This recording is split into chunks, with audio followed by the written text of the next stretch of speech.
Mu Yunxi and Nanju strode through the large mansion. I am the third young miss, the legitimate daughter of the Marquis of Huani, a new noble lady poised to shake the capital. Her eyes sank deep into bitter memories, never having thought she would be mired in the mansion's hidden struggles. Recalling when Yunxi trembled before the fragments of the vase. Today, Song Momo framed me for shattering the moonlight vase, causing my mother and my older brother to lose their lives. Her brother lay tragically, miserably prostrate on the ground. Clearly, nothing had happened, yet upon returning home, I discovered my chastity mark was gone. I was framed for losing my purity, and from then on, received the cold shoulder from everyone. Yunxi's mother also passed away in sorrow. She had been heartbroken and blamed herself because of my affair. My older brother was assassinated on his way back to the capital. Because of this, her eyesight gradually weakened. In less than a few months, she fell gravely ill and passed away. Mo Xianling sneered, delighting in his show of power, then took the status I cherished. At that time, the prince of the Zhao kingdom schemed day and night, using the power of my Huani Marquis mansion to ascend the throne. The more she thought, the angrier she became. I was schemed against by countless malicious people on my aunt's side, punished and ostracized. Yunxi bitterly recalled the painful memories of when even the servants looked down on her, and her ignorance of the world made her grandmother gradually grow to detest her, thus losing her favor. The other people around Yunxi constantly gossiped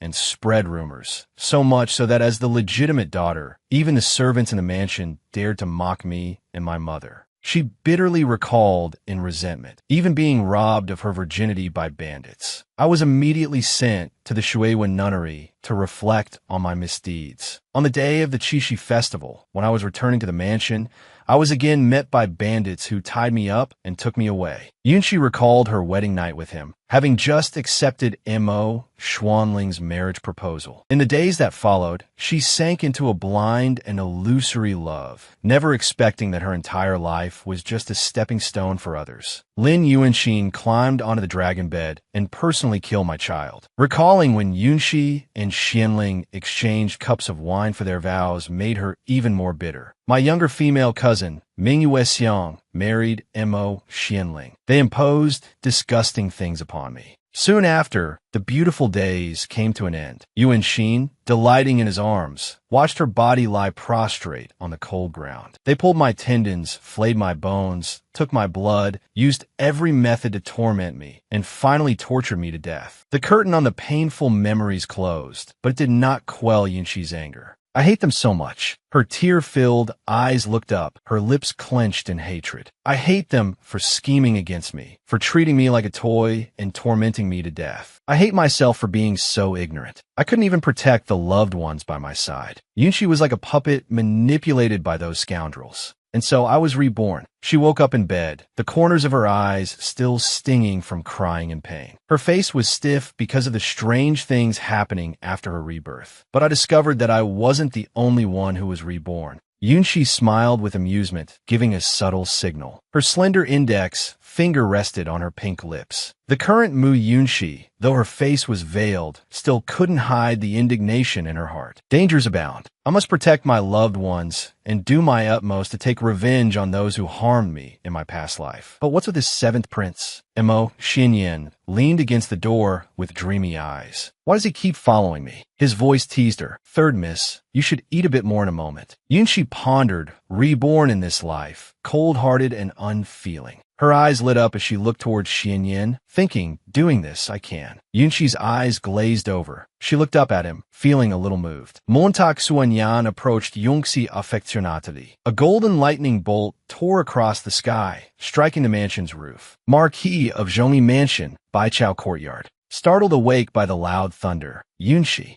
she sat up, panting, her eyes still reflecting fear. Nanju, who was nearby, hurried over to ask, Miss, were you awakened by the thunder? Yunxi wiped her sorrowful tears, thinking to herself as she heard the familiar voice. This voice is... She turned in surprise upon seeing the female servant. Nanju, the young girl, with a bright face, brought a cup of water. Yes, this servant is here. Don't be afraid. The memory of Nanju being shot down by arrows resurfaced in Yunqi's mind. Wasn't she taken to the hunting grounds by Mingyue Xiang and died from countless arrows piercing her heart? Could it be? Unable to hide her suspicion, she jumped up, grabbed Nanju, and urged, "What year is it? Quick, tell me what year it is now." The young girl said, confused, "Miss, are you still muddled from sleep?" "It is now." Thunder crashed as Nanju's steady voice continued. "The 18th of June, in the 23rd year of the Wanli era." Yunqi was stunned and fell in a deep thought. "I've been reborn to when I was 13 years old." The scene darkened. She sat before the broken vase that marked the beginning of her tragic life. June 18th, in my previous life, was the day my tragic fate began. On this day, Song Momo framed me for dropping and breaking the moonlight vase. Right after that was when Yunqi was ambushed by mountain bandits. Immediately after, I was sent to the Shueiyue temple to reflect on myself. On Qixi Festival, I returned to the mansion, and on the way, I was again captured and tied up by a group of mountain bandits. She was beautiful and enchanting amidst the blue spider lilies, but her pure heart turned dark, causing her eyes to lose their rosy hue. Clearly, nothing had happened, but upon returning home, the chastity mark was gone. I was framed for losing my purity. From then on, I endured the shunning gazes of everyone. Yunqi's older brother also tragically lost his life because of that. My mother blamed herself because of that matter. My older brother was assassinated on his way back to the capital, and because of that, my mother grew weaker day by day. In less than a few months, she fell gravely ill and passed away. Her mother, with a mourning cloth over her eyes. Her cold body departed. The man I married used me, and after he proclaimed himself emperor, he turned around and married my younger half-sister, even condoning her as she ruined my face, took my blood, and killed my child. And Mo Xianling, with Mu Yuanxin in his arms, smiled maliciously as they both witnessed Yunqi's wretched figure lying at their feet. In the end, I was tortured to death. Recalling the unhappy memories, she was jolted awake with a fierce will. In this life, I will definitely protect the ones I love and make those who owe me pay 100-fold. In the present,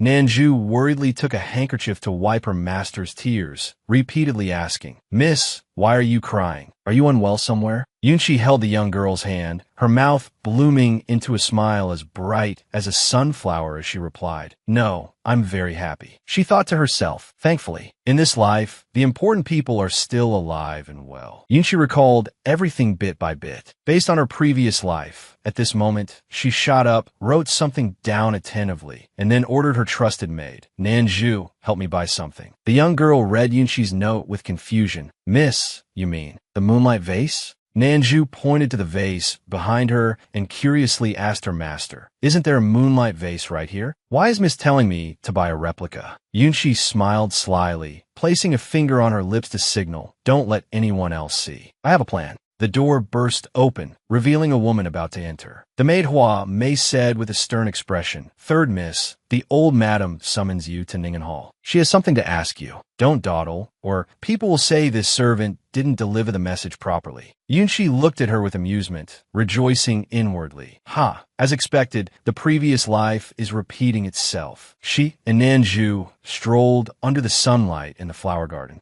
Yunqi's eyes shone with determination. Reborn to change my fate from now on. Before a sign, she steeled her heart. "Let's go." Just as she entered, the old madam slammed a porcelain teacup down in anger. Mu Leo Furin shot up in annoyance and shouted, causing Song Momo to also show a worried expression. "Yunqi, kneel." Despite facing such fury, Yunqi did not falter. Song Momo worriedly reminded her tactfully, "This child, hurry up and kneel to admit your mistake." She did not respond to her, merely giving a cold glance. In my past life, grandmother had high expectations for me, but I believed Song Momo and was timid and fearful whenever I met grandmother. Yunqi recalled desperately following the old madam, not understanding the ways of the world, causing her grandmother to find her annoying and grow to detest her, thus losing her favor. Because of that, the servants in the mansion also turned against Yunqi. As the legitimate daughter, yet the servants in the mansion all dared to openly mock me and my mother. Her mind gradually returned to the present. In this life, I must seize the opportunity. Yunqi's eyes were full of confidence. Your granddaughter does not know what she has done wrong to make grandmother so angry. Concubine Zhao entered from behind, her cunning face calling out, Yunxi. She leaned close to her ear, cursing with unpleasant words. You've committed a crime, yet feel no remorse, and you still dare to talk back to the old madam. Yunxi looked up defensively. In my past life, the mother-daughter pair of Mu Yuanxin always schemed to harm me in the mansion, stirring up trouble. She turned and snapped directly at the concubine. Concubine Zhao, grandmother hasn't even spoken, yet you seem quite impatient, don't you? If Yunxi has truly done wrong, then Yunxi is willing to go to the ancestral hall and kneel as punishment to atone. Finishing her words, she turned to her grandmother with a determined expression. But if it is not Yunxi's fault,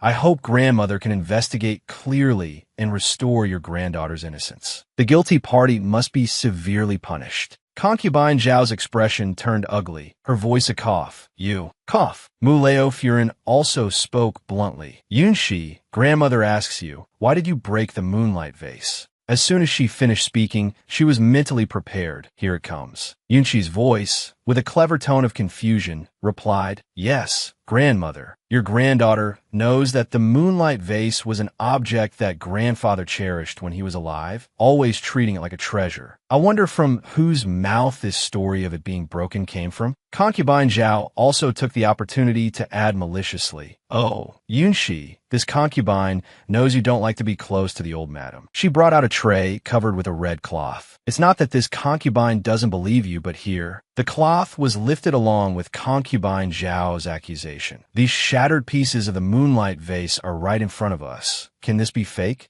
She then pointed at the wet nurse and continued the accusation. What's more, it was your own wet nurse, Song Momo, who exposed it. Mu Leo Furin fell silent, her voice full of disappointment. You being like this is truly disappointing. She looked at her scrutinizingly. Yunxi, do you have anything else to say? She smiled faintly and explained gently. This daughter knows that concubine Zhao. Yunxi turned towards the gloating concubine. This daughter knows that concubine Zhao has never liked Yunxi. Not to be outdone, she replied maliciously, Me? Third, Mississippi. She turned to Song Momo, her words heavier than before. But I have always respected Song Momo. Momo is my wet nurse, managing the Baichao courtyard for me, single-handedly taking care of all matters in my courtyard. Yunxi pointed at both of them, her voice full of resentful accusation. But you two, why did you conspire together to frame me? Mu Leofurin also began to feel suspicious from that. Humph. Song Momo knelt down, pleading miserably. Old madam, although this old servant is the third Mrs. Wet Nurse, I know the importance of the moonlight vase. The third miss not only broke the vase, but also deceived you. This is being disloyal and unfilial. Yunxi silently listened to her every slanderous word. This old servant truly couldn't bear to watch, so I could only report it to concubine Zhao. If the third miss blames this old servant, this servant must speak out, even if I have to endure all kinds of punishments. Concubine Zhao, who was there, also chimed in to support her. Old madam, this concubine also didn't want to believe it, but Song Momo is a loyal servant, and the moonlight vase is shattered to this extent. Although the third miss is the D daughter, she has been disloyal and unfilial. I hope the old madam will punish her to comfort the soul of the old master in heaven. Yunxi's eyes watched their performance with satisfaction, her heart filled with glee.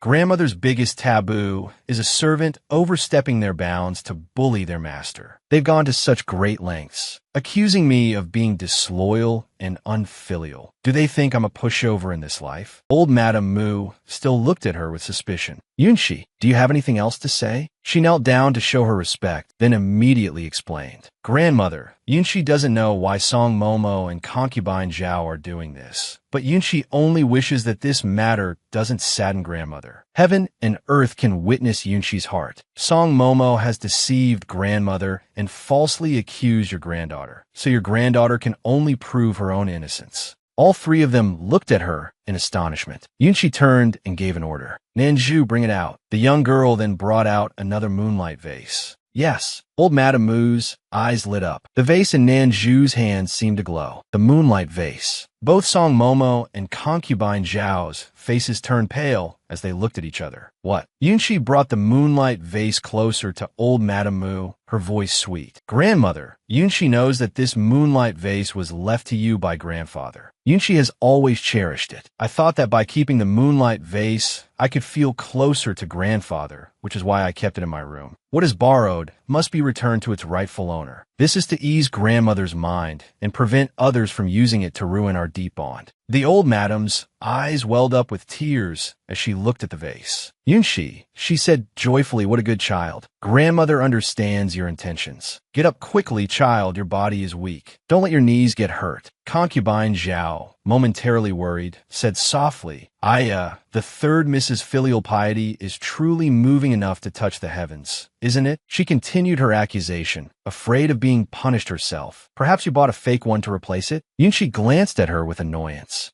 Even now, concubine Zhao still doesn't know what's good for her, just as I predicted. In my past life, they stole the moonlight vase from my shelf. Her eyes looked on with resentment. I'm no longer the person I once was. Yunshi turned the vase upside down to show the bottom to the old madam. Concubine, do you recognize this seal? Old Madame Mu was also taken aback. A seal? What is this? Yunshi said with an aggrieved expression. Grandmother, things have come to this. Yet concubine Zhao still doesn't believe your granddaughter. She interrupted. Try to explain this concubine. She cut her off. If the real moonlight vase wasn't engraved with grandfather's seal, then your granddaughter would truly have to live her whole life being slandered as disloyal and unfilial. Old Madame Mu bluntly criticized. Zhaosher, you have stirred up trouble several times. What are your intentions? You help me manage the household. Do you think you can cover the sky with one hand, colluding with a servant to deceive your master? Concubine Zhao, overcome with fear, immediately prostrated herself and begged. Old madam, this concubine has been wronged. This concubine is weak and easily flustered. My only thought is how to be filial to you. How would I dare have other thoughts? She frowned and turned to look at Song Momo with annoyance. The Momo then kowtowed and apologized incessantly. Old madam, it was this old servant. This old servant was tired from serving the third miss and carelessly broke the vase. Plus,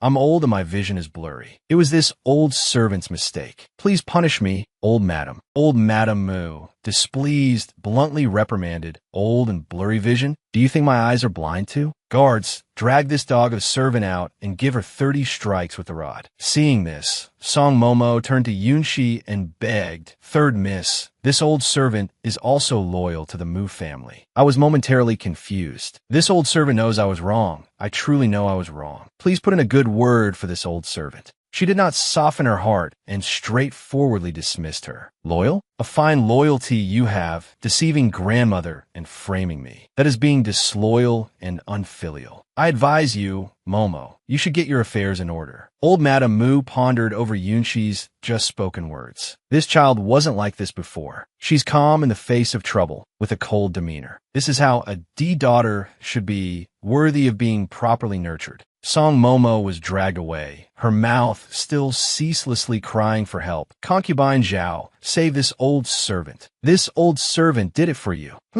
She waved her hand, showing clear disgust. What are you all standing around for? Hurry up and take her away. Concubine Zhao then turned and smiled politely at old Madame Mu. Old madam, this concubine has served you with utmost devotion. This time, this concubine was too hasty and was thus deceived by a treacherous servant. Yunshi moved closer and hugged her leg, speaking with an earnest tone. Grandmother, your granddaughter thinks that concubine Zhao probably didn't do it on purpose. She rested her head, shedding tears with a hint of grievance. Although the concubine has never visited your granddaughter, she surely wouldn't collude with my wet nurse to treat me like this. The old madam's face hardened. Because of this, concubine Zhao stammered, unable to speak. This concubine, old Madame Mu, furious, directly issued a punishment. Zhaosher has managed the household poorly, abusing her power to collude in wrongdoing. She is to be confined for self-reflection for 1 month. She patted Yunshi's back to comfort her, and at the same time, loudly commanded, Yunshi is the D-daughter. Her courtyard will be managed by her alone. If anyone dares to act like that again, their end will be the same as Songsher's. Concubine Zhao knelt to accept the order though unwillingly. Yes, this concubine obeys the command. She looked at her thoughtfully, eliminating the Momo who was placed by my side for many years and stripping Zhaoshi of her managerial authority. She is surely not resigned to this. Yunqi's heart was now as calm as still water. But in this life, I will not back down.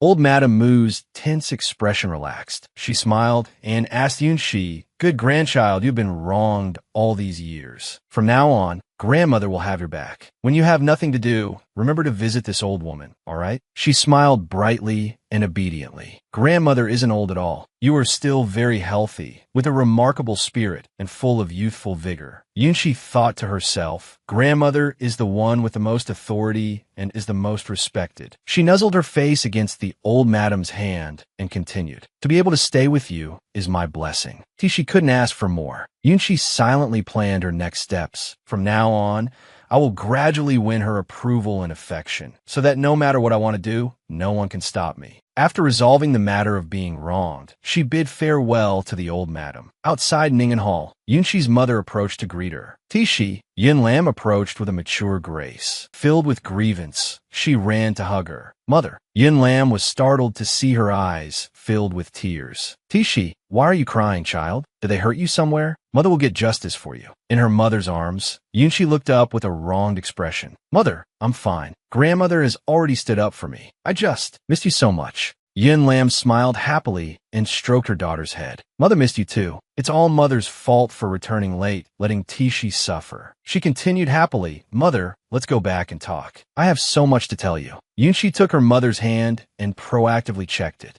Yunqi checked again, worried. There was no pulse. Mother has been poisoned. She recalled her past life, sitting by Yin Lam's bedside, her mind racing with worry. In her past life, Mother also gradually weakened. It seems that she didn't actually die of a broken heart over my brother, but was murdered by someone. Yunqi looked at her mother and inquired, "Mother, have you recently eaten anything you've never had before?" Yin Lam recalled and replied, "Recently, the kitchen has been sending a portion of koik seed and red bean soup. The taste is different from before, but it's not bad. I've been drinking a bowl before bed recently." Yunqi almost guessed the strange point. The red bean soup has likely been tampered with. She turned and walked away. "Mother, I have something to do right now. I'll explain to you later." Yunqi hurried away, thinking worriedly as she ran. "Luckily, in my past life, I studied under Master Yang Guzi and learned medical skills. At that time, Mother was already gravely ill and couldn't be treated in time, so her body gradually weakened. The poison in Mother is lovesickness poison. The medicinal ingredients at Bowen Hall are excellent. I'll go there first to take a look." Yunqi was secretly pleased as she looked at the prescribed medicinal herbs. These 6 herbs have all been purchased. Only one ingredient is missing, the cloud snowstone. She hugged the packets of medicine and ran back to the mansion. It can only be harvested in cold, wild, high mountains. It's hard to obtain even for 1,000 pieces of gold, but in 5 days, it will appear at an auction. I must buy it then. Behind Yunqi, someone shouted a loud warning. "Miss, be careful."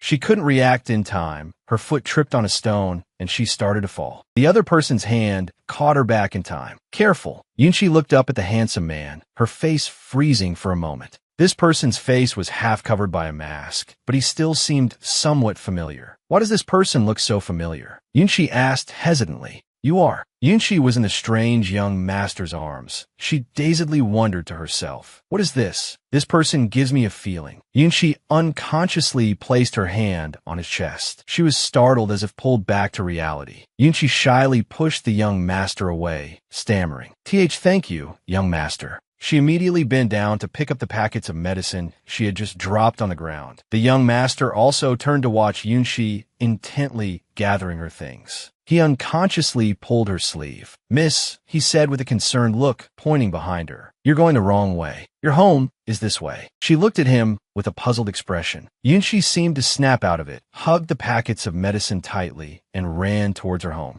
"Oh," the strange young master chuckled to himself as he watched Yunqi's retreating figure. "Ha ha ha, this little girl is still as adorable as ever." She returned home. Night fell. Huani Marquis Mansion, Baichao Courtyard. Yunqi lay under her warm blanket, silently pondering the strange man she met today. She shook her head, trying to dispel his image. Yunchi couldn't help but worry. Wait, how did he know which way my home was? Who on earth is he? She pulled the blanket over her head as if to hide. Forget it. I won't think about it anymore. I must prepare carefully for the auction in 5 days. Time passed since the encounter. 5 days later, Baichuan Tower on Jinan Main Street. Young and old gathered in a dense crowd in front of a building. The person up there spoke loudly and clearly while holding a box. Welcome, everyone, to our Baichuan auction. On behalf of Baichuan Tower, I assure you all that today's auction items are all rare and genuine, absolutely no fakes. Nanju, her face veiled, stood beside Yunchi. The young girl asked uncertainly, Miss, to participate in the auction, do we really need to be so secretive? She reflexively gestured. Shoo.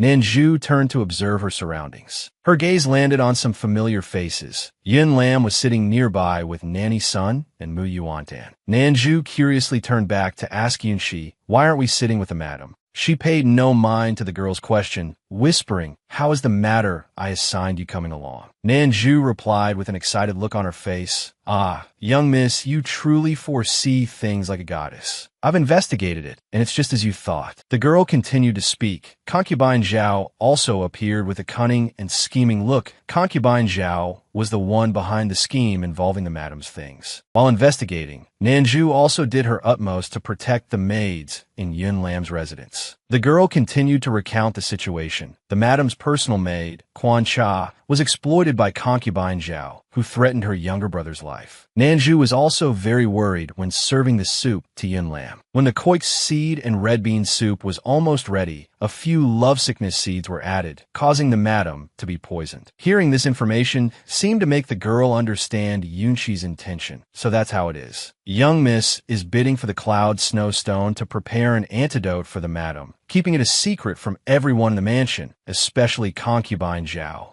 Nanju looked at her naively. So that's why young Miss is being so secretive today. Yunchi impatiently cut the girl off. Bah, what's secretive? Has Quan Cha's younger brother been properly taken care of? Nanju obediently reported. I have followed young Miss's instructions, sent him to the Manan Private Academy, and also gave 10 taels of silver for his tuition fees. Yunchi thought to herself with satisfaction. She recalled the memories of her past life. In her past life, Quan Cha's younger brother became the top scholar in the provincial exam at 14, and at 15, he was the youngest top scholar in the history of the Great Qi to participate in the palace examination, a rare talent. In this life, I can't let Xianling snatch him away. The auctioneer announced loudly, all right, let the auction begin. He opened the box in front of him, revealing an exquisite crystal. This is a rare item. The auction item is called the Cloud Snowstone. It can be harvested in high, wild mountainous regions. The crystal shimmered with icy frost as the manager of Baichuan Tower introduced it. Furthermore, one this large is the rarest of the rare. His introduction continued to ring out.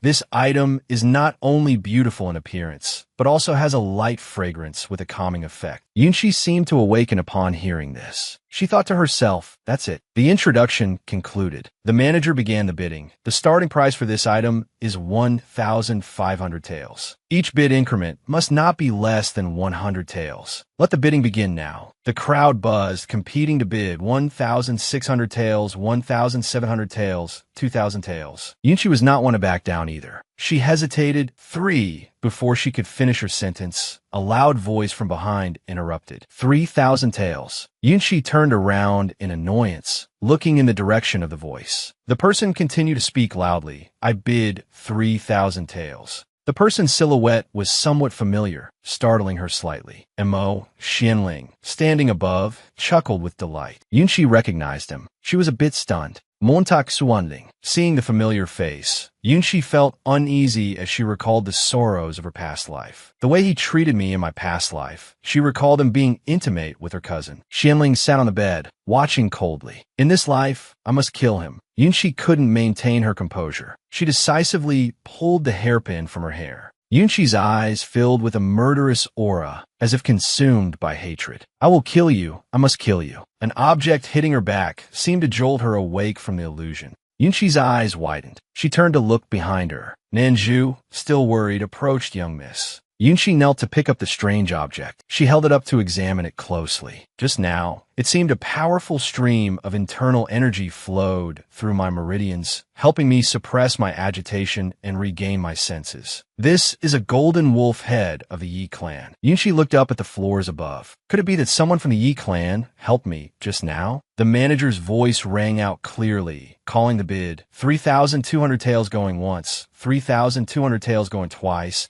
She seemed to realize the current situation. Yunshi decisively raised her hand and made a bid, 3,500 taels. Mo Xianling looked at her with some surprise. A young lady sitting right next to him taunted in a loud voice. Where did this commoner come from, daring to snatch something from my cousin? He continued to raise the price higher for 1,000 taels. Yunshi, refusing to back down, was determined to see it through for 1,500 taels. Xianling, slightly annoyed, thought to himself, could it be that this person also knows the value of the cloud snow stone? He raised the price again, 5,000 taels. Yunshi then looked up at Xianling with a meaningful gaze. She worried inwardly. I only have 6,000 taels. For the rest, I can only rely on the 100 herb pills I've spent days preparing to barter. Yunshi continued to raise the price, 5,500 taels. She looked up towards Xianling and thought to herself, but that Mo Xianling has no shortage of precious things. He might not necessarily need the 100 herb pills. He continued to bid higher, 6,000 taels. Yunshi's dilemma was apparent. What should I do? She was flustered, her heart in turmoil. Detestable. In my past life, the arrogant princess Qinghe only spent 3,000 taels of silver to win the cloud snowstone. I never expected this Mo Xianling to interfere now, driving the price up so high. Yunshi was in a bind. Her gaze swept toward the man, sipping wine in a corner. Hey, it's him. She darted off so quickly that Nanju couldn't react in time. Young miss, where are you going now? Yunshi rejoiced inwardly. I have a way. The manager's clear calls of the bid hurried along with her footsteps, 6,000 taels going once. Yunshi burst through the door, her voice breathless. Young Master Yen. Yin Qifan turned his head, looking puzzled. You are. She tried to remain calm, steeling herself inwardly. Hurry, if I could just ask young Master Yin to bid for the cloud snowstone before the auctioneer calls the third time, there will definitely be a chance. Yunshi said in a fluster. Young Master Yin. She tripped, her entire body tumbling painfully to the ground. Aya. Yin Qifan came over to help her up. Young lady, are you all right? Yunshi pleaded with him pitifully. Young Master Yin, I beg you to help me bid for the cloud snowstone. I can cure your younger sister's muteness. Hearing this, Yin Qifan wavered slightly. He let go of Yunshi's hand. Qifan's face was stern as he replied bluntly, Humph, young lady, I advise you not to use these kinds of tricks. My sister doesn't need your treatment, and I will not help you. Anxiously, she stood up and raised 3 fingers to swear an oath. I swear on my life, if I fail to cure her, I will be your beast of burden, to be punished as you see fit. Qifan turned away, annoyed. Humph. The manager's call to close the bid rang out, 6,000 taels going 3 times.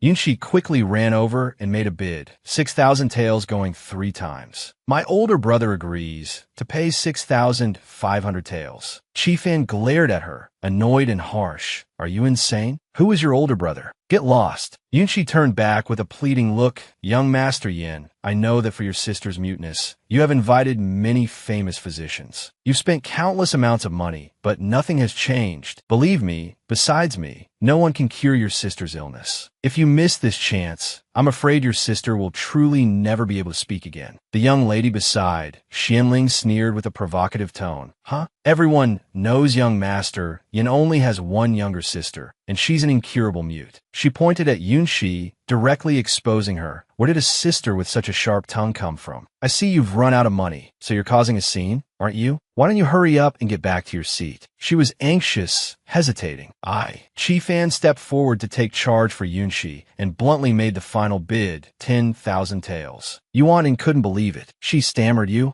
Xianling continued for her. Young Master, Yin is generous indeed. To pay silver for a complete stranger. Fine, the cloud snow stone belongs to you. Yunshi was full of gratitude. Thank you for your help, young Master Yin. Rest assured, I will definitely treat your sister. Qifan spoke frankly to her. I am willing to take a gamble this once. But if you can't cure her, you'll have to answer to me." The appearance of a stranger startled them. Wait a moment. Yunshi looked across anxiously. Xinyan calmly approached from behind. She remembered the person from yesterday. It's him. He placed a treasure chest on the table. Yunshi watched curiously. What does he want to do? Xinyan rested his chin on his hand, tilting his head. His even voice rang out, "I want to trade item for item." Yunshi anxiously watched him sitting opposite her. Who on earth is he? What was his purpose in putting that thing in my mouth back then? That box looks no less valuable. I'm afraid my 100 herb pills will be difficult to trade. The manager there also explained awkwardly. All right, someone has chosen to trade an item for this cloud snowstone. So this cloud snowstone belongs to. Yunshi was dejected. She didn't continue to compete, giving up. It was a gamble. If Yin Qifan hadn't acted, I could only have used the 100 herb pills to patch things together. Qifan called after Yunshi with a look of hope. Wait, I truly hope you can cure my sister. She looked back to reassure him. Young Master Yin, rest assured, I will do as I say. Qifan held up a rare jade pendant. I am willing to use the 9-dragon blood treasure jade pendant to trade for the cloud snowstone. She admired him inwardly. To think it's the 9-dragon blood treasure. Yin Qifan truly adores his younger sister. The price of this 9-dragon blood treasure is beyond question. It's not as if it holds some mysterious secret. Yunshi was overjoyed, as if a great weight had been lifted. This time, I can get the cloud snowstone. Mother can be saved. The manager's voice was like a splash of cold water on her. My apologies. The owner of the cloud snowstone just said he is in great need of the item from the first young master who offered a trade. So no matter what is offered later, he will not trade. Yunshi's heart sank.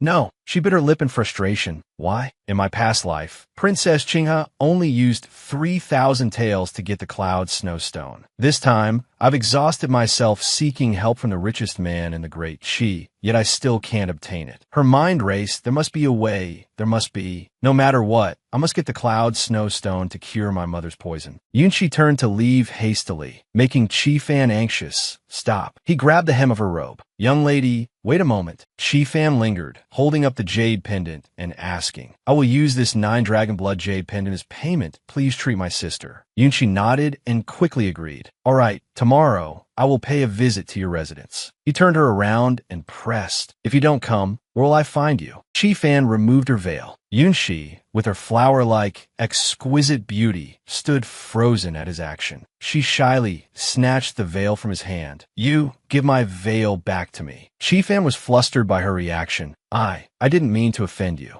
Yunshi hurriedly turned to leave. Before departing, she left a message. In 2 days, I will definitely pay a visit to your residence. For now, I'll take my leave. Yun Lam, sitting on the bed, seemed to recognize her daughter's figure. Sheer, why did that child bid on the cloud snowstone? The wet nurse beside her also chimed in. The person next to young Master Yin just now looked very familiar. Yun Lam smiled politely and said, with all the nobles in the capital, you're bound to run into them sooner or later. It's not strange to find a face familiar. Nanju ran from behind, calling out to Yunshi, young miss, wait for me. Yuanxin saw the young girl, her expression changing slightly. Yunshi ran outside, looking around anxiously. Where is he? She caught a glimpse of a figure flashing by and immediately gave chase after the man. Yunshi, exhausted, could no longer keep up. She leaned against a wall, panting. Huff, huff, huff. She stood before an empty courtyard. Yunshi cursed, her annoyance showing. Humph, that detestable silver-masked man. How can he run so fast?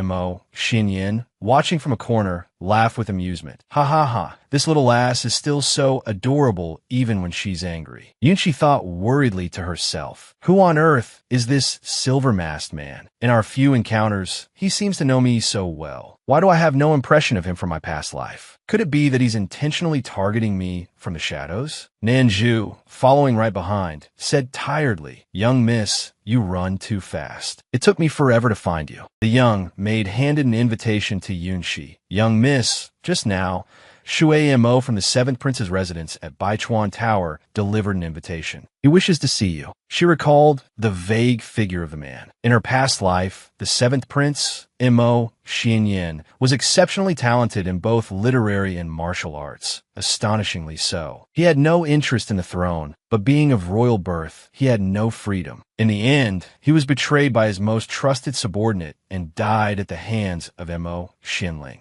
Then, Yunchi remembered his mother, the consort. He had exhausted all his strength, but still couldn't protect his mother. Consort that ended her fate with a hanging scarf, her body pierced by the executioner's blade. While reading the invitation, she pondered, but I've only met him a few times. Besides, isn't he supposed to be at the northern border right now? Yunchi saw a small note. This is my brother's name. She hurriedly turned to leave. Let's hurry back to the mansion to change, then go to the appointment. Yunchi soon stood before the mansion's door. She calmly knocked. The door swung open before her hand could touch it. The handsome M.O. Xinyan sat opposite, his voice enigmatic. I wonder how much longer the third miss intends to stand outside the door. Yunchi bowed in accordance with etiquette. Greetings, seventh prince. Xinyan politely invited her in. Third miss, please. Yunchi, covering her mouth with a fan, probed. I wonder what business the seventh prince has with me? The seventh prince's invitation mentioned my older brother. Xinyan, amused, tested her. Does the third miss enjoy eating while we talk? Yunchi's mood seemed to be dragged down by that sentence. She put on a mysterious air, but he remained cheerful with her. What would the third miss like to eat? The tavern's waiter introduced. Our establishment has duck braised in wine, cooked with 50-year-old Shaoxing wine, and also wujiapi. Yunchi signaled him to stop and spoke seriously. The seventh prince must surely understand that I did not come here to eat. Xinyan paid her no mind and ordered, no wujiapi, change it to top-grade Nuer Hong. Add a babao chicken, but no dried shrimp. 1 portion of danging beef, 1 portion of Johnny Rabbit. Make it extra spicy. And bring out all of the restaurant's famous dishes. Also for stir-fry, use bok choy, not loofah. In a Christian carp soup, add fresh milk to it. After hearing this, Yunchi was a little surprised inside. These preferences of his, they completely match my own likes and dislikes. No wujiapi, can't eat dried shrimp, dislikes loofah, and must have it spicy. Is it a coincidence? He slowly continued. This prince dislikes wujiapi because a close confidant once said that wujiapi has too strong of a medicinal smell and doesn't taste good. She was a little startled. A close confidant? Did she say that? But he hasn't been back to the capital for a long time. How would he know these things? Xinyan continued to explain, seemingly oblivious to her feelings. Even with dried shrimp, this prince is a bit sensitive to them. After eating them, my throat feels tight, my breathing becomes uneven, and it feels rather unpleasant. Yunchi's eyes widened. I'm also sensitive to dried shrimp. She grew worried as the matching details kept appearing and memories from her past life resurfaced. In her past life, at the princess's mansion, Mu Yuanxin had deliberately plotted against her. Her sensitivity to dried shrimp had nearly cost her life. At that time, nothing had happened yet, and besides her close family, no one else knew. Is he talking about himself, or is he talking about me? Xinyan finally noticed her expression. What's wrong? Is it not to the young Mrs. taste? In her heart, Yunchi silently retorted, it's exactly to my taste. Seeing her expression relax, Xinyan rested his chin on his hand and reminded her, then the third miss should eat a little more. Yunchi smiled and said, the seventh prince is sensitive to dried shrimp? He nodded in admission. That's right. Xinyan stood up. What's wrong? He leaned in close to Yunchi, his slightly mocking tone reminding her of the masked man from before. Are you curious about this prince? Yunchi's eyes widened, and she asked blankly, Who on earth are you? Xuanyan's eyes flickered slightly. He picked up a mask and held it to his face. His voice was teasing. You don't recognize me this soon? She shot up in annoyance. It really is you. Xinyan admitted it outright. Holding the precious box, he walked over. That's right. This young master has taken a liking to you since we met. He opened the box to reveal the precious crystal. I'm giving this cloud snowstone to you. Yunchi worriedly asked in her mind, Are you sick? Xinyan smiled warmly and said quietly, This prince is in very good health, not sick at all. What's wrong? You don't like it. She pushed the cloud snowstone box away, shyly avoiding his gaze. This is too precious. I cannot accept it for no reason. He seemed to guess Yunchi's thoughts and replied gently, This prince is not giving it to you without reason. Your older brother saved this prince's life. This is a gift in return. She asked Xinyan, stunned. You guard the northern border, while my brother Mu Shanfeng is at the eastern border. How could he have saved you when you are thousands of miles apart? He smiled and replied, If you don't believe me, wait until your brother returns to the capital at the end of the year to assume his post. You can ask him then, and you'll know. A hazy memory from her past life surfaced in Yunchi's mind. Kill, she thought to herself. In my past life, when my brother returned returned to the capital to assume his post, he was assassinated. In her memory, a weak Yin lamb unconsciously called Yunqi's brother's name, Shenfeng, Shenfeng. At that time, she had also worriedly clutched her mother's hand. Mother, Yunqi fretted inwardly. In this life, I absolutely cannot let that happen again. Xinyan leaned in close, his voice slightly chiding. It's very rude to be distracted when talking to someone. Holding the cloud, Snow Stone, she thanked him repeatedly. Thank you, Seventh Prince, for the gift. It's getting late, I must be going. Xinyan tilted his head and added, a mere cloud, Snow Stone, cannot fully express this prince's gratitude. If you need anything in the future, just find me. Yunqi glanced back and smiled to herself, then said nothing more and hurried back to the mansion. Time flew by. 2 days later, Yunqi had painstakingly created some medicinal pills. Marquis Zhongyi's mansion, 100 Herbs Garden.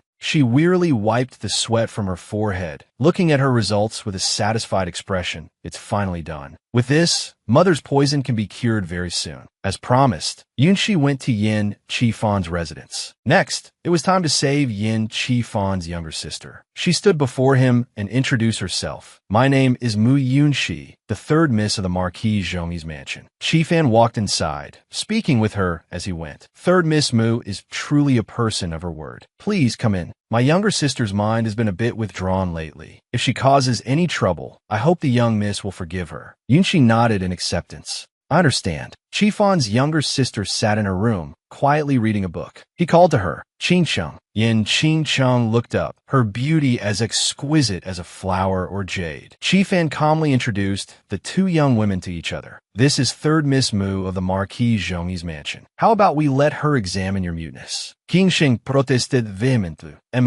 He tried his best to persuade her. Qingcheng, third Miss Mu, is already here. Why not let her give it a try? Yunqi then spoke up boldly, causing the siblings to pause. Miss Yin, is it true that your heart and liver area sometimes feels like it's burning, and at other times feels ice cold every day? She proactively moved closer to Qingcheng. Miss Yin, may I take your pulse? Yunqi's diagnosis of her illness surprised both Yin's siblings. This is heavenly wind syndrome. It's because your heart and liver have been afflicted by pathogenic wind, leading to weak qi that cannot reach the throat. Thus, you cannot produce sound. Hearing this, Qifan asked worriedly, can it be cured? Yunqi replied gently, it can. The faces of both siblings lit up as if a fish had found water. She sat down, picked up a brush, and wrote a prescription for Qingcheng. Miss Yan's condition is not severe. With just a prescription, she should recover in about 5 days. A voice from afar seemed to shatter the atmosphere between them. Little girl, you have quite a big tone. Miss Yin doesn't have any heavenly wind syndrome at all. It's simply a throat ailment caused by excessive anger, which blocked the throat passage and resulted in muteness. An old man named Wang Yiming approached with a cane. Little girl, pretending to know when you don't will only harm people. Gu Qingfeng, walking right beside him, added, Qifan, this is the divine physician Wang Yiming from Jiangnan. It wasn't easy for me to persuade him to come here. Yunqi looked at the old man Wang Yiming, judging him incessantly in her heart. Wang Yiming? Isn't this the old man who pretends to be noble while treating human lives like dirt? She recalled her past life when so many people had died because of him. In my past life, he oppressed my master, not hesitating to use deadly poison on the villagers. Yiming stroked his beard and smiled cunningly. Fortunately, Master's medical skills were superb, and he treated them in time, saving the people of that village. I never expected to meet him here. Yunqi turned to Qingcheng and directly retorted to the old man. It's true that heavenly wind syndrome usually leads to numbness and convulsions in the limbs, but there are exceptions. For example, Miss Yin has been learning the Qing Shuang sword style since she was young, which has led to insufficient yang energy in her body. And when yang energy is insufficient, pathogenic wind can easily invade. Yunqi continued to speak, but because she practices martial arts, her muscles and bones are stronger than an ordinary person's, so the onset of the heavenly wind syndrome is also slower. Yiming vehemently objected. Nonsense. He turned to scold Qifan. If you people let this little brat do as she pleases, you'll regret it soon enough. Qingfeng immediately added, Qifan, what are you hesitating for? Hurry and persuade divine physician Wang to treat Qingcheng. She came to her brother's side and wrote a few characters in his palm. Qifan stared blankly at his younger sister. Qingcheng, the strokes of her hand formed the character Mu. He seemed to understand Qingqing's intention. Qi Fan turned and said respectfully, "Divine Physician Wang has come from faraway Jiangnan. The journey must have been arduous. How about we first let Qing Feng give you a welcome reception to wash away the dust of your travels?" Qing Feng exclaimed in confusion. "Qi Fan." Yiming also spoke up, annoyed. "You." Being politely dismissed, he was somewhat displeased and turned to leave. Before departing, Yiming uttered a few words that made others uncomfortable. "Young master, you need not do this. This old man has no other way. So mundane things like a welcome reception are unnecessary. This old man cannot accept what he has not earned." He continued slyly, "A welcome reception can be replaced with a meal invitation. As for that young lady's diagnosis, if she can cure her after 5 days, then this old man will twist his own head off for her to sit on." Yunshi replied with a sarcastic smile, "Senior lying prone to serve as my stool will be enough. There's no need to twist your head off." Yiming was taken aback. He walked away in a huff, muttering continuously, You will all regret this." Gu Qingfeng anxiously ran after him. "Divine Physician Wang, don't go." Qi Fan pulled him back and reasoned. "Qingfeng, Divine Physician Wang has decided to leave. There's no need to force it." He complained aggrievedly. "What are you doing? It wasn't easy for me to invite Divine Physician Wang." Qingfeng pointed at Yunshi in disbelief and questioned, "Could it be that you really trust this little miss?" She narrowed her eyes and said softly, "This young master, you are also ill." He exclaimed in shock, "Nonsense." Qingfeng rolled up his sleeves as if wanting to lunge at Yunshi, his voice sharp. "I'm perfectly fine, yet you dare to curse me with an illness." She calmly inquired about Qingfeng's condition. "In recent months, have your ankles been frequently swollen? If left for long, it will become painful and you won't be able to walk. It's even more painful after drinking alcohol. Also, the pain in your left leg is worse than your right." He brought his face close to Yunshi's, his voice rising with unconcealed surprise. "How did you know?" Yunshi spoke, observing the illness and studying it, listening and asking. "I knew your illness with just one look." Qingfeng exclaimed in endless surprise. "So you're saying you really understand medicine?" Yunshi gently explained. "You have gout. It's gout, but it's not serious. Elderberry can dispel wind. Use it for a month and it will be completely cured. But during that time, you cannot drink alcohol or eat animal organs." Hearing this, Qingfeng couldn't help but be overjoyed. "It can be completely cured? That's great. Then please examine Qingsheng." Yunshi wrote down the necessary ingredients on a piece of paper and handed it to Qingfeng. She instructed, "Get the medicine for Miss Qingsheng as I prescribed. There are 12 herbs in total. Add 2 liters of water, boil it down to 1 liter, and take it for 5 days, and the illness will be gone." "All right." He immediately took the paper and quickly left. "I'll go right away." Qingfeng was overjoyed beyond measure, running outside like an arrow. The people in the room could only watch him go with helpless smiles.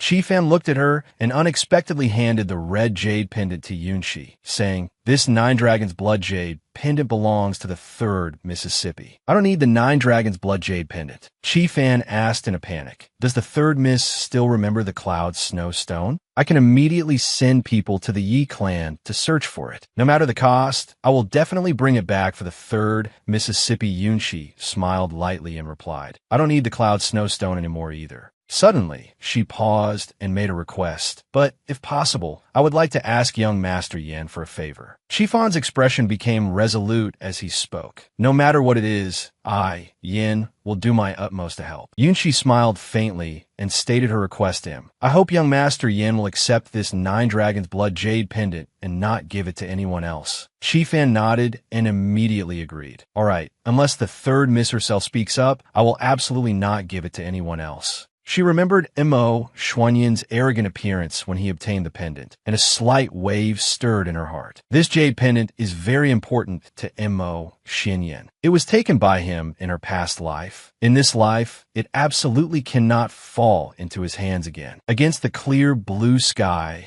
a magnificent tower with a strong East Asian architectural style stood majestically. People bustled about under the beautiful sky. The light shone on the building's sign. Yiming's disciple asked him, "Master, our travel funds are limited. We can't last long in this expensive place. Yiming stroked his beard and calmly replied, "What are you afraid of? In less than 3 days, the people from the Yin residence will come here to invite me back." The disciple nodded. "Master and I have practiced medicine for so many years. We've treated countless cases of muteness and have never once made a mistake." He smiled and came over to massage Yiming's shoulders, flattering him. "It's fine. She's just a slip of a girl, yet she dared to question you. It's clearly like showing off in front of an expert." Hearing this, he was extremely pleased. "Haha, yes, yes. We who practice medicine should still be a bit humble." Suddenly, he had a doubt and asked, "But master, I have a concern. They don't know we are at Tianshangju. What if they think we've returned to Jiangnan?" Yiming smiled and replied, "Before I left a message for a servant there, saying that I would be temporarily staying at Tianshangju." The disciple smiled and replied, "Before I left a message for a servant there, saying that I would be temporarily staying at Tianshangju." 2 days later, at a place with charming scenery, the disciple, worried, asked frantically, "Master, it's been 2 days. Why haven't they come to find us yet?" Yiming replied calmly, "Calm down. It's only been 2 days. What's the rush? A physician must be steady and composed. How can you treat people like this?" The next 3 days passed just like that. The disciple continued to ask, "Master, it's been 3 days. Why haven't they come yet?" The calmness on Yiming's face had vanished, replaced by endless bewilderment. He replied, "Ahem, rest assured, they are probably regretting it now. They must be too embarrassed to find me. They'll come looking when they've gotten over it." Another 5 days passed in a flash. The disciple asked impatiently, "Master, today is the 5th day?" Yiming replied irritably, "Humph. Go to the Yin residence and tell their steward that I am currently at Tianshangju. I'm afraid that servant forgot." The disciple spoke up to reassure him, "It's all right, master. No rush. Anyway, our travel funds are still enough to stay for a few more days." He immediately kicked him out of the house after hearing that. "Go quickly, Aya." An hour later, the disciple returned with an announcement. "Master, Miss Yin is cured." Hearing this, he couldn't help but be surprised. Yiming angrily grabbed his apprentice's collar and shouted loudly, "What did you say?" He hastily explained, "They also said that Miss Yin is cured and can open her mouth to speak." Yiming slumped into a chair, rubbing his forehead, his face full of panic. "How can this be?" The disciple bowed and affirmed with certainty, "It's true. When I arrived, I saw with my own eyes that girl with the surname Mu leaving." He began to recount. Miss Yin even personally came out to thank and see her off. Yiming shouted in fury, "Absolutely impossible." Then he immediately ran off. "No, I have to go see." The disciple called after him helplessly, "Master, please stay and pay the bill first. I haven't even eaten today. I'm starving to death." He very quickly arrived at his destination. Standing guard, there were 2 guards. Yiming hid behind a statue to compose himself. After he was ready, he stepped out and approached them. "I am the divine physician Wang Yiming, and I wish to see the head of your household." The guard replied, "Please wait a moment. I will send someone to inform him." After the time it takes for an incense stick to burn, that person finally came out with an announcement. "Divine physician Wang, the master invites you in." Yiming stroked his beard, looking smug. "Humph, I knew it. That young master Yin was too embarrassed to invite me. But when I came myself, he invited me back in." He quickly stepped inside the residence. Chi Fan greeted him with a smile. He asked, "Dr. Wang, are you here at this time to fulfill your promise?" He asked back, puzzled, "What promise?" Chi Fan began to recount. At that time, Dr. Wang said, "If the 3rd Miss cures Qing Sheng, then you will twist your head off to become a stool." Only then did Yiming vaguely recall that he had indeed said that. If she can really cure her after 5 days, then this old man will twist his own head off to make a stool for her to sit on. He asked again, puzzled, "You mean Miss Yan's muteness is cured?" Chi Fan replied with a smile, "Precisely. Will divine physician Wang do it himself, or do you need my help?" Yiming immediately shouted, I haven't seen it with my own eyes. How do I know if you're tricking me or not?" Ching Ching appeared from a distance, and she spoke. "Then I will let you see." She smiled faintly, a smile as beautiful as a cherry blossom. Yiming, full of suspicion, asked, "Miss Yin, may I take your pulse?" Ching Chung smiled and agreed. "You may. I want you to be thoroughly convinced." They sat down together at the stone table there. Yiming began to take her pulse. He was filled with doubt. How can this be? Her pulse is stable. There are no more symptoms of illness. He couldn't believe what he was witnessing. Could it be that I really lost to a slip of a girl? No, impossible. Ching Chung beside him asked, "Dr. Wang, how can this be?" Yiming stroked his beard, tried to remain calm as he replied, On the outside, it looks good, but it's a pity the illness isn't completely gone. I dare guarantee that it will relapse in less than 3 days, and at that time, even the gods will find it hard to save her. Qin Sheng immediately snatched her hand back, her voice loud with disbelief. "You're talking nonsense." Yiming sneered and pulled something out from his robes. He spoke confidently. "We'll see in 3 days whether I'm talking nonsense or not." With that, he stepped forward to admire the surrounding scenery. "If after 3 days, Miss Yin is fine." Yiming began to crush the object in his hand. He promised, "I myself will twist my own head off." With a confident tone and a resolute attitude, Yiming affirmed there will be no need for young Master Yin to lift a finger. Then he quickly walked away, leaving Qin Sheng stunned. "Farewell." Yiming glanced back, smiling cunningly.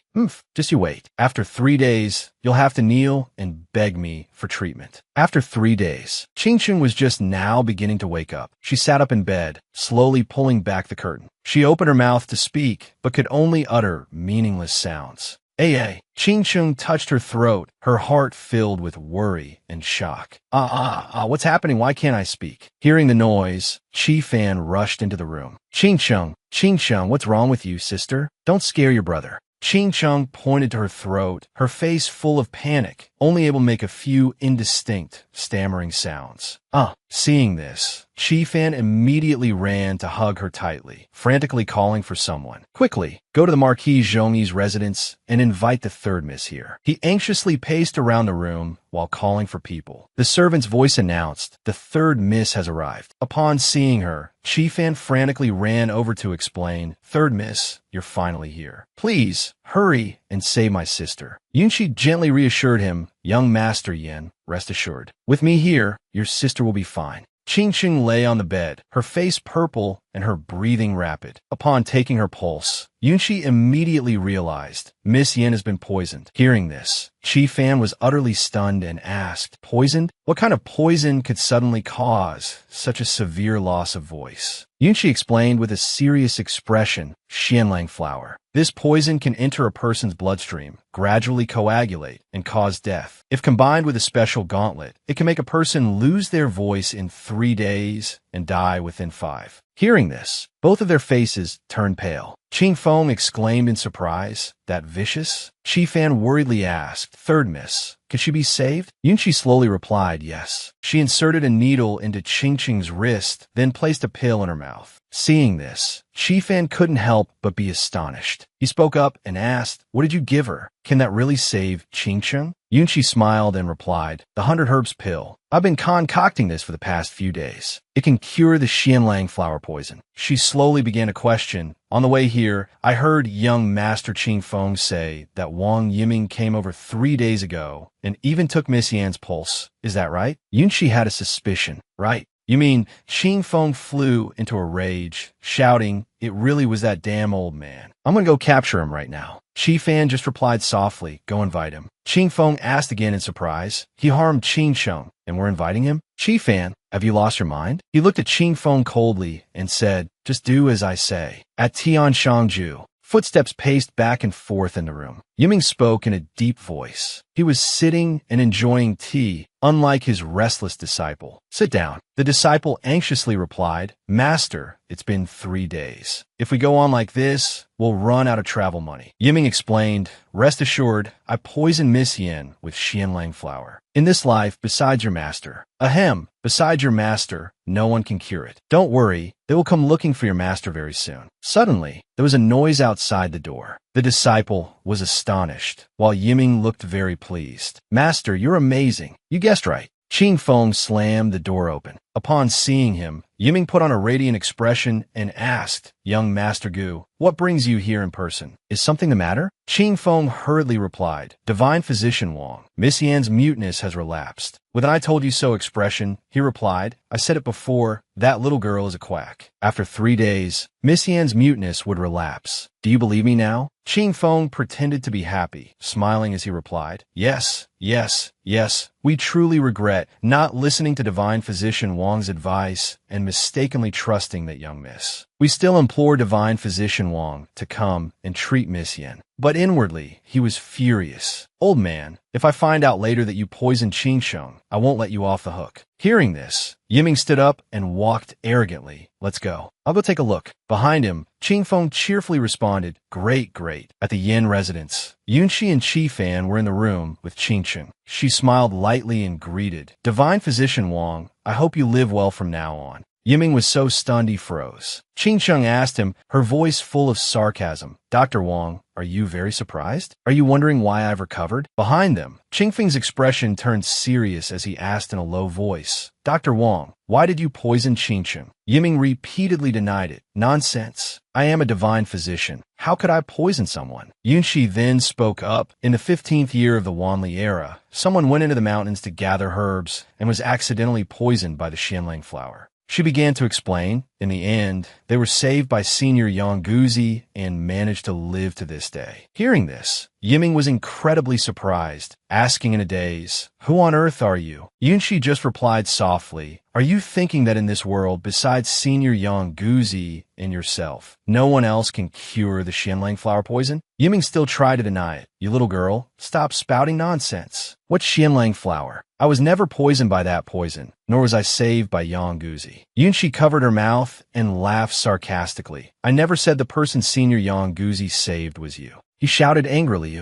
you tricked me. Yunqi replied very calmly, Dr. Wang, your greatest wish is to surpass Senior Yang Guzi, isn't it? It's a pity you were saved by Senior Yang Guzi. Yiming was speechless, but she just smiled and said to him, you tell me, if the whole world knew that Divine Physician Wang would stoop to poisoning others for his own reputation. Yunqi's words stunned him. What would become of Divine Physician Wang's future? Yiming stumbled backward, accidentally tripping over a chair. He immediately fell flat on his back. Yiming clutched his face, screaming in pain, I am my teeth. Qi Fan, at his wit's end, ordered Qingfeng, quick, get him out of here. Hearing this, he became furious, stepped forward to stomp on him, and shouted, get him out? Isn't that letting him off too easy? Qi Fan just replied gently, what I mean is, don't let him dirty this place. Hearing this, Qingfeng immediately perked up, laughed loudly, and then lifted Yiming up. I get it, daring to touch Qingsheng. I'll make him regret it. Qingsheng radiantly walked over and took Yunqi's hand. This time, it was all thanks to the 3rd Mississippi otherwise. I would have lost my voice for good and almost died. She smiled faintly and replied, Miss Yin, rest assured, your muteness is completely cured. However, since the xianlang flower poison has just been neutralized, you must be careful not to eat spicy or greasy food for half a month and absolutely no alcohol. Qi Fan stood beside them, clasping his hands in gratitude. Thank you, 3rd Mississippi, for your great kindness on 2 occasions. I, Yin, will definitely repay you. Yunqi was slightly taken aback. She replied, young Master Yin, you're too kind. Then she stood up and said, if in the future I have a matter that requires young Master Yin's help, I won't be polite. For now, I'll take my leave. At the 100 Flowers Garden of the Marquis, Zhongyi's residence, Yunqi sat on a chair, drenched in sweat, looking exhausted. She remembered old Madame Mu's words, you're punished to go to Shuiyuan nunnery outside the city to reflect on yourself. She could only sigh softly. Grandmother, I was wronged. Memories continuously flooded her mind. Miss, today is the Qixi festival. I'll come and take you home. The kidnapper ignored the struggles and despair of the person beside her. Let me go. Sobs, miss. Quickly let my miss go. He picked her up and carried her away. He pinned her to the floor and began his vile act. Yunqi's hopeless screams echoed, don't.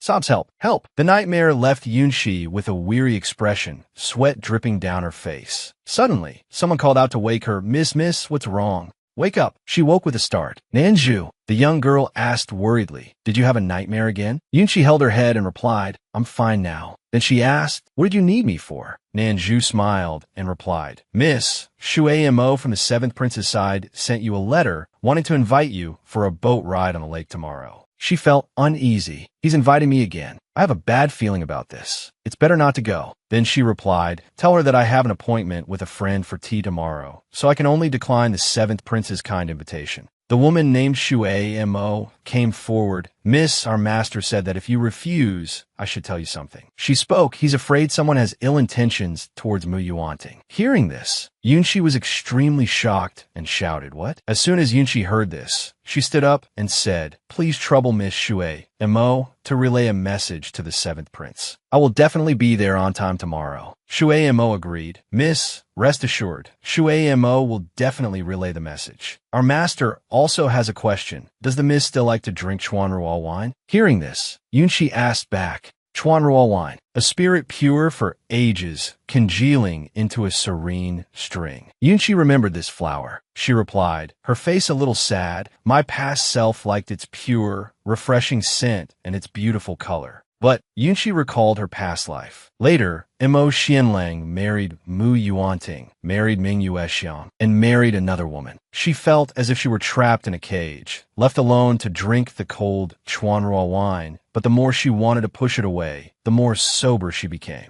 Yunshi's face showed clear determination. She clenched her fist in front of her chest and vowed to herself, "Mo Xianlang, I won't be so foolish in this life. One day, I will kill you with my own hands." Seeing that Yunshi's expression was off, Nanju asked worriedly, "Miss, what's wrong?" Yunshi regained her usual expression and replied, "Nothing, I was just thinking of a poem." Yunshi turned to Shui Mo and said, "Please trouble Miss Shui Mo to relay a message to the seventh prince. I have never liked drinking Chuanruo wine." Shui Mo bowed to bid farewell. "Yes, Shui Mo will definitely relay the message to our master. I will take my leave now." The next day, at Banfan Lake, Yunshi was enjoying tea when someone asked, "Is it good?" Yunshi put down her teacup and replied, "I don't understand tea. I only know it's for quenching thirst. I've spoiled the seventh prince's elegant mood." Xian Yin replied, "The greatest use of tea is to quench thirst. This prince hasn't studied it deeply either." Hearing this, Yunshi replied, "I've long heard that the seventh prince is a tea lover who won't drink tea that isn't good. But now you say such words?" Xian Yin leaned in, his face close to Yunshi's, making her blush slightly. He asked, "You've heard of this prince?" Yunshi immediately moved away and replied, "The seventh prince is the great general of the northern border, with illustrious military achievements. The barbarian tribes are so terrified they dare not take a single step into our territory. The people in the capital hold the seventh prince in extremely high regard. Naturally, you are praised everywhere. Why would I need to deliberately seek out news?" Hearing this, Xian Yin chuckled. "So I'm that outstanding in everyone's hearts?"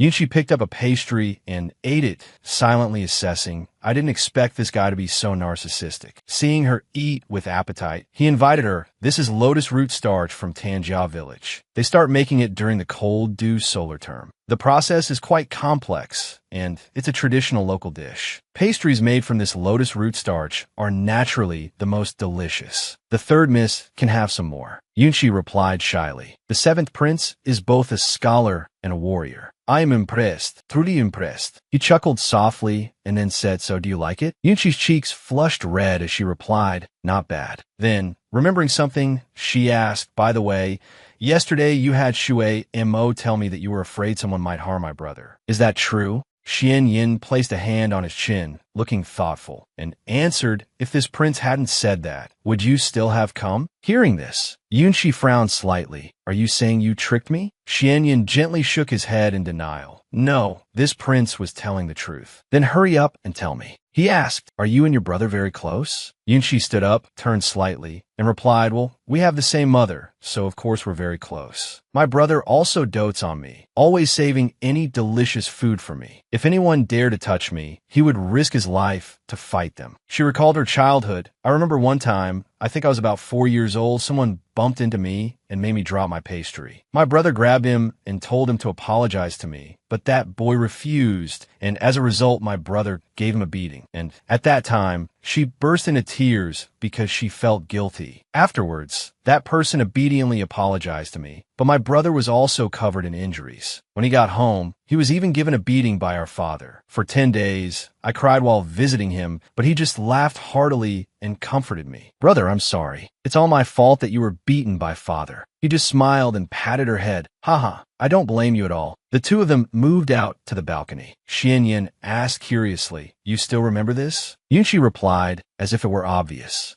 Of course. He asked again, then do you remember what happened to that person after he apologized to you? She rested her chin on her hand, thinking deeply, well, my brother was grounded. What's wrong? Is something not right? Xian Yin replied immediately. Nothing. Seeing his somewhat troubled expression, Yunshi couldn't help but feel uneasy in her heart. Why did he suddenly seem so disappointed? She asked again with a stiff face. Really nothing? He avoided her gaze and replied, Humph. The person your brother beat was the biological nephew of Consort Duan, named Hua Wenming. Yunshi recounted, I know, he was too weak. My brother fought 5 people and only got superficial wounds, while he broke a bone from a light touch and even got my brother punished. Xian Yin suddenly leaned his face close to hers, making her face instantly blush. He gently poked her forehead and said, your brother beat someone up and you're still calling that person weak. She held her forehead, her face still red, and replied, but I'm telling the truth. Xian Yin repeated, Hua Wenming is a vindictive person. Yunshi's expression changed instantly. She asked, are you saying that Hua Wenming wants to harm my brother? He answered immediately, I've received news that Hua Wenming wants to usurp your brother's position in the Eastern Garrison. Yunshi gradually pieced everything together. That's right. In my past life, after my brother died, it was Mo Xianling who issued an edict to have Hua Wenming replace my brother. I was foolish enough to listen to him. Using my identity as Mu Xinfeng's sister, he bribed my brother's subordinates, helping Hua Wenming take the position of general of the left. Hua Wenming is Mo Xuanling's man. So the assassination of my brother must have also been ordered by Mo Xianling. Then, when I was kidnapped on my way back from Shuiwen Nunnery, and concubine Zhao poisoned my mother,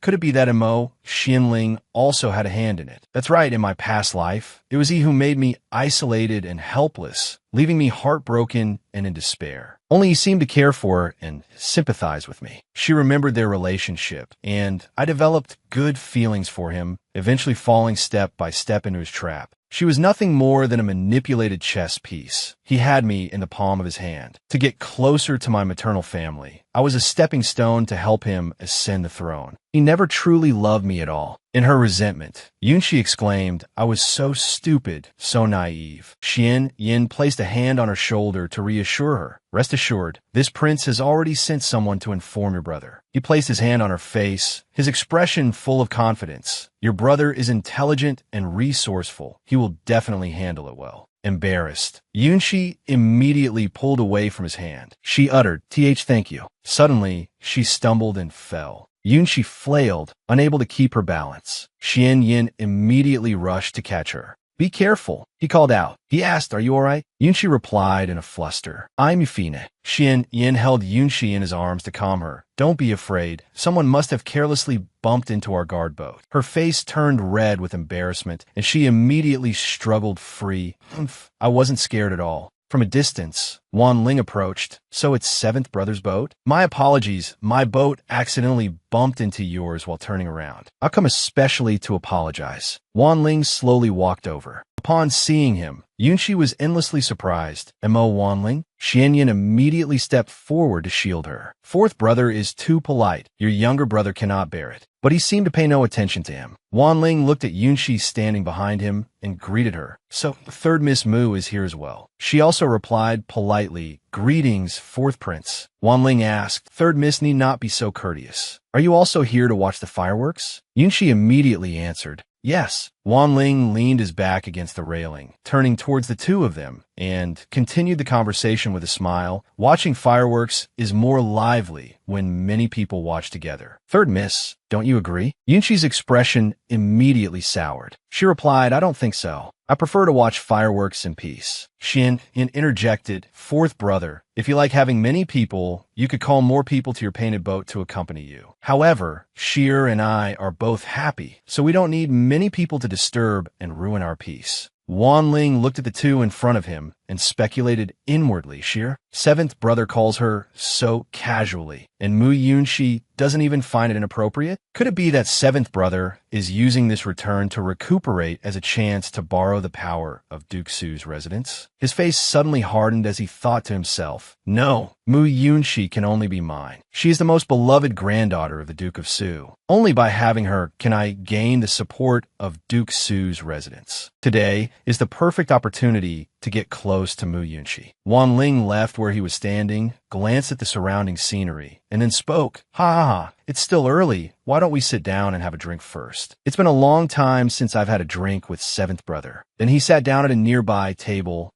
Aren't we drinking wine? I heard that the third miss loves Ru wine the most. Seventh brother wouldn't have failed to prepare it, would he? Yunshi replied perfunctorily. The fourth prince has misheard. I do not like Ru wine. Moreover, I have never liked it. And she sat down opposite him. Hearing this, Wan Ling gave a stiff laugh. Ah ha ha ha. So that's how it is. I must have misheard. He poured some tea and continued. Does the third miss like to drink tea? Yunshi replied coldly. This Longjing tea has a refreshing and lingering taste. I quite like it. Noticing her displeased expression, he couldn't help but feel suspicious. Strange. All the young masters and ladies in the capital know that Mu Yunshi of the Marquis Zhongyi's residence has never known how to drink tea. Could it be that she suddenly had a change in personality and started studying tea? It seems I'll have to investigate this carefully later. Just as he thought this, Jianyun saw him and called out brightly, Cousin, so you're here? I've been looking all over for you. Wan Ling seemed very surprised to see her. Cousin? Yunshi's eyes suddenly went blank. She was shocked when she recognized the person behind her, Muwaning. How did she get on this boat? The boat swayed gently with the wind. Jianyun pouted and tugged on Wan Ling's sleeve, asking, Didn't you say there would be fireworks tonight? He replied gently, It's been a long time since I've seen seventh brother. I just happened to run into him today, so we're chatting for a bit. Mu Wanting spoke up. No wonder I couldn't find third sister anywhere in the residence. So third sister came here. Jianyun said cheerfully, You may be thinking of her, but is she necessarily thinking of you? Yunshi chuckled softly and said, Miss Hua is absolutely right. The relationships between people are truly strange. Yunshi's words seemed to hit a sore spot with Jianyun. There's always one person who remembers another. She immediately pointed at Yunshi's face and asked loudly, How dare you mock me? She simply replied gently, I don't quite understand Miss Hua's words. Which of my words mock Miss Hua? I was just expressing a sentiment similar to Miss Hua's. Jianyun angrily pulled Wan Ling's hand and tattled. Cousin, do you see this woman mocking me? You have to help me teach her a lesson. Paying no mind to those words, Wan Ling demanded, Don't make a scene. The fireworks are about to start. Jianyun then spoke up. That's right, the fireworks are about to start. I'll have to trouble fourth brother to take your people over to your boat. And I don't like it this noisy. We just want to watch the fireworks in peace. Wan Ling frowned slightly and asked, Does third miss think so too? Yunshi turned her head to avoid his gaze and replied coldly, Fourth prince, please leave. Faced with her attitude, Wan Ling's heart couldn't help but stir with turmoil. Detestable. It has always been others who flock around me. This woman truly doesn't know what's good for her. Jianyun was also very annoyed by this attitude and retorted, Humph, do you think we're eager to stay and watch with you? Cousin, let's hurry back to our boat. Wan Ling was silent for a moment, then replied, If the third miss is happy, then we won't disturb you any longer. Another day, I'll take the opportunity to ask for the third miss's guidance on the art of tea. With that, he quickly left. Seeing this, Jianyun also hurried after him. Cousin, wait for me. Then she turned and said, By the way, you all don't need to come here. Go back to my Xianggao. I will pay for all of today's expenses. Although Wanting didn't understand, she still thanked her. Thank you, Miss Hua. She looked towards the two of them and speculated inwardly. Could the fourth prince have taken a liking to Mu Yunshi? Wanting immediately recalled, No, Mu Yunshi is the legitimate daughter of the Marquis Zhongyi's residence, and she has the Duke Su's residence behind her. Her future marriage will surely be a good one. But what about me? I can only hold on tightly to the fourth prince to secure my future. The fourth prince must be mine. He must be mine. She watched the figures of Wan Ling and Jianyun ahead. Jianyun suddenly approached and requested, Miss, please leave. Wan Ling glanced back at Yunshi, then she also quickly left. Jianyun spoke up. All right, the fly is finally gone. Yunshi just replied perfunctorily. Her attention was on the night sky with its bright moon. A moment later, the fireworks began to explode, brilliantly lighting up a stretch of the sky. Everyone watched and couldn't help but exclaim in admiration. Wow, so beautiful. Yunshi looked wistfully at the sky. How strange. In the past, it seems someone also set off fireworks like this for me, illuminating the dark night, but why can't I remember who it was? She stood up and leaned against the railing. Suddenly, a little boy fell into the water. The boy struggled continuously in the water.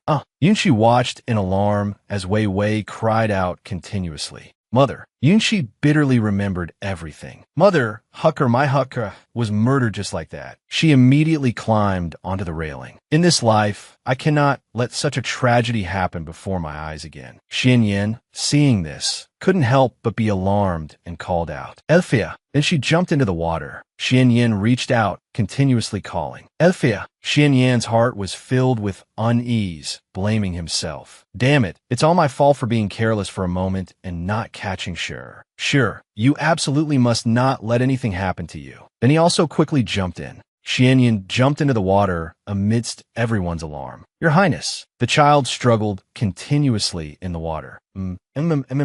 Help. Everyone around was panicked. That's a young master. Oh no, the little young master is sinking. Yunshi swam down, trying to reach the boy. She struggled to hold Wei Wei up. So heavy. Yunshi reached for the light. No, I'm not resigned. The light is right in front of me. Why does it feel like it's getting farther and farther away? She felt so helpless, she started to cry. As expected, I still can't do anything. Will I die here in this life? Suddenly, a hand wrapped around her. Xian Yin had arrived. He kissed her, and then they surfaced. Xian Yin had successfully saved them. He asked worriedly, Shia, are you all right? You were too rash just now. Wei Wei's mother ran over, worried and scared. Wei Wei, what's wrong with Wei Wei? Don't scare mother. With a tear-streaked face, she asked, Are you a physician? How is my son? He checked the pulse and replied, Madam, my condolences, there's no longer a pulse. Hearing this, she hugged her son tightly, crying bitterly. What? My son. Yunshi could no longer ignore it and spoke up. The kid isn't dead yet. Stop shaking him. Wei Wei's mother asked in surprise. What? My son can still be saved. The physician, hearing this, flew into a rage. I'm a physician from Manning Hall. I've treated countless patients. Could it be that I can't even diagnose this correctly? You're just a little girl. Don't talk nonsense. Yunshi just replied in a cold voice. If you can't even save someone from drowning, don't boast about having treated countless people. To think Anning Hall has someone as useless as you. He replied angrily. Don't you spout nonsense. If you can save him, I'll jump from this spot right now. Then she bent down to perform artificial respiration on the boy. Seeing this, the physician shrieked in alarm. What is this for? How dare you desecrate the dead? He's still a child, and you dare to do that? Truly shameless, you. Xian Yin stepped forward, grabbed him by the collar, his eyes cold as he looked at him and ordered, Shut up. Everyone watched the events with curiosity. From the other boat, Jian Yin commented, This third Miss Mu is truly shameless. Wei Wei suddenly coughed violently and woke up. The Prime Minister's wife was full of worry. Wei Wei, you scared mother to death. The boy cried loudly. Wawa. Yunshi advised, Madam, don't worry. The little young master is fine. Quickly change his clothes and cook him a bowl of ginger soup. The Prime Minister's wife, in her boundless happiness, said gratefully, You must be the Mu family's third miss, right? Thank you and the seventh prince for saving our Wei Wei. You're also soaked. Quickly go to the cabin to change into some clean clothes. Another day, the Prime Minister and I will surely visit to express our gratitude. Yunshi smiled faintly without replying, thinking to herself, So she's the Prime Minister's wife. I heard that the Prime Minister and she are exceptionally loving. Even though she didn't bear a son, he was determined not to take a concubine. She recalled the past, feeling moved in her heart. Despite being 39, she still got pregnant and gave birth, finally having this son. It's fortunate that I was here today. Otherwise, I'm afraid she would have gone mad with grief. She spoke up. Thank you for your concern, madam. The Prime Minister's wife also need not worry. Xian Yin placed a cloak on her shoulders, instructing with concern. Go change your clothes first to avoid catching a cold. She sneezed from the cold. Achoo! Then agreed. MHM. The crowd started a buzz. So the third Miss Mu knows medicine. I've never heard of that. She can even bring the dead back to life. Her medical skills must be brilliant. The physician from Anning Hall just said he couldn't feel a pulse and was certain he was dead. One of them said loudly. Just now he also said that if third Miss Mu could cure him, he would jump down from here. Wan Ling immediately pushed the physician down. With such poor medical skills, you still dare to call yourself a physician. Ignoring his pleas. Help! Help! Wan Ling waved at Yunshi. Third Miss, rest assured, I have helped you deal with that quack. She just ignored him. Let's go back quickly. Being ignored made Wan Ling furious. Jian watched her, assessing. It was just a lucky fluke that she saved him. What's there to be proud of? Even cousin didn't react. Who does she think she is? He watched Yunqi's fading figure. Suspicious. She seems to hold some hostility towards me, but I've never provoked her. The hazy moonlight shone down on the gently drifting boat. Xianyan handed some clothes to Nanju, instructing. I found a dress. Quickly give it to your miss to change into. I will have someone cook some ginger soup for your miss. The young girl replied, I can help my lady change. Please, seventh prince, step outside first. Yunqi began to take off her wet clothes, Nanju's nagging in her ear. My lady, you were too rash just now. The clothes were gradually put on. Jumping into the water scared me to death. Yunqi spoke to reassure her. All right, I know. I won't act so recklessly in the future. Okay? You go out first. I want to rest. The room door was suddenly pushed open, and Xianyan entered the room with a bowl of soup. Drink some ginger soup. He looked at Yunqi lying listlessly on the chair. Xianyan bent down to look at her, speaking. I know the pain in your heart, but he suddenly realized something and quickly carried her out of the room. Hurry to the shore. Get the boat to the shore quickly. From the boat next door, Wanting saw everything that was happening. She sneered, silently assessing. These two indeed have some kind of relationship that can't be made public. Nanju quickly brought a change of water. The young girl said gratefully, Thank you, seventh prince, for being so thoughtful. The seventh prince has been busy all night. You should go rest and let this servant take care of my lady. Xianyan, while wringing out a towel, spoke. No need. This prince will stay here and take care of her. Nanju was flustered, but Xianyan smiled faintly and replied, But rest assured, this prince will not bully your lady. Nanju blushed and exclaimed, This servant did not mean that. This servant feels that the seventh prince is of noble birth. He immediately cut off her next words. Say no more. Just go down and rest. The imperial physician said that although Shir's illness came on quickly, it is not serious. She will be fine by tomorrow morning. This prince will change the towel for her a few times and leave a little later. Then he turned to Nanju and said, If you are worried, you can sleep in the next room. However, Shir is sleeping soundly. It's unlikely she will call for a servant in the middle of the night. The young girl blushed and bowed her head. Then I will trouble the seventh prince. Yunqi murmured in her delirium. Older sister. She was again immersed in a nightmare. Hucker fell into the Bibbo Lake because he was playing. The eunuchs searched for about 5 days, and his body was gnawed by fish beyond recognition. Yunqi, with tears in her eyes, shouted resentfully, No, Hucker was murdered. I saw with my own eyes someone push him into the water. Older sister is joking. It was Hucker who was playing. The palace maid originally wanted to pull Hucker back, but couldn't hold on. Why did it become a push when it came from older sister's mouth? She sobid, sobi. He is the emperor's child. Wanting sneered. The emperor is a dragon among men. How could he be short of sons? She sneered, mocking. Third sister, you're truly naive. Ha ha ha. Tears rolled down Yunqi's cheeks. She still couldn't escape the obsessions of the past. Hukar, aim sori. It's mother who is useless. It's mother who didn't protect you. Xianyan immediately hugged her, comforting. Hucker surely misses you too. He will definitely be reincarnated and come back in the future. Don't think about it anymore. Get some good rest. He stroked her hair, speaking gently. Don't be afraid. There are no more hardships. I will go through the difficulties with you. When I couldn't sleep before, my mother consort would sing me a nursery rhyme to lull me to sleep. Shall I sing it for you? Then Xianyan looked up at the moonlight outside the door and began to hum. The bright moonlight shines on the vast ocean. The vast water overflows, passing by the lotus pond. The fragrance of lotus seeds from the pond. Nanju quietly entered the room.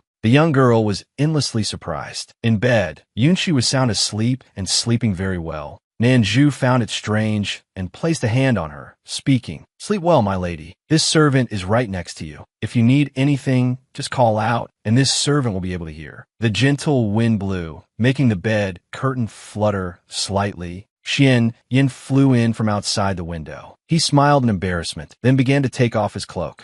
Yin lay down beside Yunqi, comforting her. The next morning, Yunqi groggily woke up, and in front of her was Xianyan. Yunshi was startled and immediately moved away. What is this? What happened last night? I remember saving a boy and then going back to sleep on the long chair. She was endlessly panicked and immediately sat up. Where am I now? Yunshi tiptoed outside. I didn't return to the manor for a night. Someone will definitely make a big deal out of it. Yunshi leaned against the railing, stretching out her hands to catch the falling flower petals. This is the 7th prince's manor. Nanju entered, carrying a bowl of hot medicine. Yunshi called out, "Come here." Seeing her, Nanju couldn't help but be overjoyed. "My lady, you're awake?" Then the young girl held out the bowl of hot medicine. "This servant brewed the medicine for you, as instructed by the imperial physician. When my lady wakes up, you must drink a bowl. Please drink it while it's hot." She immediately refused. "No need. I'm a physician myself, and I'm not sick. Why would I drink medicine?" Xian Yan's voice came from behind. "The proverb says, a physician cannot heal themselves. No matter how brilliant your medical skills are, you must listen to the physician." Xian Yan stretched and walked out. Seeing him, Yunshi spoke, flustered. "7th prince, you're up so early." He replied, "Not as early as you." Then Xian Yan took the bowl of medicine from Nanju. "It's just right. The medicine is very warm." Yunshi, from behind, continuously refused. "No need, I'm fine. If I'm not sick, why drink medicine?"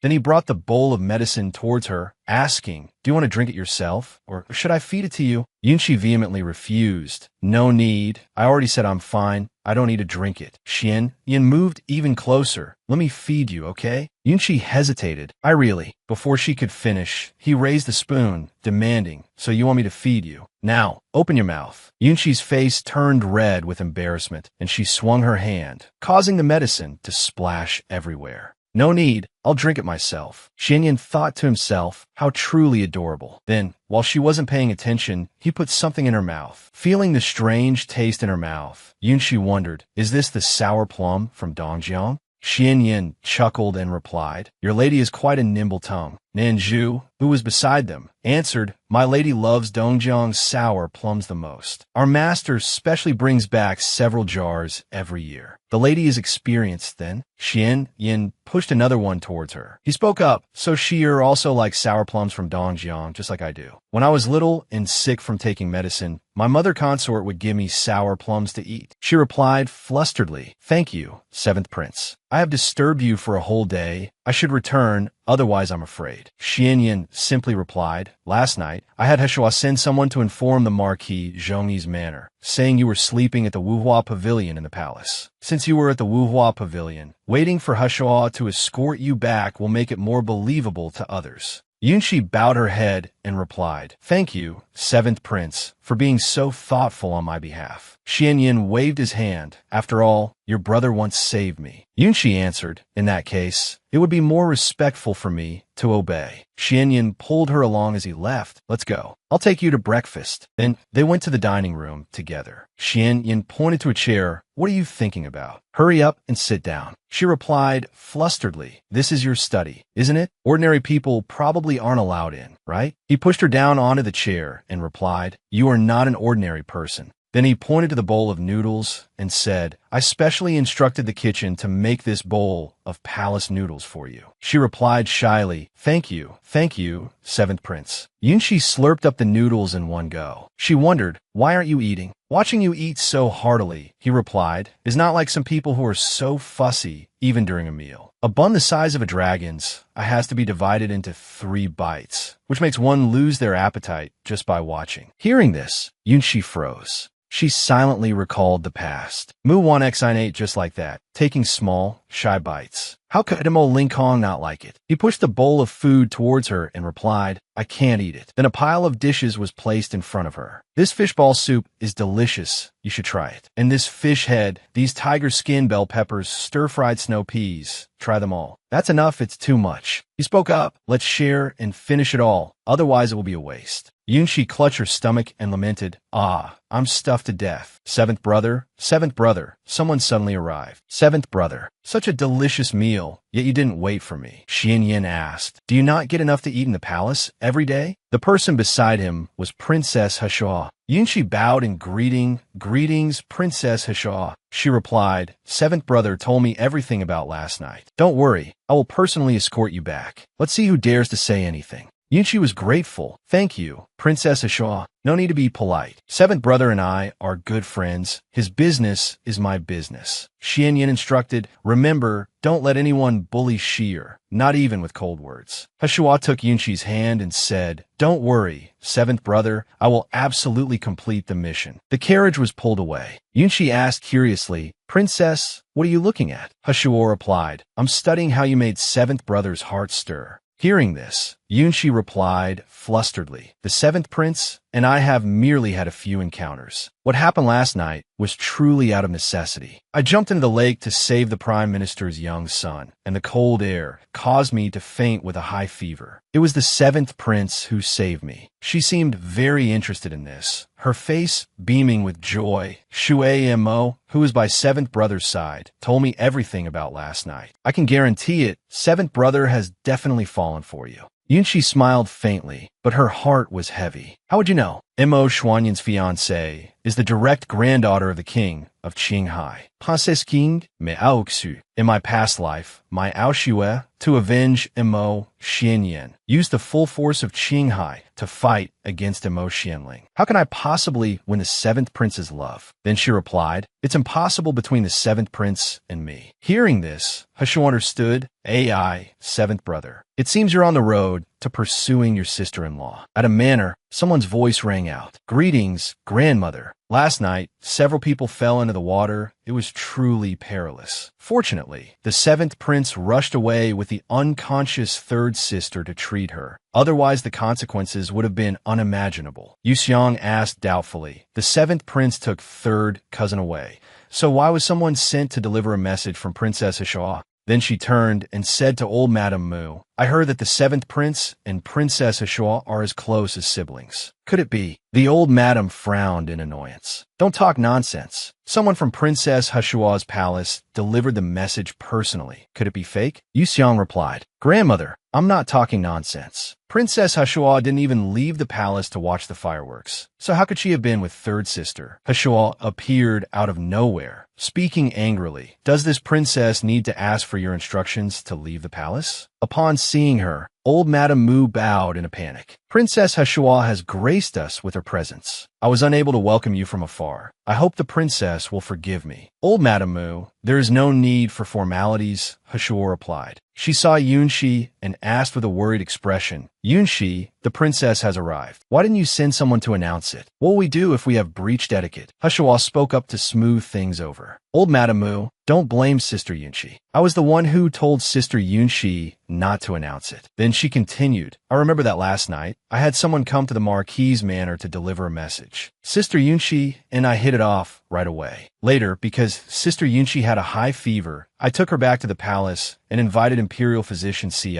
to diagnose and treat her. Hashua pointed at Yu Xiang. How dare someone spread such rumors? She immediately denied it. Yu Xiang wouldn't dare. Yu Xiang was just worried about third cousin. Hashua raised her voice. Worried? How come this princess didn't hear it that way? This princess only heard you fanning the flames on the side, as if you fear the world isn't chaotic enough. Yu Xiang immediately knelt to beg for mercy. Forgive me, princess. Forgive me, princess. Then she asked with a smile, You're asking for this princess's forgiveness. All right, then tell me in detail, what crime have you committed? Yu Xiang replied, trembling. Yu Xiang should not have speculated on the princess's movements, and even less should I have doubted the princess. Hashua said in a cold voice, her sharp eyes staring at the person before her.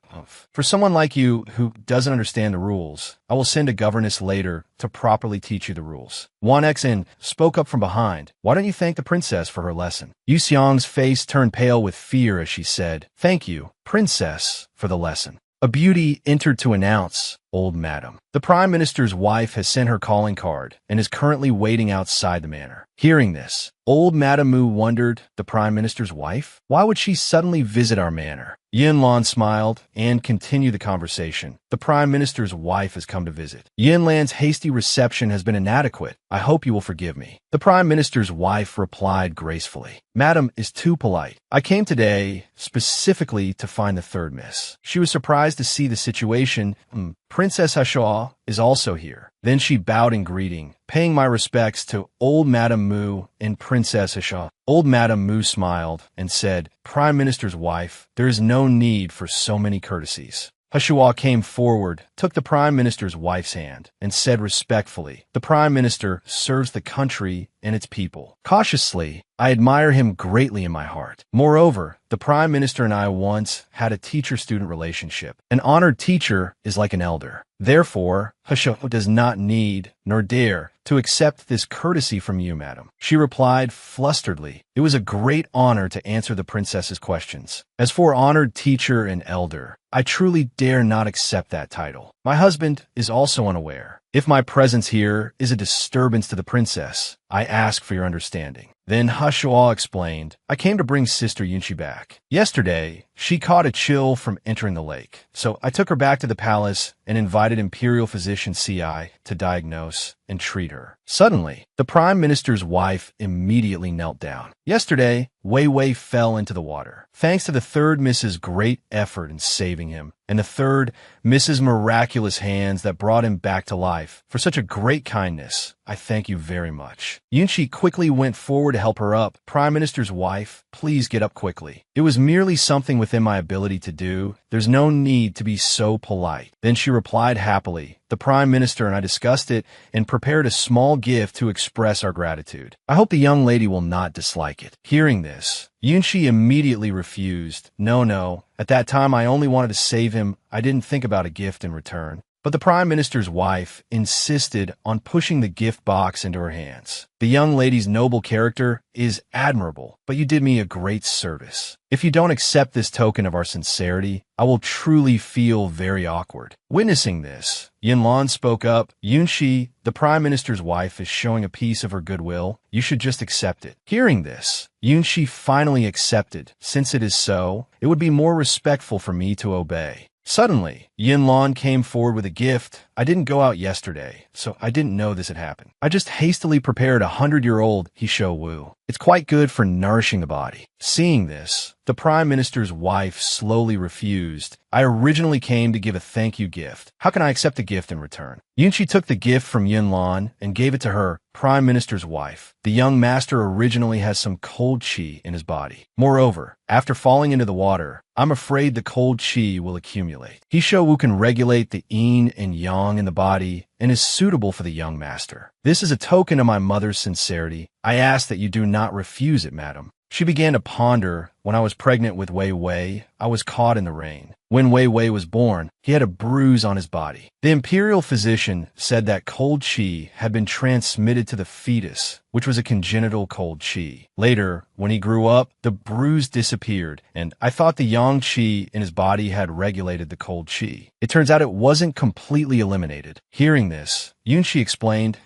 this Hisho Wu can be used to stew with meat, allowing the young master to absorb it slowly. I will also prescribe some warming medicine to dispel the cold and dampness, ensuring the medicine will cure the illness. Gratefully, she tightly grasped her hand. Thank you, young lady. In the future, if you need any help, the Prime Minister and I will help you, even if it costs us our lives. Yunchi's cheeks flushed slightly. Prime Minister's wife, you speak too seriously. If I need the Prime Minister and you to help, I will definitely ask. Then she happily took her leave. Yesterday, the seventh prince also helped save Wei Wei. I have also prepared a monetary gift and plan to visit his door to thank him. So I will take my leave first. Hearing this, Hashaw also spoke up. It just so happens I want to go to Seventh Brother's place. I'll trouble the Prime Minister's wife for a ride. Yunchi agreed. Then I will see you off. They said their goodbyes. The Prime Minister's wife came closer and asked softly, Third Miss, last night when Wei Wei fell into the water, did you happen to see what happened? Hearing this, Yunchi replied, if the Prime Minister's wife hadn't mentioned it, I was also about to talk to you about this matter. Then she answered, I saw the young master being pushed into the water. She asked in alarm, Third Miss, did you see anyone?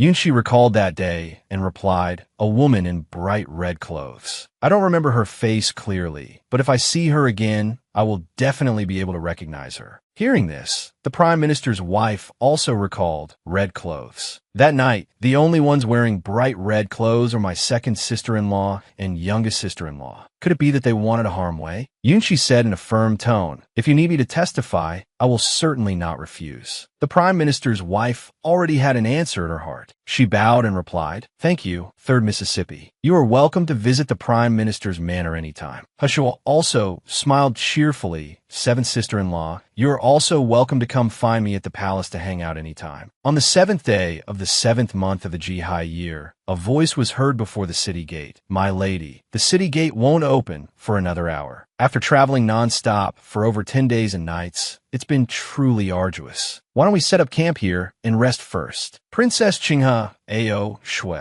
replied, "No, I will enter the town a while." Luo Ju, following behind, asked in confusion, "Today is the 7th day of the 7th month. If we don't enter the city, how can we attend the Qixi banquet at K Lu? And how will we see the 7th prince?" Ao Shui replied, "As long as we return to the capital, I can see my cousin anytime. Besides, he is not in the northern borderlands right now." Luoing also asked, "Where's Our Lady going now? Are you going to Shui Weguan to wash away the dust of the journey? If not, this servant will go ahead to greet Abbess Jingwei." Ao Shui replied as she spurred her horse on, "I'm not going to Shui Weguan. I'm just going to pick someone up. Father." Then she galloped ahead. Behind her, the other two called out, "My lady, wait for us servants." "Father." At Marquis Zhongyi's manor, a maid was preparing an outfit. Marquis Zhongyi's manor, "My lady, for today's K Lu banquet, if you wear this emerald green outfit, won't you just become a backdrop for others?" Wanxin turned and asked, "If everyone else is extravagantly dressed in red, and I'm the only one in green, tell me, who will truly be the backdrop?" The maid immediately praised, "My lady is still the cleverest." Wanxin turned slightly and asked, "Tongyi, between me and 3rd sister, who do you think is more beautiful?" The maid replied with a bright smile, "4th Miss is hailed as the #1 beauty of the capital. Naturally, 4th Miss is more beautiful." Hearing this, she immediately gave a reward. "What you said is not wrong. This is for you." The maid happily accepted it. "Thank you for the reward, my lady. This servant will definitely be devoted to her duties in the future and solve all of my lady's worries and difficulties."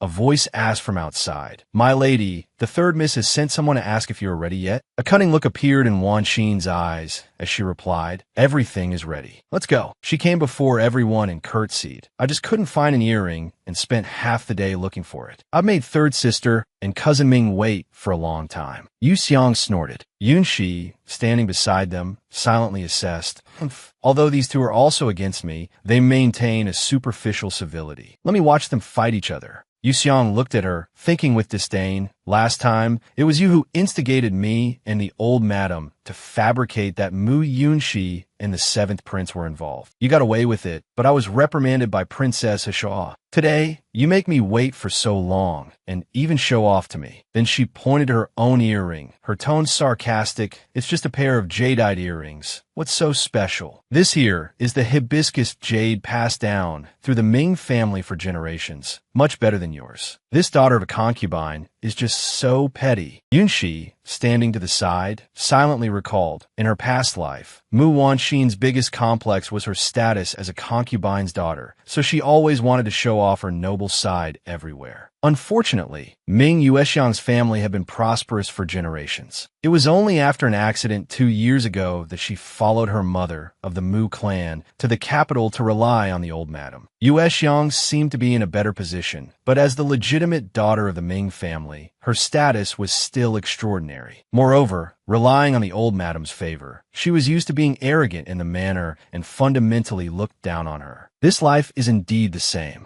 Wanxin felt embarrassed and thought to herself, disgusting. So what if this lady is the daughter of a concubine? Aren't you just a niece? What right do you have to mock me? I should really have Princess Hashua send over a formidable mama to properly deal with you." Yu Mao ran up breathlessly. "I'm sorry I'm late." Yunshi reassured her, "It's all right. We can just slowly get on the carriage." Hearing this, she immediately thanked her. "Thank you, 3rd sister." Yunshi looked at her and recalled, second sister, is also a pitiful person, timid and weak since childhood. In her past life, she was promised like a gift to the son of Marquis Shunping as a successor wife. In the end, less than a year after getting married, she was tortured to death. Yunshi replied with a bright smile, "We are sisters. Why be so polite? Let's go." At Shui Weguan, Ao Shui came and asked, "Excuse me, has the third miss of Marquis Zhongyi's manor returned?" Marquis Zhongyi's manor. Have people from Marquis Zhongyi's manor also been coming and going from Shui Weguan recently?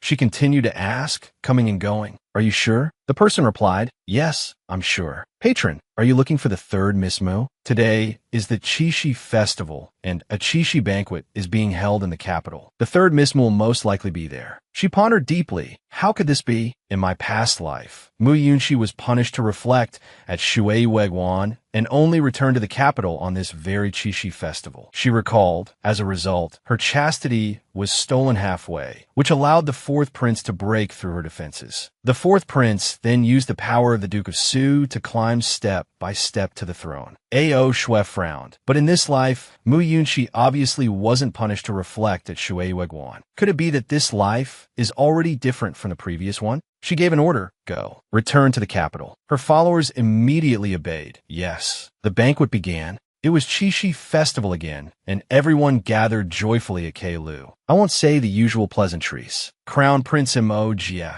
the host, raised his cup in a toast. "I only hope that everyone interacts harmoniously. All right, please enjoy yourselves." Everyone raised their cups. "To your highness, the crown prince." Xin Yin, sitting next to Yunshi, continuously placed food on her plate. "Your cold has just recovered. Here, eat more meat to nourish your body." Yunshi accepted it flusteredly. "Thank you, seventh prince. I'm not that sick anymore, and I'm also full. You don't need to get more from me. I really can't eat anymore." Hushual witnessed this and chuckled softly. "AI, as expected, seventh brother is just like other men. Once you have a wife, you forget your little sister." Yunshi replied, blushing, "Princess, please be careful with your words. The seventh prince and I are just ordinary friends." Wan Ling appeared from somewhere and approached. "Third miss, we meet again. That night, after you saved the prime minister's young son and left, I was afraid you had caught a cold. I especially went to invite Dr. Lin from Anning Hall, but in the end, I couldn't find you." Hushuo answered for her. "I was the one who brought Sister Yunshi back and invited Imperial Physician Su to check on her." Wan Ling nodded. "So that's how it was. Is she all right then?" He asked with concern. "So that's how it was. Is she all right then?" Yunshi spoke up, her expression full of hatred. "I'm fine. Thank you for your concern, fourth prince. I am all right." He continued the conversation. "As it happens, I have a 100-year-old Hisho Wu root, which is excellent for nourishing the body. I'll have someone send it over to you tomorrow." Her face immediately hardened. "I appreciate the fourth prince's kind intentions, but as for the item, I cannot accept a reward without merit. I dare not accept it." Wan Ling still replied gently, "What strange words, my lady. Last time, it was thanks to the third miss, otherwise a life would have been lost." He was secretly surprised. What is going on? Why does she look at me like an enemy? I've never provoked her before. Xian Yin came closer. "Fourth brother, the third miss has just recovered from a cold, and it's not convenient for her drink. Why don't we two brothers share a toast?" Suddenly, a scream came from somewhere, and the crowd cried out in alarm. "What happened? What's wrong with Marquis Dingyuan?" I don't know either. We were eating just fine, and Marquis Dingyuan suddenly fell to the ground. The man named Dingyuan lay motionless on the ground. Wan Ling immediately ordered, "Quick, go invite Imperial Physician Su. Dai Fengbi." The Imperial Physician's daughter spoke up. "It will take some time for Imperial Physician Su to get here. Let me check on Marquis Yuan first." She immediately went to check his pulse. "Who is this woman? Is she also a doctor?" "She is Tai Fong Fei, the daughter of the head imperial physician in the palace. Her medical skills are not simple." And she cried out in alarm. "This is not good. Marquis Dingyuan has no pulse. He's dead." Hearing this, Wan Ling spoke up. "What nonsense are you talking about?" Fong Fei replied, "Your Highness, this humble woman is not speaking nonsense. I truly cannot feel Marquis Dingyuan's pulse anymore." Hearing this, he gave an order. "Someone, first go and invite Dr. Lin of Anning Hall to come and see what exactly is the situation with Marquis Yuan." Seeing this, Hushuo immediately requested, "Sister Yunshi, you go take a look." She immediately agreed. "All right." Yunshi quickly stepped forward. Seeing this, Fang Fei asked angrily, "What are you doing?" Yunshi stated firmly, "He is not dead. I can save him." Fang Fei was astonished. "Nonsense. Marquis Dingyuan has no pulse. How can he be saved?" Hearing this, Yunshi replied, "I said he can be saved. If you can't treat him, then step aside." She was very disbelieving and said loudly, "I started reading medical texts at the age of 3, and all my medical skills were personally taught by my father. Could it be that I can't even tell life from death?" Hearing this, Hashua got fed up and spoke out. "Then everything you've learned until now can really be thrown away." Fang Fei was furious. "You," Wan Ling then asked. "Third miss, I heard you save the Prime Minister's young son before, but his drowning is different from this. Are you sure you can save him?" She affirmed with certainty. "I can." Wan Ling asked, "All right, how will you save him?" Yunshi requested, "Quickly go get some clean earth, steam it, and bring it to me." Wan Ling was puzzled. "Third miss, what do you want to do?" Beside them, Fang Fei said loudly, "If I knew it. You don't know any medical skills at all. You're just pretending to win people's favor." Hashua shouted angrily, "Brother Crown Prince, Yunshi is really amazing. She can definitely cure Marquis Dingyuan." Fang Fei also retorted loudly, "That's ridiculous. Using earth to treat an illness is truly unheard of. Ask everyone here, does anyone believe it?" The crowd immediately burst into an uproar. "That's right. How can you use earth for treatment? Can he really be saved? Isn't this third miss treating us like fools?" Both Wan Ling and Xian Yin answered, "I believe." They glanced at each other. Wan Ling thought to himself, Mu Yunshi can only be mine. Xian Yin looked at him and sneered, thinking to himself, "In this life, I will not let you harm Shir again." Wan Ling bowed his head and replied, "If fourth brother and seventh brother trust your medical skills so much, then I will also trust you this once." Yunshi curtsied. "Thank you for the crown prince's trust." Then he requested, "Go, according to third Miss Mu's words, steam some clay." The servant immediately accepted the order. Yes, Ao Shui appeared from nowhere, calling out cheerfully, "Cousin." Upon seeing her, Xian Yin was surprised. "Ao Shui," he asked, "when did you arrive?" She immediately replied, "I just arrived in the capital and came to attend the Qixi banquet at Keilu." Then Ao Shui leaned against Xian Yin. "After the banquet ends, cousin, please take me to Wanshou Palace to visit our grand aunt." Seeing this, he immediately pushed her hand away, looking flustered. In front of so many people, what kind of behavior is this? Ao Shui was extremely surprised by his action. "It's been a long time since I've seen you, cousin. I lost control for a moment. Please forgive me, cousin." Xian Yin smoothed his sleeve and said, I have something to do later. Have a Shua take you to the palace. Imperial grandmother misses you very much too." Ao Shui replied, I miss our grandaunt too." She blushed, looking at the person before her. "And you too." She looked at the scene before her in confusion. Yunshi was treating Marquis Dingyuan. She recognized her immediately. "Oh, so Mu Yunshi is here saving someone." She was extremely surprised to see this. But in her past life, didn't she not know medicine at this time? Could it be that because of my rebirth, the timeline has changed? Fang Fei beside them spoke loudly. "Do you even understand acupuncture?" She asked loudly. "That's a fatal acupoint. Are you trying to kill him?" Xian Yin looked at her with a cold, threatening gaze. "In this prince's opinion, you're the one who wants to die. Otherwise, why would your noisy mouth be causing a disturbance while someone is providing treatment?" Fang Fei's face turned pale as she replied, I was just." Beside her, Yunshi promised, "If I cannot save him, I am willing to pay with my life." Everyone was extremely alarmed to hear this, but she was very confident. "Therefore, please step aside. If this drags on, you and I will pay with our lives together." Only then did Fang Fei fall silent. "Fine, I'll see how you pay with your life." The servant beside them had also brought the clay. "Your Highness, the clay has been steamed." Yunshi took some of the clay. Fang Fei beside her kept questioning. "You're planning to use dirt to treat an illness? I think you're just deliberately stalling for time." She placed the clay on her hand, then placed it on Marquis Dingyuan's body. The man slowly woke up. Everyone was endlessly surprised. Marquis Dingyuan clutched his aching head and spoke.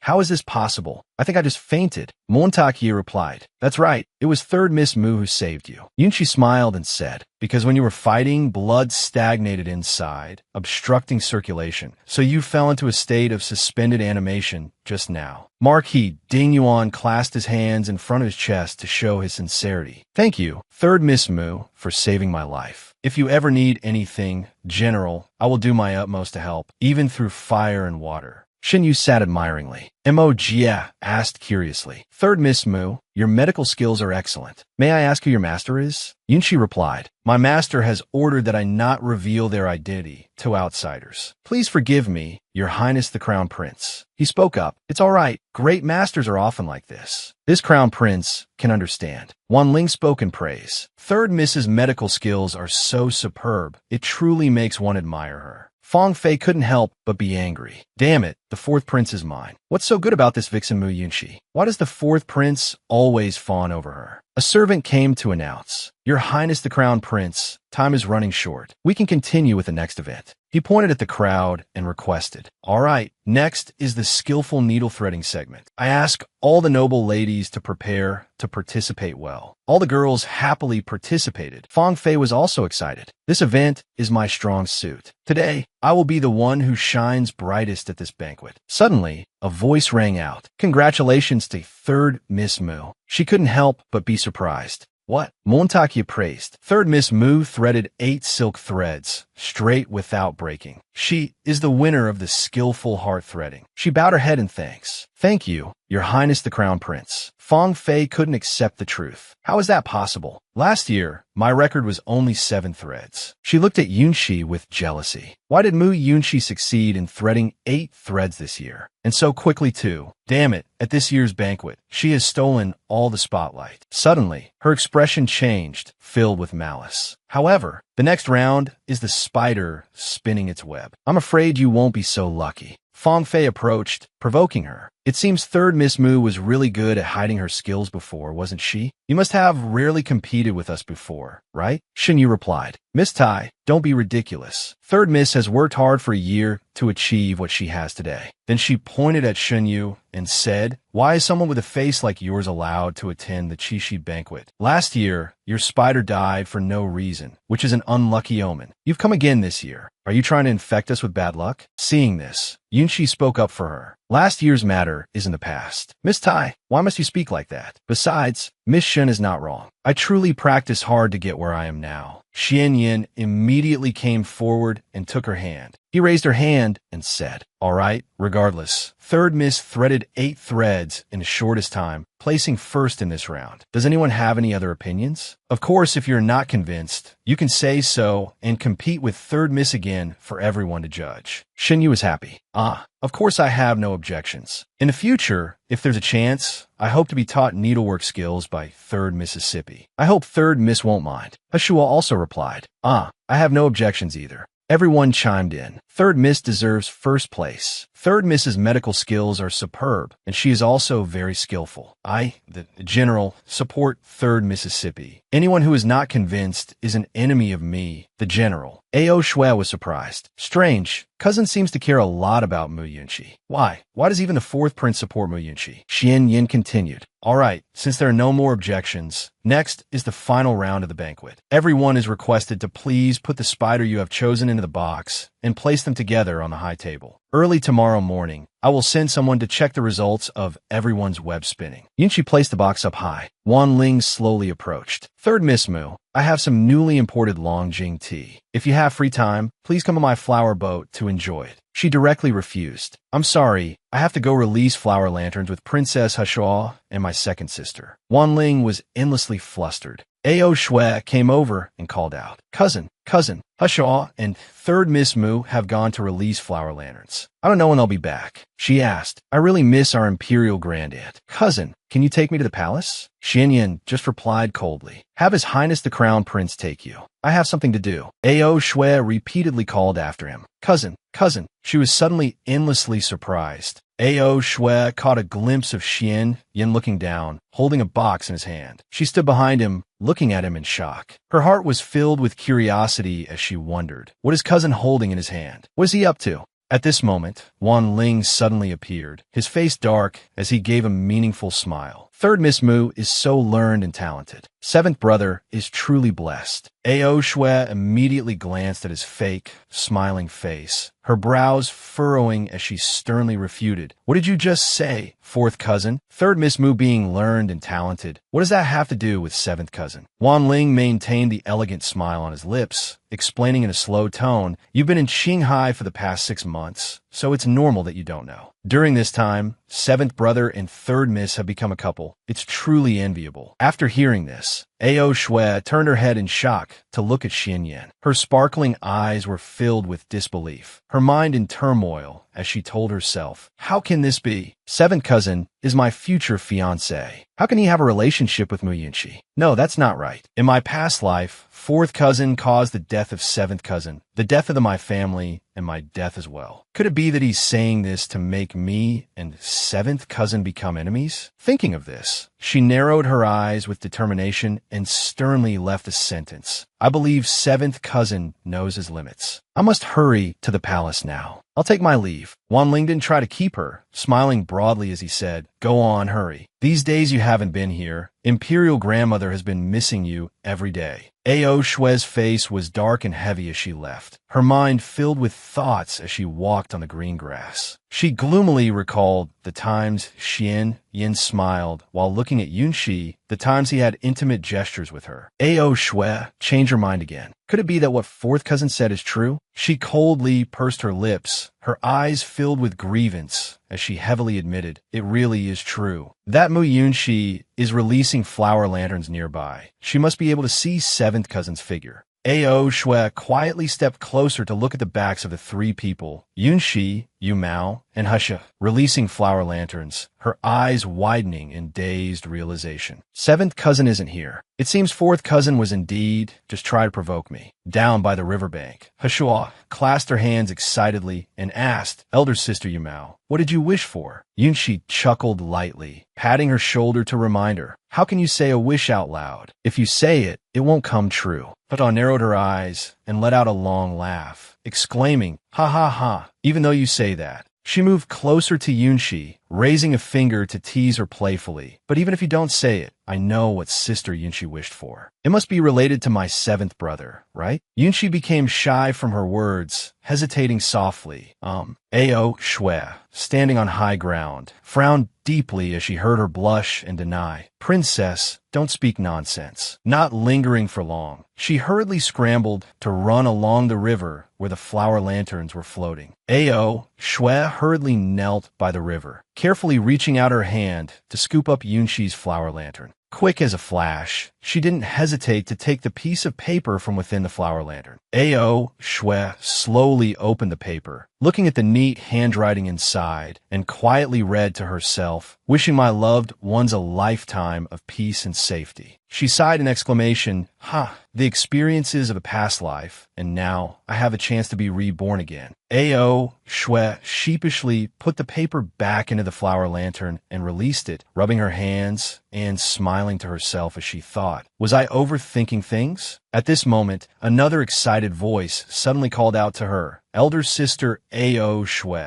It turned out to be Hasha. She hurriedly approached Ao Shui, asking cheerfully, elder sister Ao Shui, did you also come to release flower lanterns? Ao Shui also smiled politely, nodding in greeting. So it's Hasha, third miss, and second miss. After greeting them, she nodded and gently answered Hushua's question. MHM, I just released it. Hushua's sharp eyes spotted the lantern she had released, and her eyes widened as she chirped, Sister Ao Shui, you released a fish lantern too? It's the same as the one sister Yunxi chose. Ao Shui maintained a calm and composed demeanor, remarking leisurely to Yunxi, is that so? It turns out the third miss, and I chose the same one. She curved her eyes into a smile, her bright face explaining, releasing a fish lantern on the river fits the mood and the scene. I think it's quite nice. However, Yunxi had long seen through Ao Shui's lie, her mind silently screaming with questions. Strange, that fish lantern was clearly the one I released. Why was she looking at my fish lantern just now? At this moment, Ao Shui changed the subject, looking around and asking doubtfully, oh, isn't Miss Wan Yuan with you? Aren't you sisters? Yunxi, still smiling brightly, quickly answered the question. Mu Wan Yuan is with her cousin, Mingyue Xuan. Her heart suddenly paused, and she narrowed her eyes, darkly wondering to herself, Mu Wan Yuan, that's right. I didn't expect her to be releasing lanterns too. Could it be that she... Unsure what she had thought of, Yunxi seemed to be in a hurry. She gently clasped her hands and curtsied, announcing, Everyone, I suddenly remembered I have some medicinal herbs I pre-ordered that I was told to pick up today, so please excuse me for not being able to stay. Then try to keep her, nodding in agreement. All right, then take Sister Yu Mao back to the manor. Sister Ao Shui, and I will also head back to the palace. She stood behind, waving enthusiastically, a reluctant reminder in her voice. Sister Yunxi, don't forget we're going horseback riding together in a few days. As Yunxi slowly walked away, she tilted her head slightly and gently reassured her, don't worry, I won't forget. After speaking, she quickly departed, walking to a spacious and deserted pavilion. Yunxi lightened her steps, entering without a sound, and immediately saw Wan Yuan's figure. She was so hateful, she gritted her teeth. Her eyes blazed with indignation. Yunxi carefully leaned out from behind a wall to observe Wan Yuan, sighing in relief and thinking, Mu Wan Yuan, it really is you. It's a good thing I came back, or I would have been miserably harmed by her. After she left, Yunxi tiptoed over to where Wan Yuan had been standing and opened the box, cursing angrily in her heart. Detestable. I never thought Mu Wan Yuan could be so vicious. Yunxi looked at the dead spider that had been swapped into the box, her heart aching as she recalled. She directly swapped my spider for a dead one. This is a bad omen. Last year, Shun Yu's spider died, and the people in the manor treated her like a jinx. Thinking of this, she quickly picked up the spider, a dark realization dawning on her. If everyone sees my spider is dead tomorrow, I'll also be seen as the jinx of the Marquis of Zhongyi's manor. Yunxi then glanced at the box beside it, a sinister, scheming smile appearing as she thought to herself, since you've been so vicious, then you can't blame me for swapping them. A moment later, in the dark of night, amidst a gloomy and deserted forest, a petite young lady drove a horse-drawn carriage at high speed. Halt! Suddenly, the figure of a tall horse appeared ahead, blocking the carriage's path, startling the young lady. She was shocked and quickly pulled the reins to stop the horse. Whoa! This person was Mu Yunxi's maid, Ban Xia. Yunxi, sitting inside the carriage, saw it stop and slowly lifted the curtain, asking in confusion, what's wrong? Ban Xia turned her head with a happy smile and reported to her, Miss, it's the seventh prince. Indeed, ahead was Xian Yan, accompanied by his guard, Ling Bei. Yunxi poked her head out of the carriage, her gaze puzzled, wondering about his appearance. I wonder what orders the seventh prince has for blocking our carriage. Xian Yan's lips curved slightly as he calmly announced, I'm taking you somewhere. After speaking, he reached out and pulled her onto his horse, causing a startled Yunxi to cry out, ah! She was swept into Xian Yan's arms as he spurred the horse forward, and she gaped in shock, shouting, Seventh Prince, please have some self-respect. Let me down. Ban Xia behind them was also shocked, her eyes wide as she yelled, Miss. At this moment, Ling Bei, who had stayed behind, suddenly reached out and grabbed her by the collar. Ban Xia was confused as he lifted her onto the carriage. She put her hands on her hips and anxiously demanded, What are you doing? I have to find my miss. What on earth does your master want? Ling Bei smiled faintly, his voice gentle and reassuring. She will be fine. But she was still not at ease, clenching her fists and reminding him in a harsh tone, it's the middle of the night, a lone man and a lone woman. If someone sees them, what will become of my miss's reputation? Ling Bei stood his ground, blocking her and firmly emphasizing again, I told you, nothing will happen. Ban Xia was furious. She recklessly raised a fist to threaten him. Get out of my way. If you don't move, I'll scream that your master is a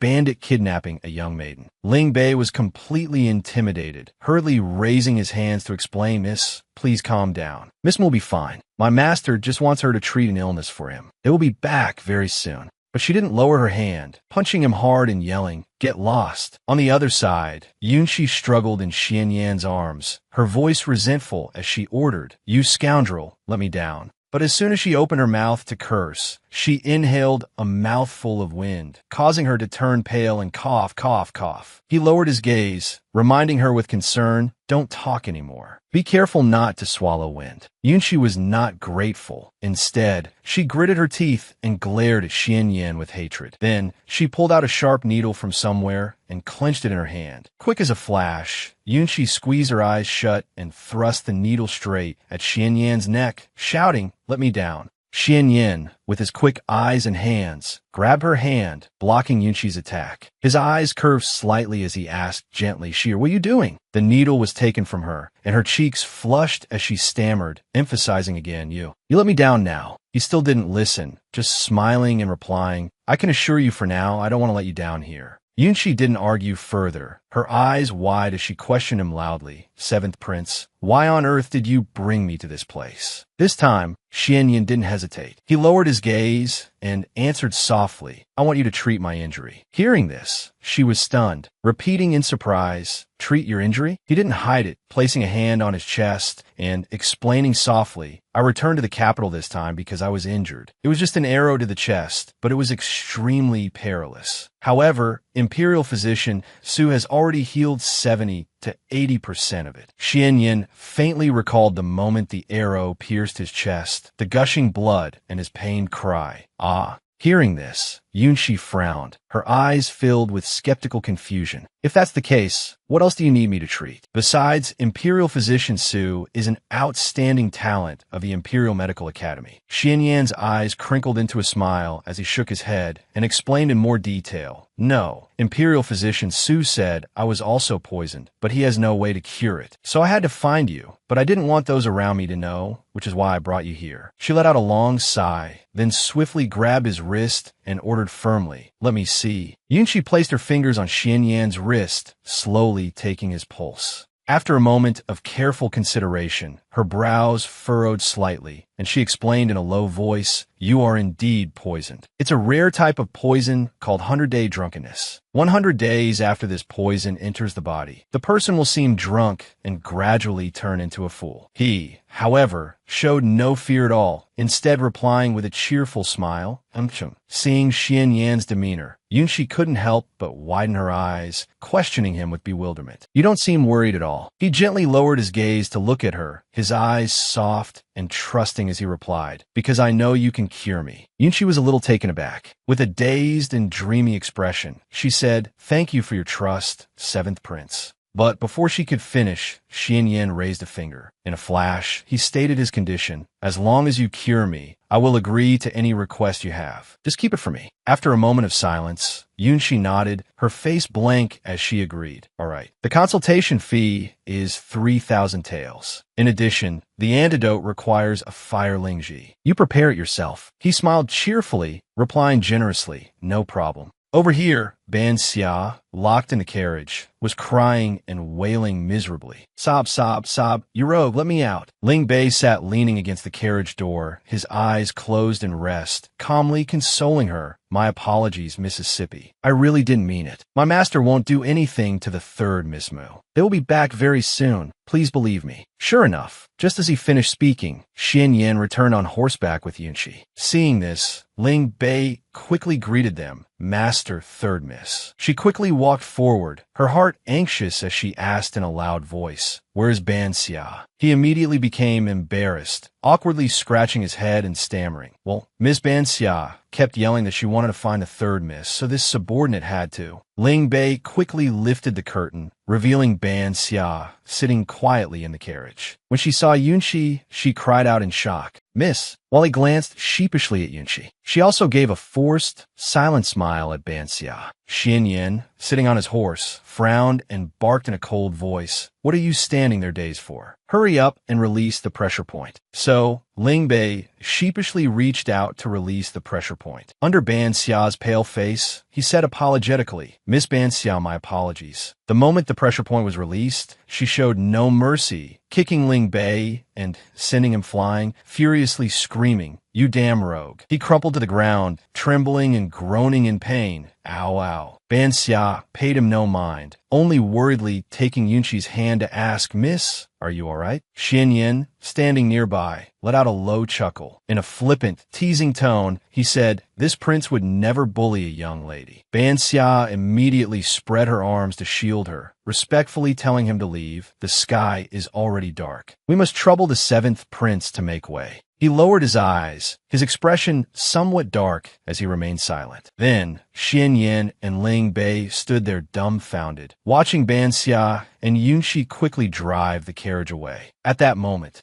he coldly glanced at him and ordered in a low voice, You will make a trip to Keilu. You should know what to do. Don't let anyone find out. Ling Bei respectfully clasped his hands and bowed, quickly accepting the order. Rest assured, your subordinate guarantees the mission will be completed. A short while later, at the Baichao garden of the Marquis of Zhongyi's manor, Yunshi was leisurely and blissfully soaking in a bathtub. Suddenly, she smelled a strange fragrance. She sniffed lightly and asked with curiosity, "Why has the incense been changed?" Another maid respectfully reported, "This was a gift from physician He. He said it's a newly made divine apricot blossom incense. Not only can it calm the mind and purify the air, but it can also repel insects and mosquitoes." So this servant changed to this one. Nanju, standing nearby, was stunned and asked in surprise, "Could there be a problem with this incense?" Yunshi slowly lifted the lid of the incense burner and took a gentle sniff. She frowned and explained, "Apricot incense does indeed have the effect of calming the nerves and repelling insects, but this is not pure apricot incense. It's mixed with Honda grass." Hearing this, the maid raised her eyebrows, repeating in confusion, "Honda grass?" They looked at the censer emitting plumes of fragrant smoke, and she remarked softly, "Is there something wrong with adding Honda grass? We have a few of those plants in our courtyard. Its leaves close up with just a light touch. It's very interesting." Yunshi slowly leaned against the side of the bathtub, stroking her long hair as she explained with a smirk, "If you keep touching the touch-me-not grass, the sensitive plant, you will lose your hair. In the future, in the courtyard, touch it less." Hearing this, Nanju was stunned and covered her mouth. She stammered, "Asking hair loss? Does physician He know?" She closed her eyes, still calmly stroking her hair, and replied with a cold snort, "This is basic medical knowledge. Physician He's medical skills are superb. How could he not know?" The young girl was shocked again, stammering in disbelief as she realized. Then he intentionally harmed you, Mississippi. But why? You have no grudge or enmity with him."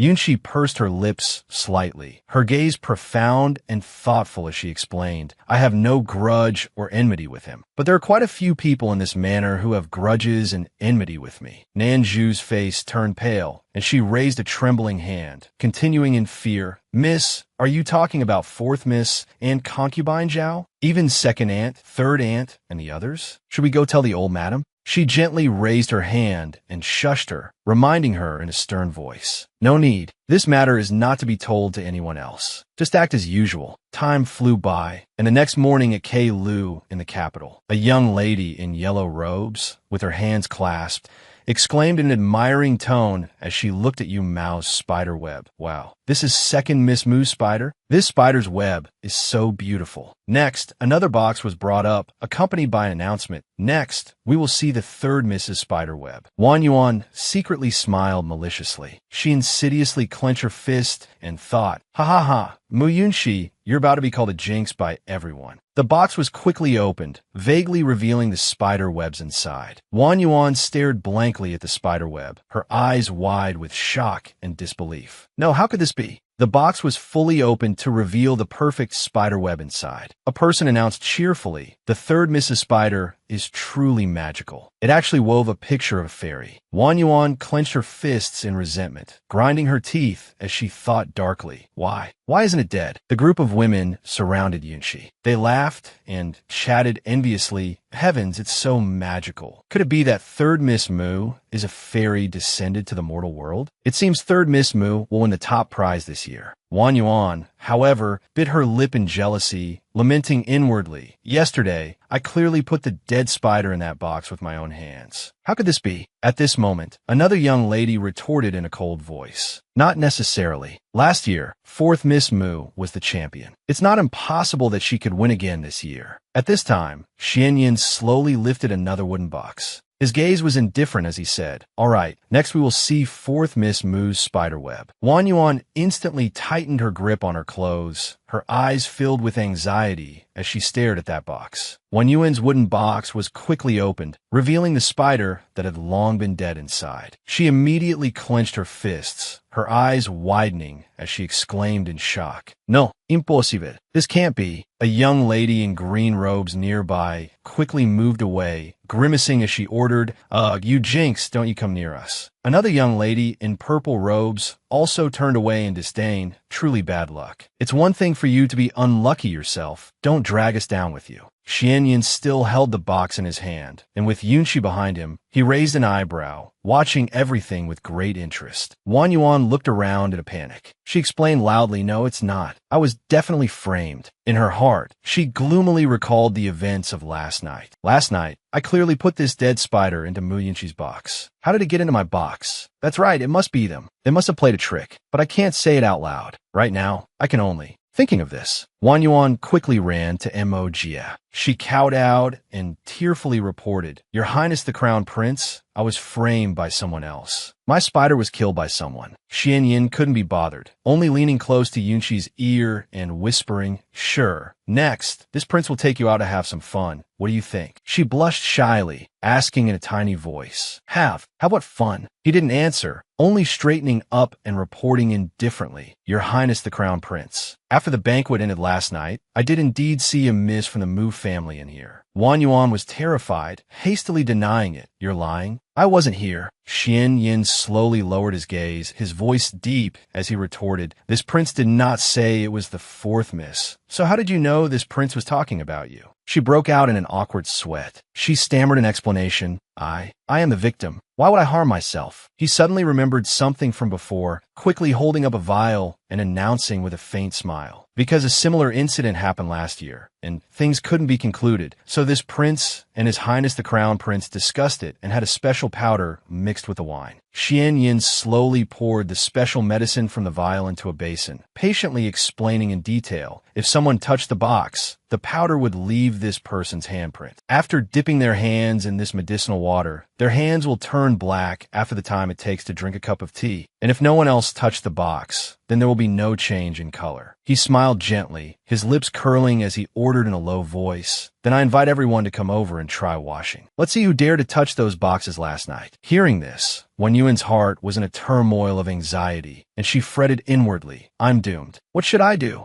On the other side, Mo-Jia also walked to the basin of medicine and dipped his hands in. He nodded in agreement. "The seventh prince has a point. Everyone, wash your hands once. This crown prince will be the first." In a corner on the other side, Yunqi lowered her voice and asked Xianyan in a whisper, "What you used is Shui Yunamo." He curled his lips into an amused smile, his deep and pleasant voice praising her.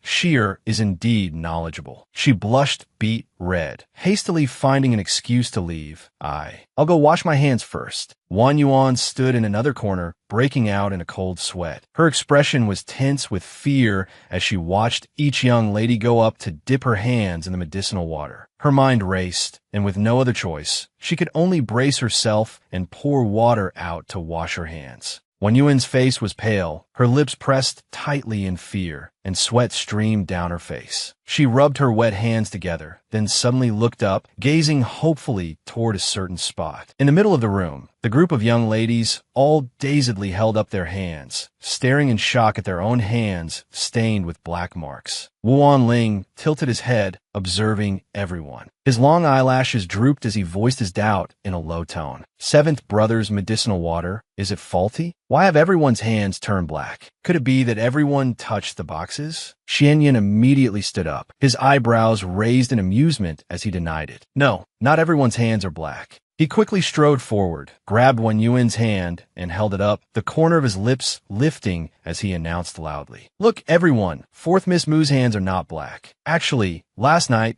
I didn't put any powder medicine in the wine at all. That bottle was Shuiyun and Mo." Xianyan slowly cast a meaningful glance at her fair hands, which were completely free of black marks, and gave a cold laugh as he pronounced, "Whoever washes with it will have their hands turn black, except for the one who has a guilty conscience and dares not wash." He turned his head again to look at Mo-Jia, who was holding up his two hands stained with black marks, and nodded, explaining slowly, "The Crown Prince is the best proof. He clearly didn't touch that box, but his hands still turned black. But there's no need to worry. This black color will disappear after an incense stick's time. It won't harm anyone." Hearing this, the group of young ladies put their heads together and whispered. A person in green robes speculated in a low voice, "The incident from last year, could it have been her doing?" The young lady in yellow robes nodded in agreement. "It's really possible." Xinyu also rushed out, pointing a finger and scolding, "Mu Wan Yuan, I have no grudge or enmity with you.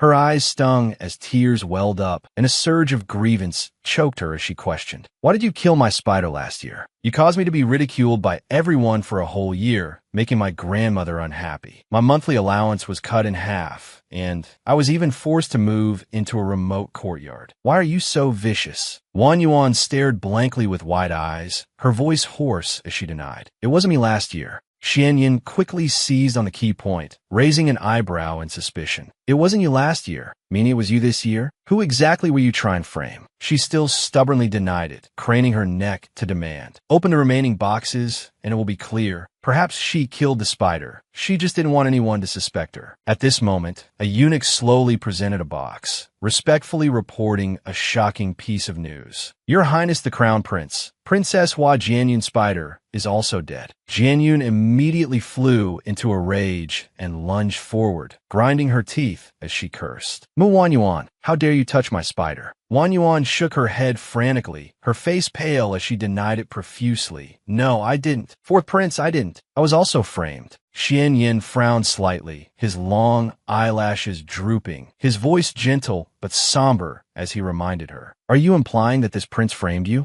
It's obvious you have a guilty conscience, so you didn't dare to wash with the water in the bottle." She still refused to admit it, struggling to rush over to Wuan Ling, whimpering and begging, "Fourth Prince, save me." He looked at her with contempt, rejecting her in a harsh voice. You framed someone else. How can I save you?" A second later, Jianyun suddenly rushed forward and swung her hand, slapping Wan Yuan with a loud smack. Her face contorted as she scolded, "Shameless! What are you doing clinging to my cousin?" But right after, her eyes suddenly widened in surprise as if she had seen something. Jianyun stared intently at the exquisite earrings on Wan Yuan's ears, her heart shocked as she wondered. "The jadeite earrings that the emperor bestowed upon my aunt?" She quickly turned her head to look at Wuan Ling, her eyes filled with confusion as she questioned urgently, "Cousin, why did you give aunt's jadeite earrings to a daughter of concubine?" Wan Yuan quickly covered her earrings, her eyes lowered as she explained gently, "Miss, please don't misunderstand. I just happened to save the fourth prince. That's why the fourth prince gave me these jadeite earrings." Wuan Ling, however, did not feel happy in his heart. He glanced at her darkly, his mind in turmoil as he thought, "Even if she saved this prince, she can't say it like that. This is no different from saying in the future that Mu Wan Yuan is my person." Xian Yin, from behind, also suddenly curled his lips into a smile, speaking aloud with hidden meaning. If she's a life-saving benefactor, shouldn't one usually promise themselves in return? How can these jadeite earrings possibly balance out such a debt of gratitude? Wan Yuan rubbed the burning sting on her cheek in pain, her sad eyes cast down as she lamented, "Seventh Prince, please don't make such jokes. I know my place and dare not dream of grandeur." He still wouldn't let up, a dark glint flashing in his eyes as he mocked in a low voice. "Fourth brother sees his life-saving benefactor like this and won't save her?" Wuan Ling could do nothing else but bite his lip and order coldly, "Jianyun, let it go this time." But Jianyun still refused to let it go, her brows furrowed as she lamented sorrowfully, "Cousin, you don't understand. A dead spider on Qi is not auspicious." He let out a soft sigh, clearing his throat and commanding in a hoarse voice, "Fourth miss, quickly offer a gift as compensation and apologize to Jianyun. In consideration of you saving my life, Jianyun won't make things difficult for you anymore." Wan Yuan knew what was good for her, and she hurriedly bowed and kowtowed, begging earnestly, "It was me who was momentarily foolish and made a mistake. I will apologize to Miss Hua. I beg Miss Hua to forgive me." Jianyun ground her teeth in resentment and, without a shred of pity, kicked her. Then she turned her back and left. Her eyes, sharp as knives, glared at Wan Yuan, and she let it go with a resentful, cold snort. "For my cousin's sake, I'll spare you this once. If there's a next time, I'll definitely fix you for good." After the drama had also ended, Xian Yin slowly took Yunqi's hand and said softly, "All right, the matter at Keilu is over for today. Shir, let's go." But she bluntly pulled her hand back, narrowing her eyes to give a stern reminder, "Seventh Prince, please have some self-respect. I know how to walk on my own." Wan Yuan, who had been kicked and was sitting collapsed on the ground, turned her head to look at the two of them, cursing hatefully in her heart. Despicable. She watched Yunqi being intimate and close with Xian Yin, so hateful that she gritted her teeth and silently vowed, "Mu Yunqi, all of this was a scheme plotted by you and the seventh prince against me. This grudge, I, Mu Wan Yuan, will definitely repay." After the intense drama, Xianyan gently lowered his gaze to look at Yunxi and asked, "What's wrong, Xi? Did you enjoy today's game?" She maintained her etiquette, clasping her hands and bowing respectfully to remind him. "Thank you, Seventh Prince. Yunxi will definitely repay you in the future. However, it would be better if the Seventh Prince called me Third Miss or Mu Yunxi from now on." But he still raised his eyebrows flirtatiously, insisting on having his way. "I find that calling you Shi'er rolls off the tongue more easily." Yunxi bluntly turned and left, lightly tilting her head and waving a hand in response. "But I'm not used to hearing it. I hope the Seventh Prince will have some self-respect. I'll be heading back first." Just then, a hurried voice suddenly called out to her, "Third Miss Mu." Hearing the voice, Yunxi also slowly turned her head to look and saw a graceful figure with long hair approaching. It turned out to be Shenyu. Without another word, she suddenly dropped to her knees on the ground. Startled, she hurriedly stepped forward to help Shenyu up, asking, "Miss Shun, what are you doing? Please get up quickly." She remained kneeling resolutely on the ground, her eyes glistening as she pleaded earnestly. "I want to ask a favor of you, Third Mississippi. I hope you can agree."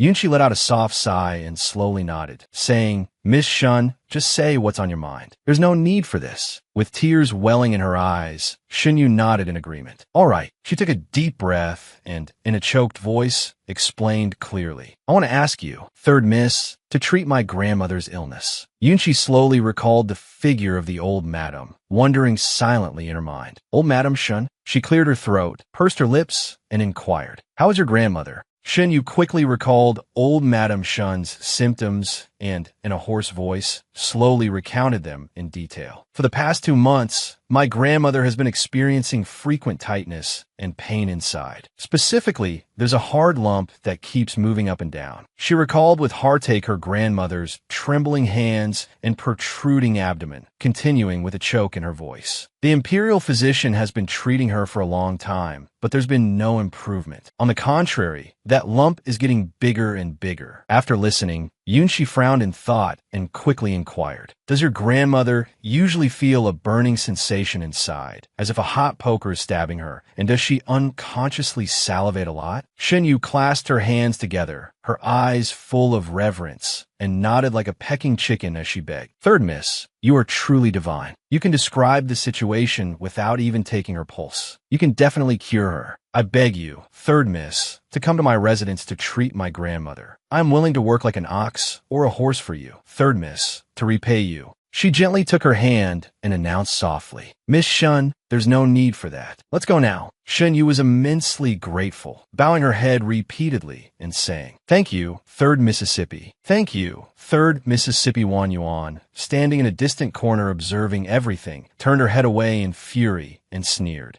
Wasn't it just a stroke of luck that she saved a few people? Does she really think she's a divine physician? Suddenly, her face turned pale as she was shocked to remember something important. That's right, isn't old Madam Shan being treated by Father with acupuncture? This won't do. I have to hurry back to the manor and tell Father. At this moment, at the Shun residence, intense groans could be heard from inside. "Io, the pain is killing me." In the room, a physician with white hair and a beard bowed slightly and respectfully reported, "Old Madam Shun, you'll be fine. We have developed a new medicine. It will cure your illness soon." A middle-aged man standing nearby had his head bowed in sorrow. This was the Vice Minister of the Court of Judicial Review, Shun Jingwei. Just then, Shenyu suddenly parted the curtain and entered, calling out softly, "Father." A lady standing behind Jingwei, who was Shun Jingwei's wife, Li Lin, glanced at her and scolded in a low voice, "You jinx, what are you doing here?" A beautifully dressed young lady nearby also pointed a finger and cursed resentfully. "That's right. It must be because her spider from last year died. That's why she brought bad luck into our Shun residence and caused grandmother to fall ill. Why don't you get out already?" This person was the legitimate daughter, Shun Na. Shenyu did not leave, but only reported softly to Jingwei, "Father, I have invited a divine physician to examine grandmother." Hearing this, he frowned, asking in confusion and doubt, "A divine physician? What divine physician?" She closed her eyes, let out a breath, and introduced in a low voice. It's the third miss of the Marquis Zhongyi's manor. After hearing this, Shin-Na covered her mouth and burst out laughing in contempt. Her eyes filled with disdain as she criticized. The third Miss Mu? Ridiculous. When did she become a divine physician? She's just a little girl.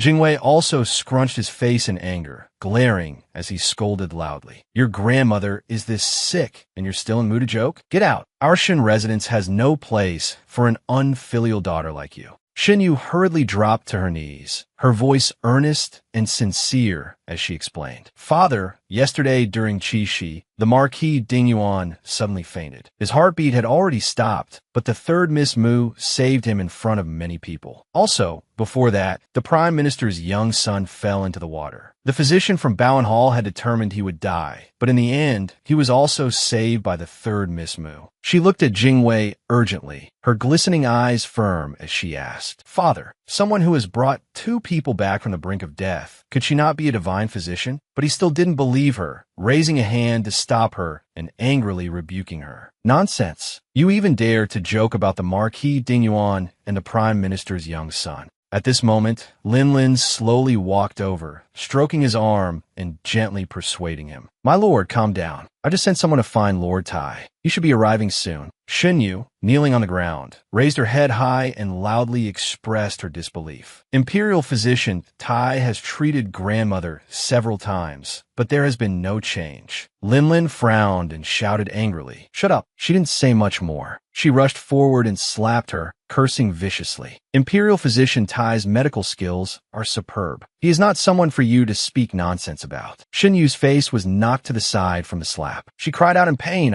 She clutched her stinging, slapped cheek, her body trembling slightly, but she still pleaded resolutely. Father, grandmother is suffering so much. Why hasn't Imperial physician Tai arrived yet? Why not let the third Miss Mu try? Shin-Na also pointed at her indignantly, rolling her eyes as she blamed her. Grandmother's illness is like this. Isn't it because of the bad luck you brought? Why don't you get lost already? But just as these words were spoken, old Madame Shun suddenly gave a weak command, invite her in. Seeing the old and weary expression on her face, everyone was astonished and silently exclaimed, Old Madam. Shin Yu was immediately overjoyed. With a delighted expression, she nodded in agreement. Yes, your granddaughter will go invite her at once. A moment later, an exquisitely embroidered shoe slowly stepped into the room. Yunshi maintained an elegant smile as she walked inside. A voice announced loudly, the third Miss Mu has arrived. Suddenly, she glanced and saw the bright red mark on Shun Yu's cheek, asking with concern, What happened to your face? She held her cheek, her gaze evasive as she replied perfunctorily, I'm fine. Thank you for your concern, third Miss Mu. Lin looked at Yunshi's youthful face and narrowed her eyes doubtfully, asking, So young, do you really know medicine? She still smiled faintly and humbly suggested, Lord Shun, may I take the old madam's pulse? Before anyone could say anything, Shin-Na suddenly rushed out, pointing a finger and scolding with a frown. Do you have any understanding of etiquette? The person you should be addressing is my mother. Could it be that the Marquis Zhongyi's manner raises this kind of person?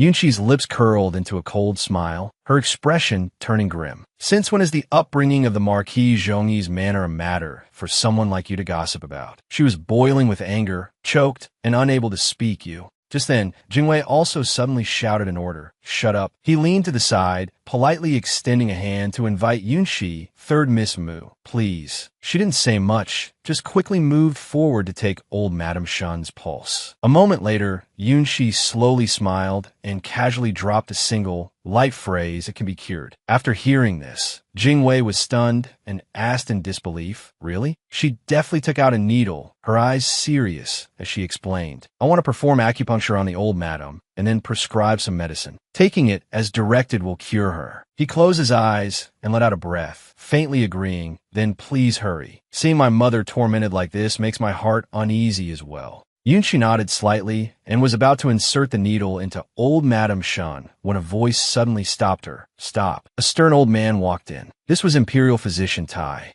Lin immediately went to greet him warmly, saying cheerfully, Imperial Physician Tai, you've arrived. Was there a problem? Imperial Physician Tai walked in angrily, pointed at Yunshi, and scolded her in a stern voice. We don't know what that lump is. If it's rashly punctured, it could be life-threatening. Where did you people find this brat? And how dare you let her be so bold? She calmly turned her head and asked a fatal question. Imperial Physician Tai, do you have a way to treat the old madam's illness? He pursed his lips, stunned, and replied, not at the moment, but I am looking for the best treatment. Yunshi's expression was serious. She held up 3 fingers and reminded him with righteous words. This illness of old Madame Shun's is already life-threatening. If she doesn't receive acupuncture treatment in time, I'm afraid she won't last another 3 days. I propose my method. Do you agree to it? The Imperial Physician was completely cornered and could only choke out 2 words, I agree. She clasped her hands, looked at him respectfully, and asked in a faint, even tone, then can you, within 3 days, come up with a complete cure for the old madam? The Imperial Physician clenched his fists, his eyes wide with shock as he emphasized in a strained voice. Birth, aging, sickness, and death are the way of heaven. Who would dare to be certain about such matters? As soon as he finished speaking, Yunshi patted her chest and declared with heroic spirit, I can. He scoffed contemptuously.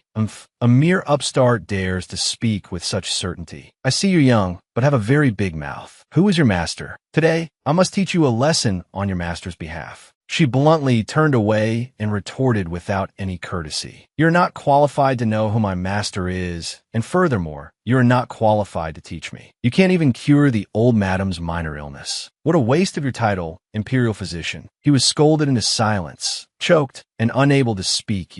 Finally, the Imperial Physician waved his sleeve, gave a cold laugh, and challenged her contemptuously. Fine. Today, I'll see how long you can last. If you cure old Madame Shun, this old man will kneel and kowtow 3 times to you as my master. Yunshi actually thought about it seriously, then shook her head and refused disdainfully. Your aptitude is too ordinary. You cannot be my disciple. He was once again choked with a bellyful of blood, angrily cursing you. Fine, we'll see how long your mouth can run. Li Linlin secretly covered her hand and leaned close to Jingwei, questioning in a low voice. Master, do you really believe what that girl said? He also asked again with a trembling, doubtful voice. Third miss, can you really cure her? Before Yunshi could answer, old Madame Shun loudly commanded, shut up. She panted with each breath, weakly but firmly declaring, let her treat me. Even if I die, I'll accept it. Yunshi gently closed her eyes and exhaled, then sternly ordered Nanju, prepare a bottle of strong liquor and a basin of warm water. The young girl bowed respectfully and obeyed. Yes. Very quickly, Nanju promptly presented the bottle of strong liquor and the basin of warm water as Yunshi had instructed. She slowly took a deep breath, her eyes suddenly widening with determination. Then, Yunshi directly inserted the needle into old Madame Shun's swollen abdomen. Jingwei, who was watching everything intently, was stunned and blurted out this. Old Madame Shun, pricked by Yunshi's needle. Grown in pain, ugh. Li Linlin immediately clutched Jingwei's sleeve in worry, loudly accusing. Mother, master, look at the state Mother is in. She's trying to take Mother's life. Jingwei remained standing in place, dazedly pointing and muttering. Third mismove this. Yunshi held the needle firmly, gently inserting it into old Madame Shun's abdomen, and questioned sternly. Lord Shun, surely you understand the principle of not using someone you doubt, and not doubting someone you use. Old Madame Shun's illness is central pain, where the cold qi in the body and roundworms converge, obstructing blood circulation.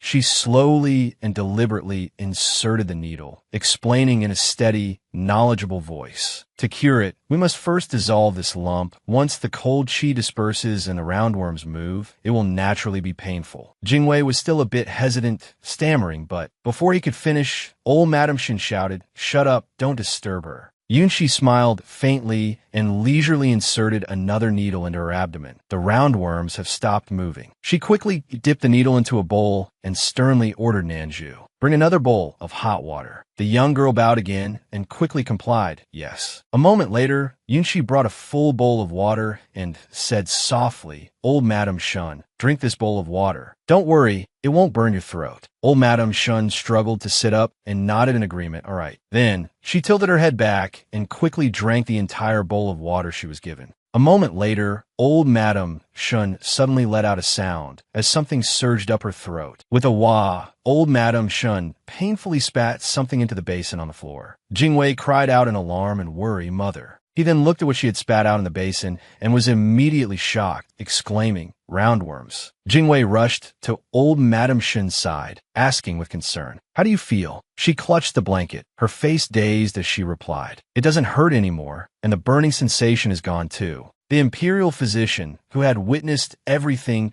couldn't believe it, crying out in shock, "How is this possible?" Yunshi tilted her head slightly to look at him, raising an eyebrow with amusement as she explained, "Why is it not possible?" Old Madame Shin's pain was central, with an accumulation of cold qi and roundworms causing trouble in her abdomen. On top of that, she was given medicine to soothe the liver, causing the cold qi and the roundworms to act up at the same time, forming a lump. Recalling the process of her acupuncture on old Madame Shun, she lowered her voice and explained in more detail. "Now, I use needles to immobilize the roundworms and the secondary lump, and through 6-point acupuncture, I promoted blood circulation. The cold qi rises, the roundworms go down." At this point, Yunshi had walked up to the imperial physician, leaning in close with an overwhelming presence, and continued, "I had the old madam drink water, which was to neutralize that cold qi, causing the roundworms to move. Naturally, she would vomit them out, expelling all the roundworms. The illness is now considered half-cured. Imperial physician Tai, to treat the imperial family's illnesses, if your medical skills aren't superb, the head on your neck won't stay there for long." He was choked speechless, staring wide-eyed and unable to say a word. She slowly recalled her tragic fate in her previous life, her fists clenching as she thought to herself with a heart full of sorrow and hatred. "In my past life, because of your words, Mu Wanxin captured me and used my blood as medicine. It was incredibly tragic. Now that you've fallen into my hands, I absolutely cannot let you off easily." So, Yunshi smiled faintly, a dark glint in her eyes as she repeated the imperial physician's earlier words in a low voice. "Imperial physician Tai, you promised that if I cured old Madame Shun, you would kowtow and acknowledge me as your master. However, I have no intention of taking on a disciple. If you want to fulfill your promise, you can just kowtow to me directly." He refused to comply, his eyes darting around as he looked for an excuse to get out of it. "I am 51 years old this year, and you haven't even had your coming-of-age ceremony. I'm afraid my kowtow will shorten your lifespan." But she wouldn't let him off so easily. Pointing to herself, she smiled brightly and emphasized, "My medical skills are superior to yours, so by rights, I am your senior. Is it not proper for you to kowtow to a senior? How could it shorten my life?" The imperial physician was rendered speechless, choking on a bellyful of anger as he cursed. "This brat, you know you're insulting the entire Imperial Medical Academy." Yunshi was determined to see it through, pointing straight at his face and loudly rebuking him. You are the disgrace of the entire Imperial Medical Academy. How dare you presume to represent the Imperial Medical Academy? I have never met someone as thick-skinned and shameless as you." The imperial physician was so enraged by her scolding that he gritted his teeth, his eyes spitting fire as he hissed, "You!" Ignoring him jumping up and down behind her, Yunshi calmly placed her hands on her hips and walked away with a satisfied smile. A moment later, he suddenly couldn't speak, clutching his throat and making muffled sounds.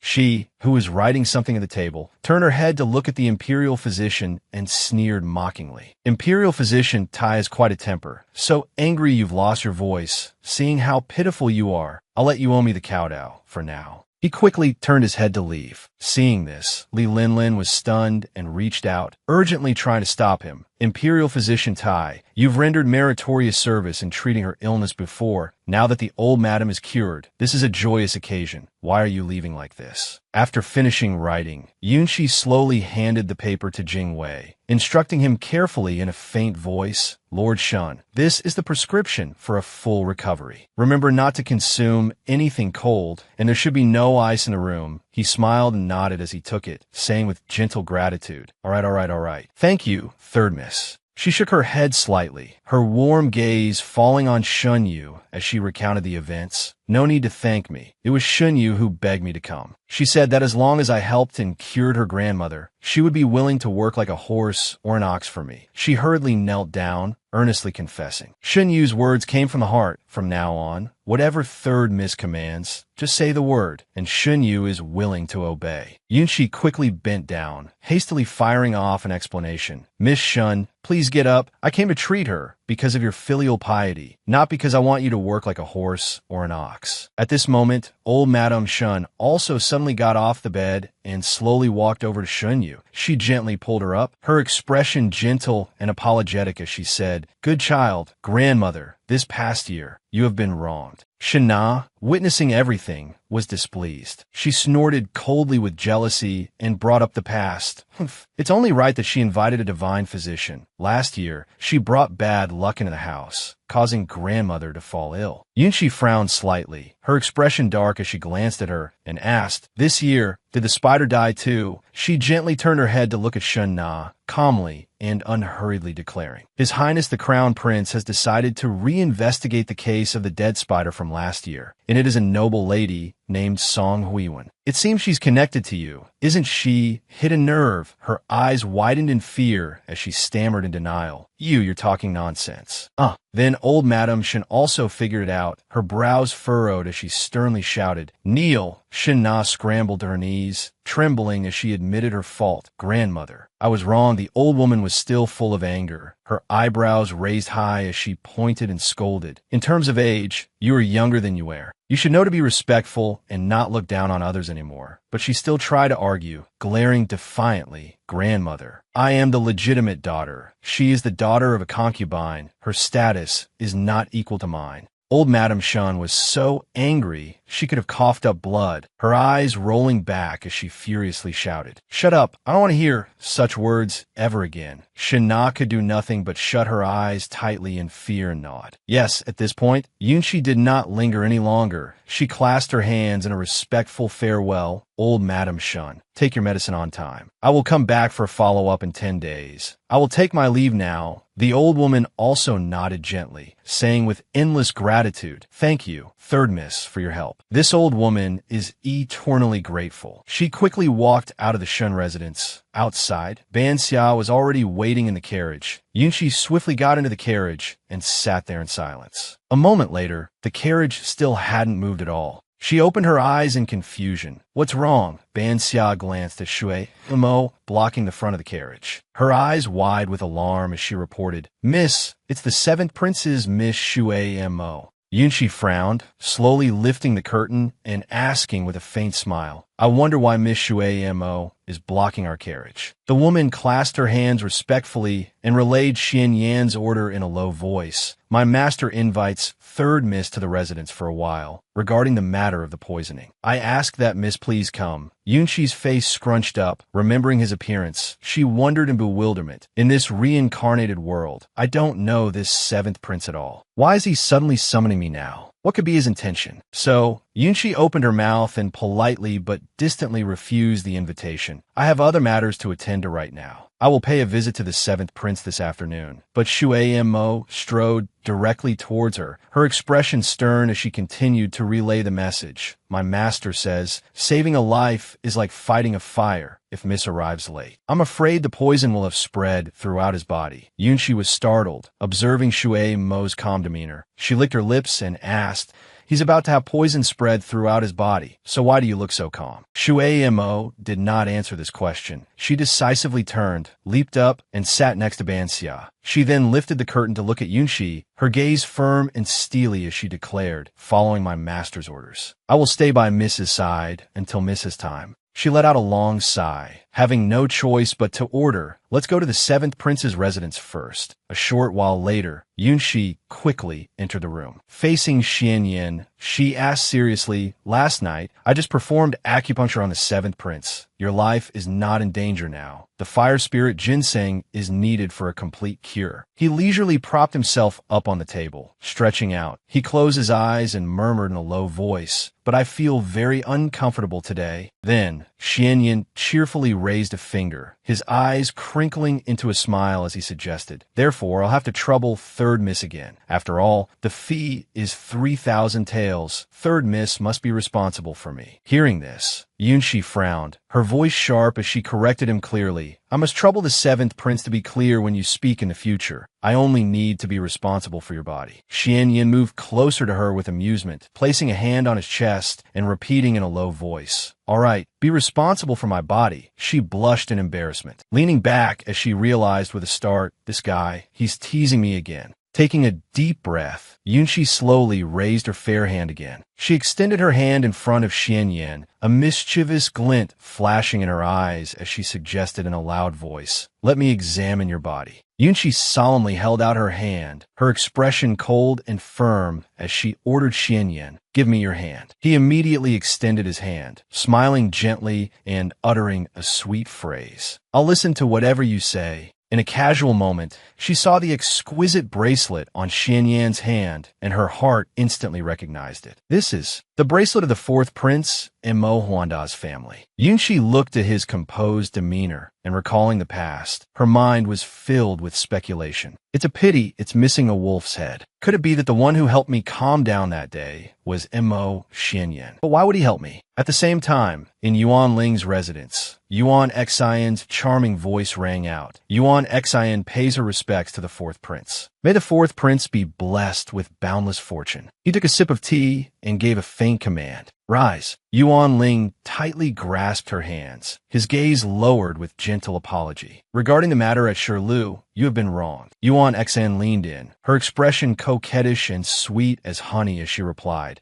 as long as it is the fourth prince who speaks, Yuan Xian does not feel wrong. But then, his face suddenly turned serious, and he questioned her in a cold voice. Then tell me clearly, did you go to Shirlu that night to steal the spider? She no longer denied it, her large, glistening eyes filled with grievance as she confessed. You already know. I am the daughter of a concubine, with no status at all in the residence. I even have to endure bullying and humiliation. I was just not thinking straight. That's why I did such a foolish thing. Yuan Ling's brows furrowed tightly, his gaze as sharp as a knife as he continued to ask in a hoarse voice. So, you intended to steal Mu Yunshi's spider? Yuan Xian instantly panicked, looking up and hastily explaining, I was momentarily foolish. My mind was muddled, that's why I did it. I truly didn't want to harm her. He smiled again, caressing her face, and sighed with understanding, saying, I know. You have always been a kind and good girl. When I was attacked back then, you were the one who saved me despite the danger. Yuan Xian's cheeks flushed red with shyness, and she whispered a reminder, the past isn't the past. Fourth prince, please don't mention it again. At this moment, Yuan Ling slowly placed his hand on her waist, pulling her close to him, and vowed in a low voice, rest assured, I will not let you down in this lifetime. As he said this, he gently bent down and placed a passionate kiss on Yuan Xian's lips. She lowered her eyes dreamily. Her face flushed as she sank into the soft kiss and responded, Fourth prince, Yuan Xian is willing to give you everything. Yuan Ling pulled back, his eyes still shimmering with gentleness as he made an unexpected request. Then promise me one thing. You are not allowed to oppose Mu Yunshi anymore. Upon hearing this, tears immediately welled up in Yuan Xian's eyes, and she questioned him loudly in disbelief. You still want to marry Mu Yunshi? He hurriedly held her tighter, his eyelashes lowered as he faintly comforted her. Yuan Xian, I am marrying her to win over the Duke of Zhao's estate for my grand cause. Once I ascend the throne, I will not let you down. Yuan Ling gently pulled Yuan Xian into his embrace, his eyes filled with deep calculation as he lowered his voice and requested, So, help me. Help me gain Mu Yunshi's trust and esteem.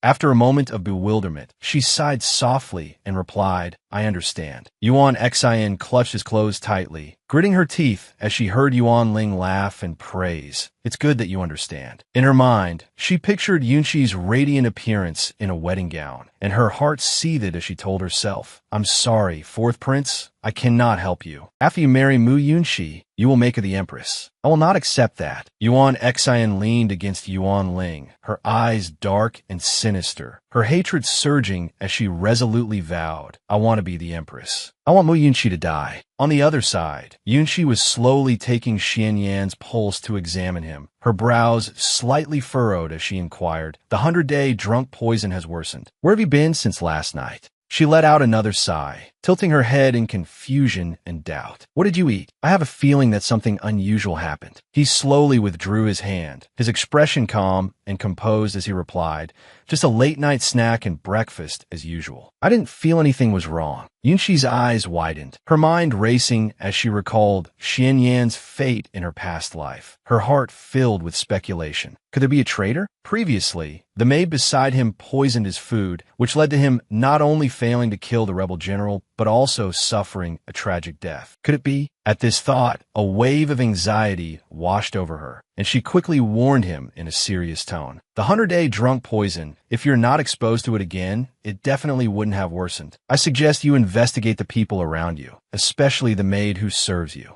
Xian Yin had no objections, closing his eyes slightly and nodding in agreement. All right, Yunxi didn't probe further, quickly taking out her needles and announcing faintly, I will perform acupuncture on you now to temporarily stabilize and neutralize the poison in your body. He nodded again, calmly standing up in compliance. All right. Then suddenly, Yunxi's face flushed an unusual red, and her eyes widened in alarm as she cried out, What are you doing? Xian Yin stood up and calmly began to take off his clothes, his expression still nonchalant as he shrugged and replied, Didn't you say you were going to perform acupuncture on me? You have to take off your clothes for acupuncture, don't you? She turned her head away in embarrassment, frantically waving her hands to stop him. No need, no need. Just exposing your arm is enough. He said nothing, just gently curled his lips into a sly, mysterious smile. A moment later, Yunxi, still blushing, vaguely heard Xian Yan's low command. All right, you can turn around now. She obeyed and turned her head to look, and what met her eyes were the lines of his bare abdomen. Yunxi was completely stunned. Before she could react, their eyes met, and by the time her brain processed it, she became even more embarrassed, her face turning as red as a ripe tomato. Yunxi immediately turned away and jumped up, shouting in frustration. Put on. Xian Yin was taken aback, his eyes widening in suspicion as he inquired, Didn't you say that a doctor's hands examine both men and women without distinction? She was so teased that she became annoyed, sulkily grabbing her acupuncture case and turning to leave, emphasizing irritably, If you don't want the treatment, then forget it. If you don't want it, then forget it. Finally, Xian Yin stopped messing around,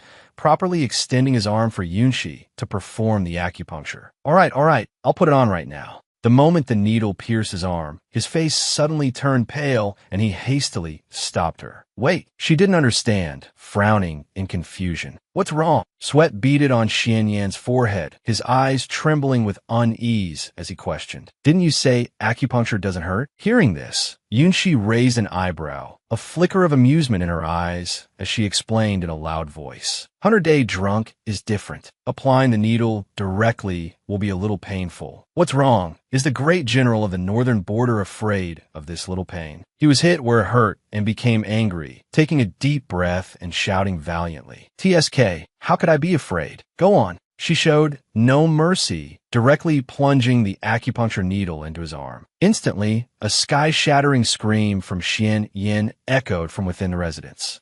His face turned green as he collapsed onto the table, looking at the needle stuck in his trembling arm and wailing. Is this what you call a little painful? Yunxi gave an elegant smile, raised another sharp needle, and calmly announced some earth-shattering news. There are 5 more needles to go. That was only the first one. Can the 7th prince bear it? Xian Yin secretly took a deep breath, trying to endure it as he snapped his fingers and said, Why wouldn't I be able to bear it? Your Highness just wasn't prepared. Continue. After that, more sky-shattering screams from him echoed from within the residence.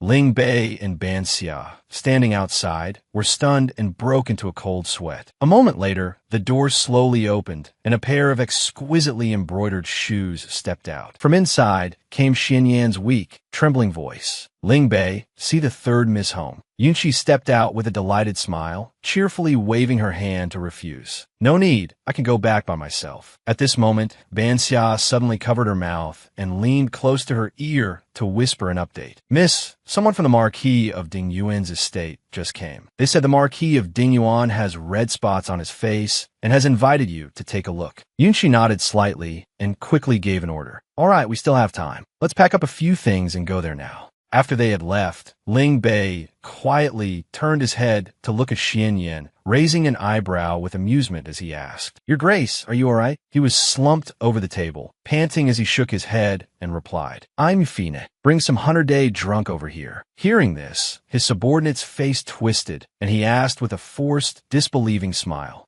"Still bring it? Your Grace, why must you torture yourself like this?" But Xian Yin was lost in recalling the image of Yunqi with her eyes closed, of her taking his pulse. And so he just kept looking at his arm and smiling to himself. A moment later, he bluntly kicked Ling Bei away, glaring and waving his hand impatiently. "Just go when I tell you to go. Why are you standing there talking so much?" Yunqi quickly made her way to the magnificent residence of the Marquis of Dingyuan. Entering the room, a middle-aged man hastily extended his hand and respectfully invited her in. "Third miss, please come in quickly and examine our Marquis. He has red spots on his face and has been unconscious for a long time. We don't know why it's so strange." This person was the butler. Yunqi nodded slightly, walked over quickly, and removed the veil from the Marquis of Dingyuan's face, saying calmly, "Let me see." As soon as she lifted the cloth, she froze, her brows furrowed in confusion.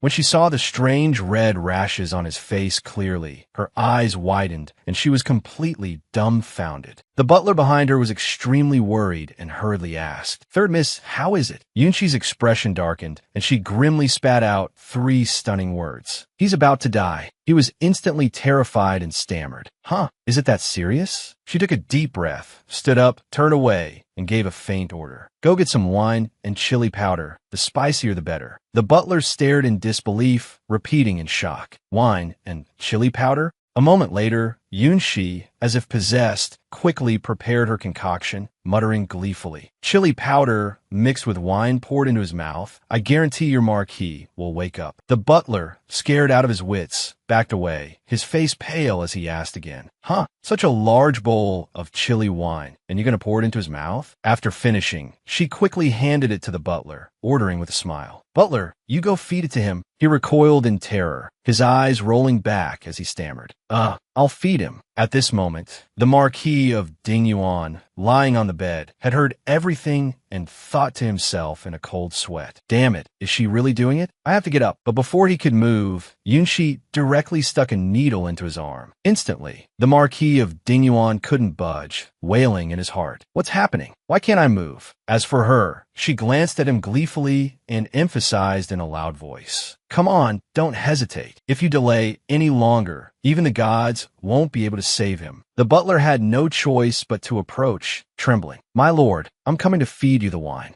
The Marquis of Dingyuan lay on the bed, sweat pouring down like rain, his face pale as he cried inwardly, "I can't open my eyes. Could it be I'm really having an allergic reaction?" The butler's inner self was also rolling its eyes, screaming frantically, "My lord, please wake up. This bowl is incredibly spicy. You can't handle it." At this moment, Yunqi, standing behind them, frowned again, her voice urgent as she prompted, "Go." The butler, with tears in his eyes, directly shoved the bowl of spicy chili into the Marquis of Dingyuan's mouth, crying out in alarm, "My lord, please wake up." He gulped down several mouthfuls, his face turning as red as an erupting volcano, his heart wailing in misery. "Damn it, this spice is killing me." After feeding him, the butler turned to look at Yunqi, his heart filled with admiration and wonder. The Marquis is still not awake after all that? He's so resolute. 2 streams of tears flowed down his cheeks again as he asked her, "I've fed him all of it. Why isn't he awake yet?" Yunqi's lips curled into a cold smile as she tilted her head towards the Marquis of Dingyuan, who was on the bed with his eyes rolled back from the spiciness, and said, "He's awake. Take another look." At this point, she slowly approached and pulled out the needle from his arm. Freed, the Marquis of Dingyuan immediately opened his mouth wide,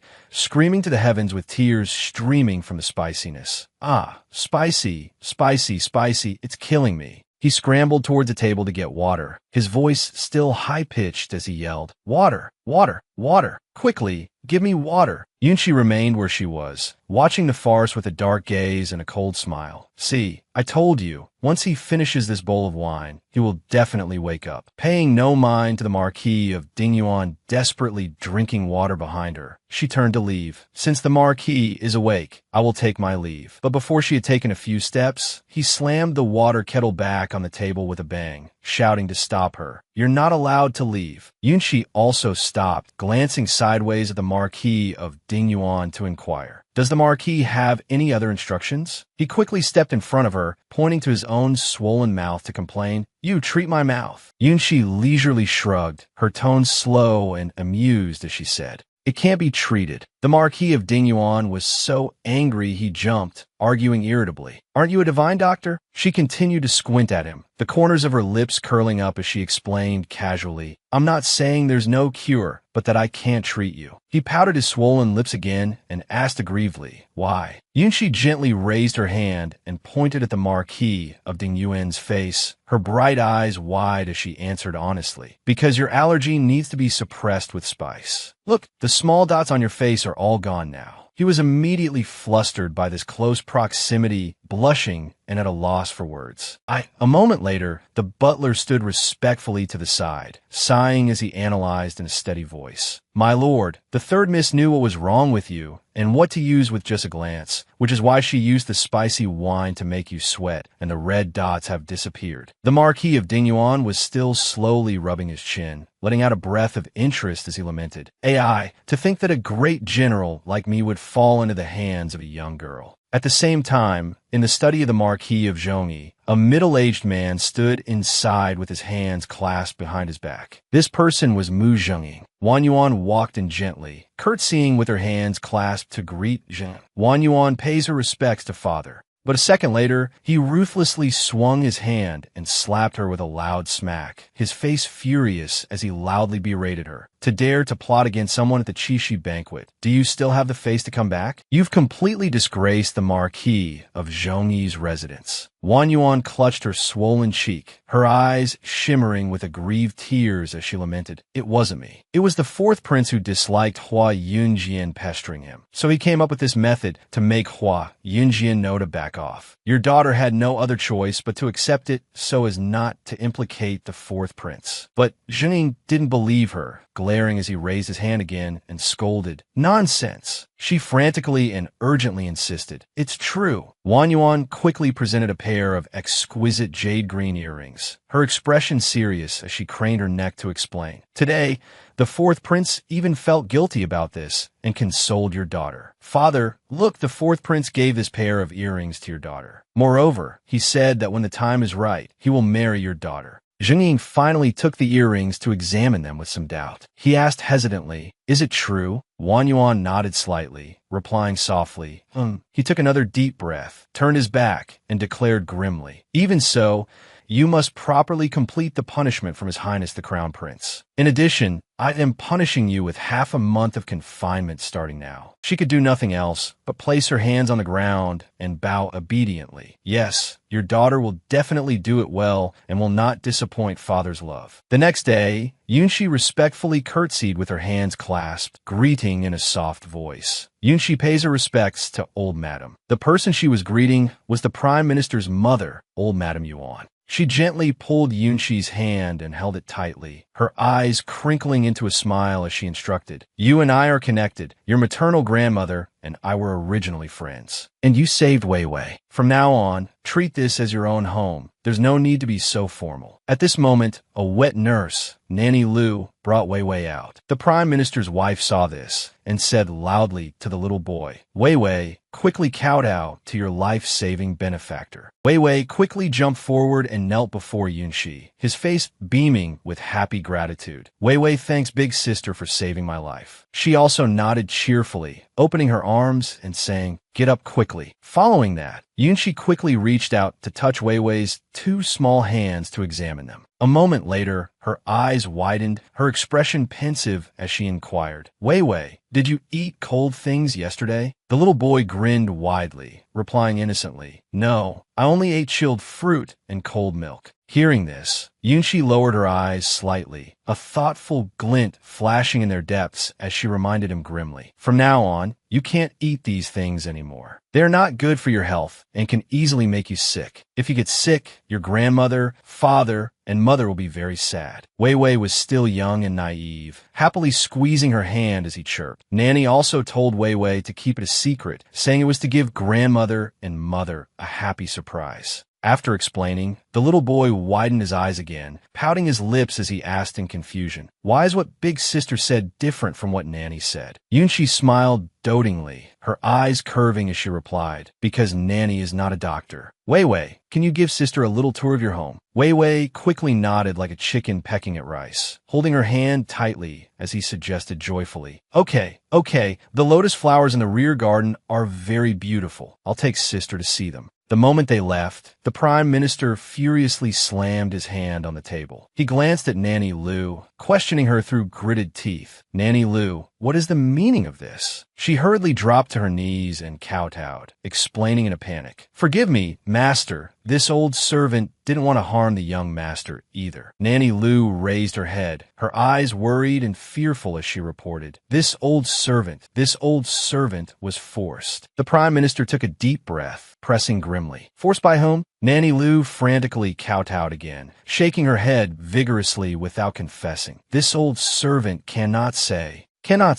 He spread his hands commandingly, his imposing presence overwhelming as he negotiated in a harsh tone. "As long as you tell me who forced you, I can protect your family's safety. Otherwise, I will send your entire family to the capital prefecture's prison." Hearing this, Nanny Lu's hands on the ground clenched the floor, deep in thought. A moment later, she raised her head, tears streaming down as she confessed, It was the young mistress. That person is old Madame Yuan's daughter, Yuan Baoqin." The Prime Minister couldn't believe it upon hearing this, glaring furiously as he scolded, "Insolence! She is my younger sister." The Prime Minister's wife also covered her mouth, shocked and incredulous. "Xiaoqin, how could it be? She's the one who loves Wei Wei the most." Nanny Lu continued to shed 2 streams of tears, her eyes wide with fear, determined to confess everything. "She used this old servant's daughter to force me to do it. If not, she would betroth my daughter to a fool as a second wife. This old servant absolutely does not dare to deceive you, Master." Under the stunned gazes of the Prime Minister and his wife, she gritted her teeth, recounting Baoqin's scheme in a harsh voice. The young mistress said that in this entire Prime Minister's residence, Wei Wei is the only young master. If he were to die young, the future assets of the Prime Minister's residence would belong to the cousin young master. In the end, the Prime Minister sighed helplessly, waving his hand to give an order. AI, drag Nanny Lu down and lock her in the woodshed. As Nanny Lu was being dragged away, she still craned her neck and loudly affirmed, "Master, what this old servant said is completely true. Not a single word is false." At this moment, the Prime Minister's wife, also sorrowful, slowly called out to old Madame Yuan, "Mother." The old woman was bewildered and confused, frowning as she called, "Wangshi." The Prime Minister's wife knelt down, her eyes hesitant as she said, "Mother, there is something I have always hidden from you." She slowly recalled the incident with Wei Wei, her eyes shimmering as she recounted in a low voice. "A few days ago, when Wei Wei fell into the river, it was not an accident. Someone pushed him. Third Miss Mu saw it and said the person who pushed him was wearing pink clothes." At this point, the Prime Minister's wife gritted her teeth again, emphasizing in a harsh tone, "That evening, only second sister-in-law and Xiaoqin were wearing pink clothes." At this point, old Madame Yuan's face darkened, and she gave a grim order. "Someone, call Zhao Shi and Xiaoqin over here. Also call third Miss Mu over here." A moment later, a fair, slender hand gently picked up a lychee. The woman named Yuan Baoqin lifted the lychee to her lips, smiling brightly as she praised, "Mother, were these lychees delivered today? They're so fresh." Sitting beside her was Zhao Shi. Old Madame Yuan, sitting nearby, also held a bowl of lychees, smiling and nodding in response. "That's right, these lychees were just delivered this morning. If you like them, eat some more." She discreetly glanced behind the curtain, where where Yunshi was standing and slowly nodded. Then, old Madame Yuan suddenly raised a hand to cover her mouth and let out a long yawn. Baoqin immediately showed concern, asking in a soft voice, "What's wrong, mother? Didn't you sleep enough last night?" She nodded slightly, being helped away by a servant as she smiled and replied, I really didn't sleep well last night. After all, I'm old now. I get tired easily." Zhao Shi, sitting there, immediately spoke up filially. "I have some nourishing tea here. I'll have someone bring it to mother later, shall I?" Old Madame Yuan nodded gently, as if in agreement. She waved her hand lightly as she left. "That's thoughtful of you. I need to take a nap now. You two can go about your business." Zhao Shi respectfully stood up and bowed, replying, "Yes." Baoqin also stood up obediently and bowed her head, saying, "Rest well, mother." Watching old Madame Yuan's departing figure, she lowered her eyes again in grim contemplation. "Strange, I thought mother called me here for something urgent, but it was just for some idle chat. Could it be that I was overthinking things?" A moment later, Yunshi, who had been hiding behind the curtain, suddenly and slowly stepped out. She lifted the curtain, her expression calm as she recounted slowly. "I saw very clearly just now. On that day, the person who pushed Wei Wei into the water was the one wearing the dark sea blue dress." Old Madame Yuan, sitting in a nearby chair, angrily stomped her cane on the floor, snorting coldly as she cursed. So it really was Shaoqin. To think that for the sake of inheritance, she would not hesitate to harm her own nephew. She pointed her finger out sharply, giving a stern order, "Matron Xiao, take some people now and lock Shaoqin in her room. Without my order, no one is allowed to release her." Matron Xiao quickly nodded in obedience. Yes. However, at this moment, another servant suddenly rushed in breathlessly to report, "Old madam, the young mistress left here and went straight back to her husband's home." Everyone in the room immediately widened their eyes, blurting out in shock, "What?" Old Madame Yuan thoughtfully rested her chin on her hand, her eyes lowered as she speculated in confusion. Could it be that she saw some clues just now? In that case, it seems she really is the one who did that. She looked over at Yunshi again, her voice gentle and polite as she made a request. "Third miss, today's matter is a family scandal. I must ask you to keep it a secret." She slowly nodded, replying with understanding, "Old madam, rest assured, Yunshi will definitely keep my lips sealed." The Prime Minister's family also breathed a sigh of relief, expressing their gratitude happily. "Thank you very much." Third Mississippi Yunshi didn't linger any longer and quickly left with Banxia. On the way, someone suddenly waved and called out to her. Third Mississippi. It was the steward of the Marquis of Dingyuan. He rushed over and reported anxiously, "Our Marquis is not doing well at all right now. I beg you, Third Miss, to come and help." Yunshi frowned, her gaze questioning and perplexed. "Not doing well? In what way?" The steward recalled the Marquis of Dingyuan's pouty, swollen appearance, clasping his hands helplessly as he explained. "Yesterday, the Marquis's mouth was in terrible pain. He applied half a jar of ointment to reduce it, but now his face has swollen up, and what's more, it's very painful." After hearing this, she let out an amused laugh, rubbing her chin as she reminded him, "Didn't I say yesterday that if anything felt wrong, a bowl of spicy wine would do the trick? Using random ointments will cause the skin to redden and swell, and even develop sores." Hearing this, the steward was shocked. Anxiously, he gestured for her to stop. Please, Third Miss, don't go. I beg you to save our Marquis." Yunshi didn't refuse, nodding lightly in agreement. "In that case, I'll go take a look." A patient like that is truly a cause for concern. A moment later, the steward drove the carriage like the wind, causing the crowd to scatter in panic. Inside the carriage, Yunshi was tossed back and forth, feeling dizzy. Finally, unable to bear it any longer, she lifted the curtain and ordered coldly, "Slow down a bit. This is a main road. What if you hit someone?" But the steward held the reins tightly, insisting firmly, "The Marquis's condition is very serious right now. We can't delay." "Don't worry, Third Miss, I won't hit anyone." However, just as he finished speaking, a small child suddenly dashed out to grab a pastry right in front of the carriage's hooves. The steward frantically pulled the reins to halt the horse, crying out in terror.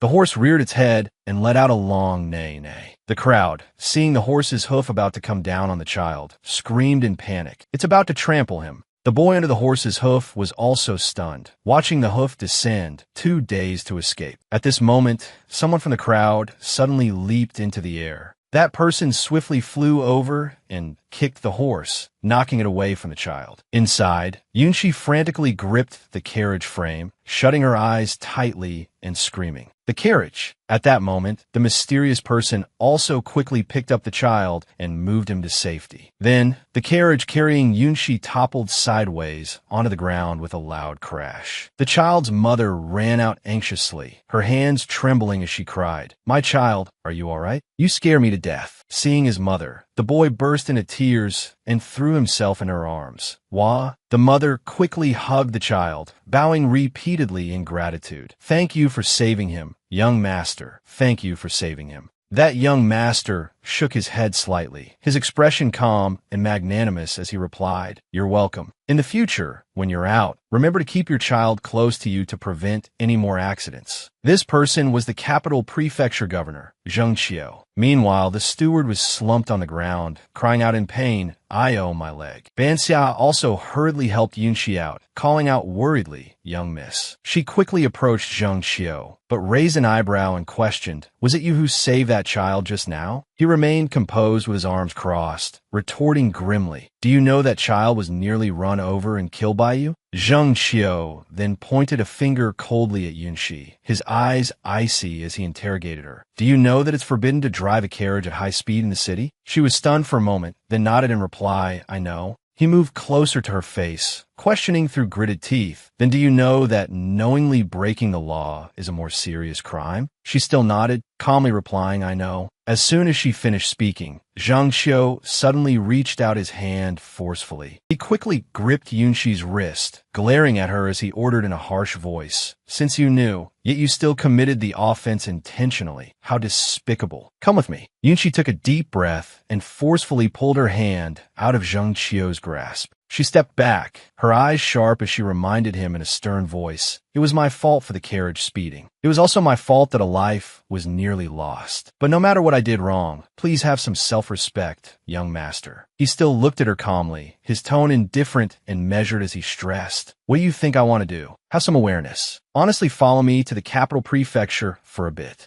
At this moment, Ban Xia also rushed forward to shield Yunshi, her eyes wide as she questioned fiercely, "Who are you, to dare to arrest my young miss?" Zhang Qiu crossed his arms, his expression still calm, as he calmly introduced himself. "I am Zheng Qiu, the newly appointed governor of the capital prefecture, in charge of all matters, big and small, within the capital city. No matter who you are, if you have broken the law, you must be punished." Hearing this, Yunshi frowned, squinting as she recalled her past life. "So he is Zheng Qiu. In my past life, I heard that he was incorruptible, never accepted bribes, and was extremely upright." She rubbed her chin, looking at Zheng Qiu pensively, her eyes deep in thought. It's a pity that later on, he did nothing about Mo Xianlang. On the other side, Ban Xia bravely stepped forward and explained seriously, "This is not our residence's carriage. I was also just invited." Meanwhile, Yunshi was still lost in her own thoughts, shaking her head slightly as she lamented. His own uncle snatched away Grand Princess Huiyang. At this moment, the Marquis of Dingyuan's steward's eyes welled up with tears as he wailed pitifully, "Io." Yunshi quickly pointed at him, excitedly finding an excuse. "Lord Zheng is fair and upright. I will go back with you, my lord, but please let me treat the steward first." Zheng Qiu frowned doubtfully. Watching her examine the steward's leg, he asked in disbelief, "You know medicine?"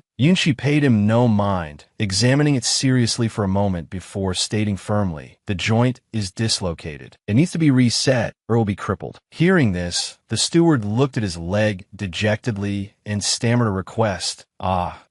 Then please help me reset it quickly. I don't want to become a cripple." She nodded slightly, then turned to Zheng Qiu and sincerely requested, "Lord Zheng, I'm not strong enough. Could I trouble you to come over and help me press down on this spot?" He didn't refuse, quickly nodding in agreement. "All right." After Zheng Qiu sat down near her, Yunshi's eyes widened as she gave serious instructions. "I will count to 3, and you will use your strength to press down on this joint. The action must be swift, no hesitation." He nodded to show he understood. As soon as she counted 2, 3, Zheng Qiu immediately pressed down on the steward's foot with force. A gruesome cracking sound was heard, and the steward's eyes immediately rolled back, tears streaming down his face as he screamed in pain. The steward, looking as if his soul had left his body, tilted his head back, and wailed in agony. It's over. It's over. My leg is broken. Yunshi sighed wearily in resignation, patting his shoulder and saying firmly, "Stop crying. Stand up and take a few steps." The steward complied, carefully getting to his feet and taking a few tentative steps. A moment later, he found his leg was fine. He joyfully lifted it up and down, laughing with delight. "Hey, it's really better now. Ha ha ha." Zhang Xiao, who had observed everything, couldn't help but change his opinion, thinking to himself with admiration, "Impressive. Her technique is superb." At this point, Yunshi also closed her eyes, took a deep breath, and said, "Lord Zheng, let's go." His heart was filled with remorse as he silently blamed himself. "She's so honorable and upright. I was too rash just now." Before anything could happen, the Marquis of Dingyuan's steward suddenly raised his hand to stop them urgently. "Wait." He respectfully clasped his hands towards Zhang Xiao, explaining honestly in a steady voice, "I am the steward of the Marquis of Dingyuan's residence. The Marquis of Dingyuan has suddenly fallen ill, so he sought out Third Miss Mu for treatment. I ask that you, my lord, allow the Third Miss to treat the Marquis of Dingyuan. Afterwards, I will definitely go to the capital prefecture to accept my punishment." Hearing this, he also rubbed his chin thoughtfully and quickly made a startling suggestion. "In that case, I will go with you to the Marquis of Dingyuan's residence." The steward hurriedly waved his hands in refusal, explaining awkwardly, "That won't do. The Marquis is having an allergic reaction and doesn't want outsiders to see him right now." But Zheng Xiu wouldn't let it go, raising a hand and calmly suggesting, determined to see it through, "I don't have to see his face. I can just be nearby to talk. In any case, this matter needs to be resolved." The steward was still hesitant, timidly starting to object again, "My lord, this." But before he could say anything, Zheng Xiu had already turned away bluntly, "Say no more. Let's go. We'll go to the Marquis of Dingyuan's residence together." A moment later at the Marquis of Dingyuan's residence, the Marquis's thunderous, angry voice rang out. "What the hell did you make me drink? Look what's become of my face. You're going to have to take responsibility for me." Yunshi looked at his face, trying to suppress a smile, and retorted playfully, "Isn't all of this your own doing, Marquis?" He angrily pointed at her, his cheeks swollen as he accused her resentfully. "You're still talking nonsense. If you hadn't made me drink that bowl of spicy wine, how could I?" Yunshi feigned helplessness, spreading her hands and shrugging, sighing as she stressed, "I'm afraid you've forgotten, Marquis. I told you to only drink the bowl of spicy wine, but you didn't listen and used some random medicine instead. That's why this happened."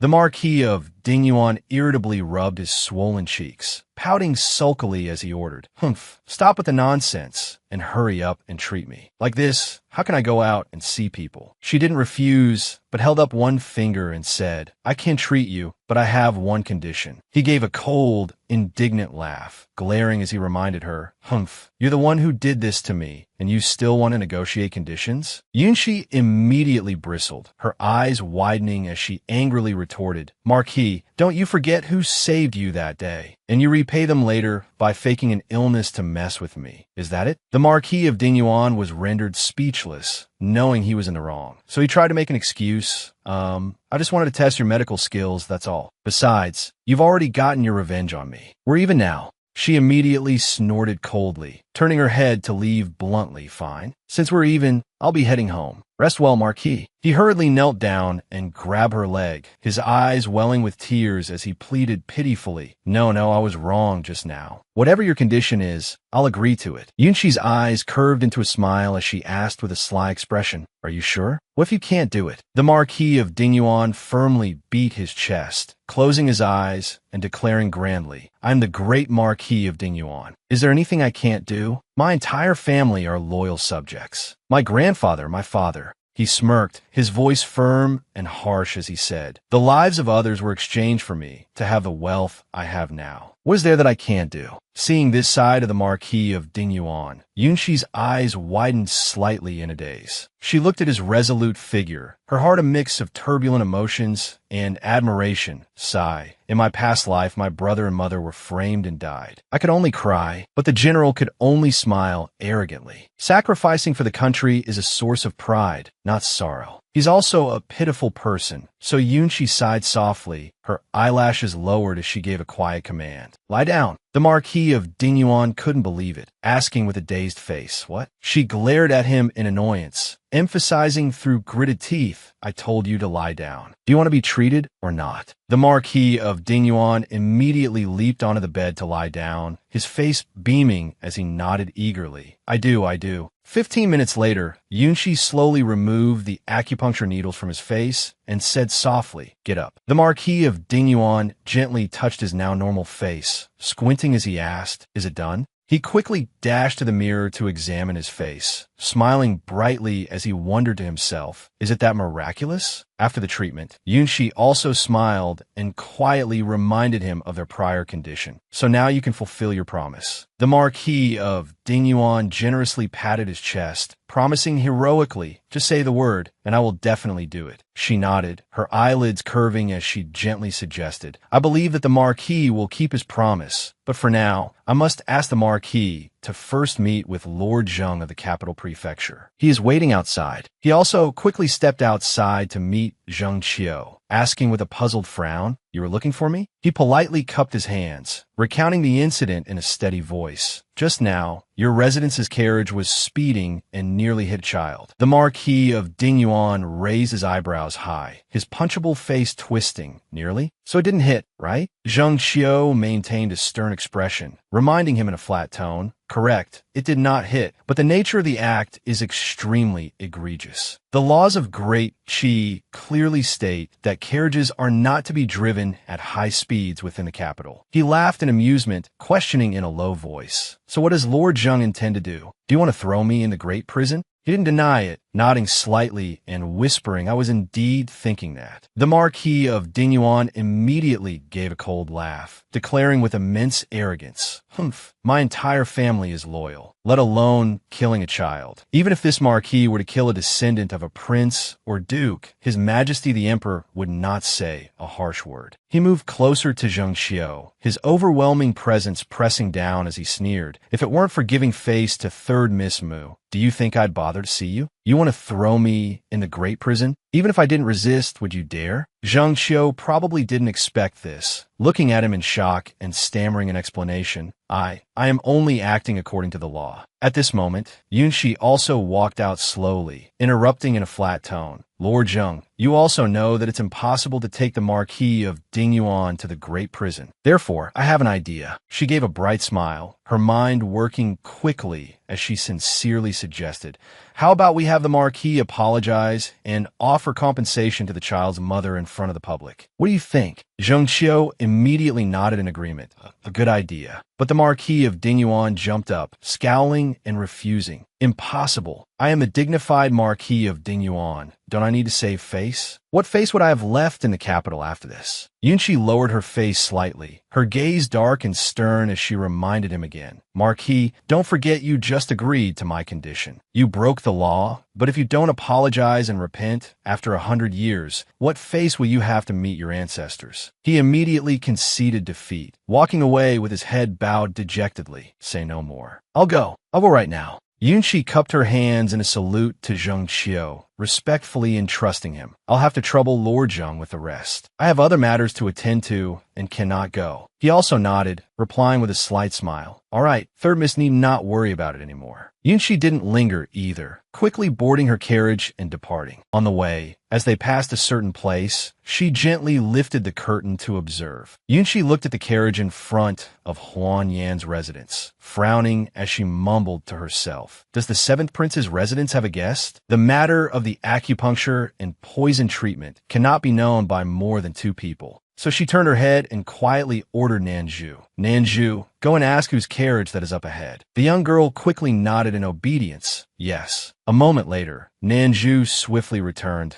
lifting the curtain to report respectfully, "Young miss, the guards just reported that it is the carriage of Princess Qinghe." Hearing this, Yunshi's brows furrowed darkly, her expression cautious as she sensibly told herself, "In my past life, Ao Shue and the seventh prince were a loving husband and wife. I should probably not disturb them." She then suddenly recalled the close encounter she had with Huan Yan before, clutching her chest bitterly as she wondered, "It's just that. Why does my heart feel so sour?" Taking a deep breath, Yunshi lowered her gaze and ordered in a stern voice, "Let's head back first." Hearing this, Nanju was stunned, her lips moving in confusion. "Ah, aren't we going to give the seventh prince his acupuncture treatment?" She sat still in the departing carriage, letting out a breath as she explained flatly, "The seventh prince has a guest today, so the treatment can't be done." Inside the residence, Ao Shue slowly poured tea into a cup, asking Huan Yin with concern, "Cousin, how is your injury?" He closed his eyes slightly, sighing with a weary expression. "I am injured and cannot drink tea." Hearing this, she clenched her hands worriedly, her face full of concern as she suggested, "Should we invite third Miss Mu to examine you? Her medical skills are excellent." Huan Yin slowly opened his eyes, asking with suspicion in his heart, "Are you very close with third Miss Mu?" Ao Shue gave a forced smile, her eyes darting around as she explained in a low voice, "Not very close, but I know her medical skills are very strong. I heard she is the disciple of Yang Liuzi."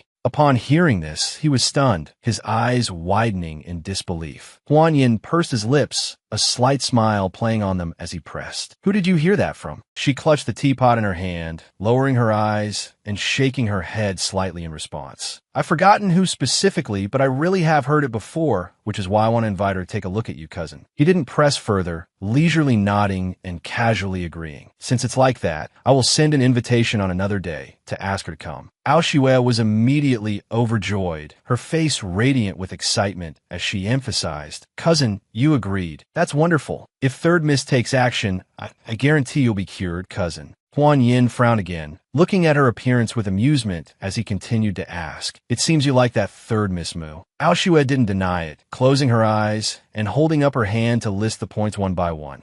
"Third Miss is very nice and very smart, and she's well-versed in medicine. We even made plans to go horseback riding another day." His frown deepened, his eyes narrowing as he asked suspiciously, "Third Miss knows medicine?" She excitedly clasped her hands, nodding as she exclaimed, "Third Miss is not bad at riding either. Even men on the battlefield are no match for her." Huan Yin pursed his lips thoughtfully, lowering his voice to express his doubt. "Is that so? I remember third Miss doesn't know how to ride a horse. She even fell off a horse last year." Ao Shue immediately froze, her eyes wide in disarray as she screamed internally, "Not good." I got too excited just now and spoke out of turn. She could only look away, clearing her throat to make a perfunctory excuse. "Last year was last year. This year is different." Ahem. I also just heard from others. However, he still rested his chin on his hand with interest, smiling as he announced, "Is that so? I find it rather strange. How about we pick a day and go see for ourselves?"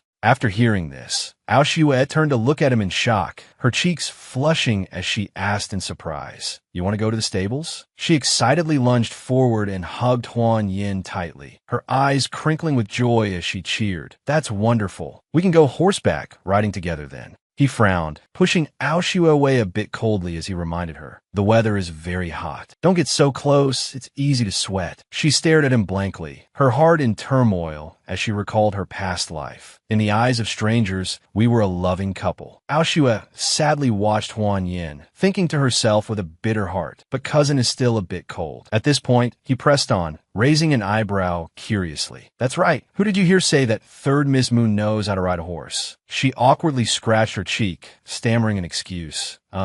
That day at Keilu, someone said it, and that's how I found out. As for who said it, I've forgotten." After that, Ao Shue hurriedly turned away, smiling as she quickly made her escape. "All right, I have something else to do, so I can't stay with you any longer, cousin. I'll be leaving first." She sighed wearily in her heart, thinking, "If I say any more, cousin will discover my secret. I'd better leave first." From behind, Huan Yin watched Ao Shue's retreating figure, his heart also in turmoil. He pressed his lips together, thinking, why does Ao Shue understand Yunshi? Could it be that she also? Just how many people have been reborn like me? He silently gritted his teeth, vowing with determination, no matter who it is, I will absolutely not let Yunshi be harmed again. Then, Huan Yin suddenly opened his mouth and called out loudly, "Ling Bai!" Ling Bei quickly jumped in and knelt down, asking respectfully, "Yes, what are your orders?" He let out a breath, tilting his head to look at him and ordering in a stern voice, "Go and investigate what Princess Qinghe has been doing for the past 6 months." Ling Bai quickly nodded in obedience. "Yes." Huan Yin pursed his lips again, adding in a low voice, "All right, tell Shuemo to go see if third miss has arrived." He cupped his hands again, bowing his head to report respectfully. Just now, the gatekeeper said that third miss came to the residence gate, but then turned back. He sighed wearily again, waving his hand to dismiss him. "I know. You may leave." In his heart, Huan Yin melancholically guessed the reason. Yunshi must have seen Ao Xue's carriage outside. Is this girl avoiding me?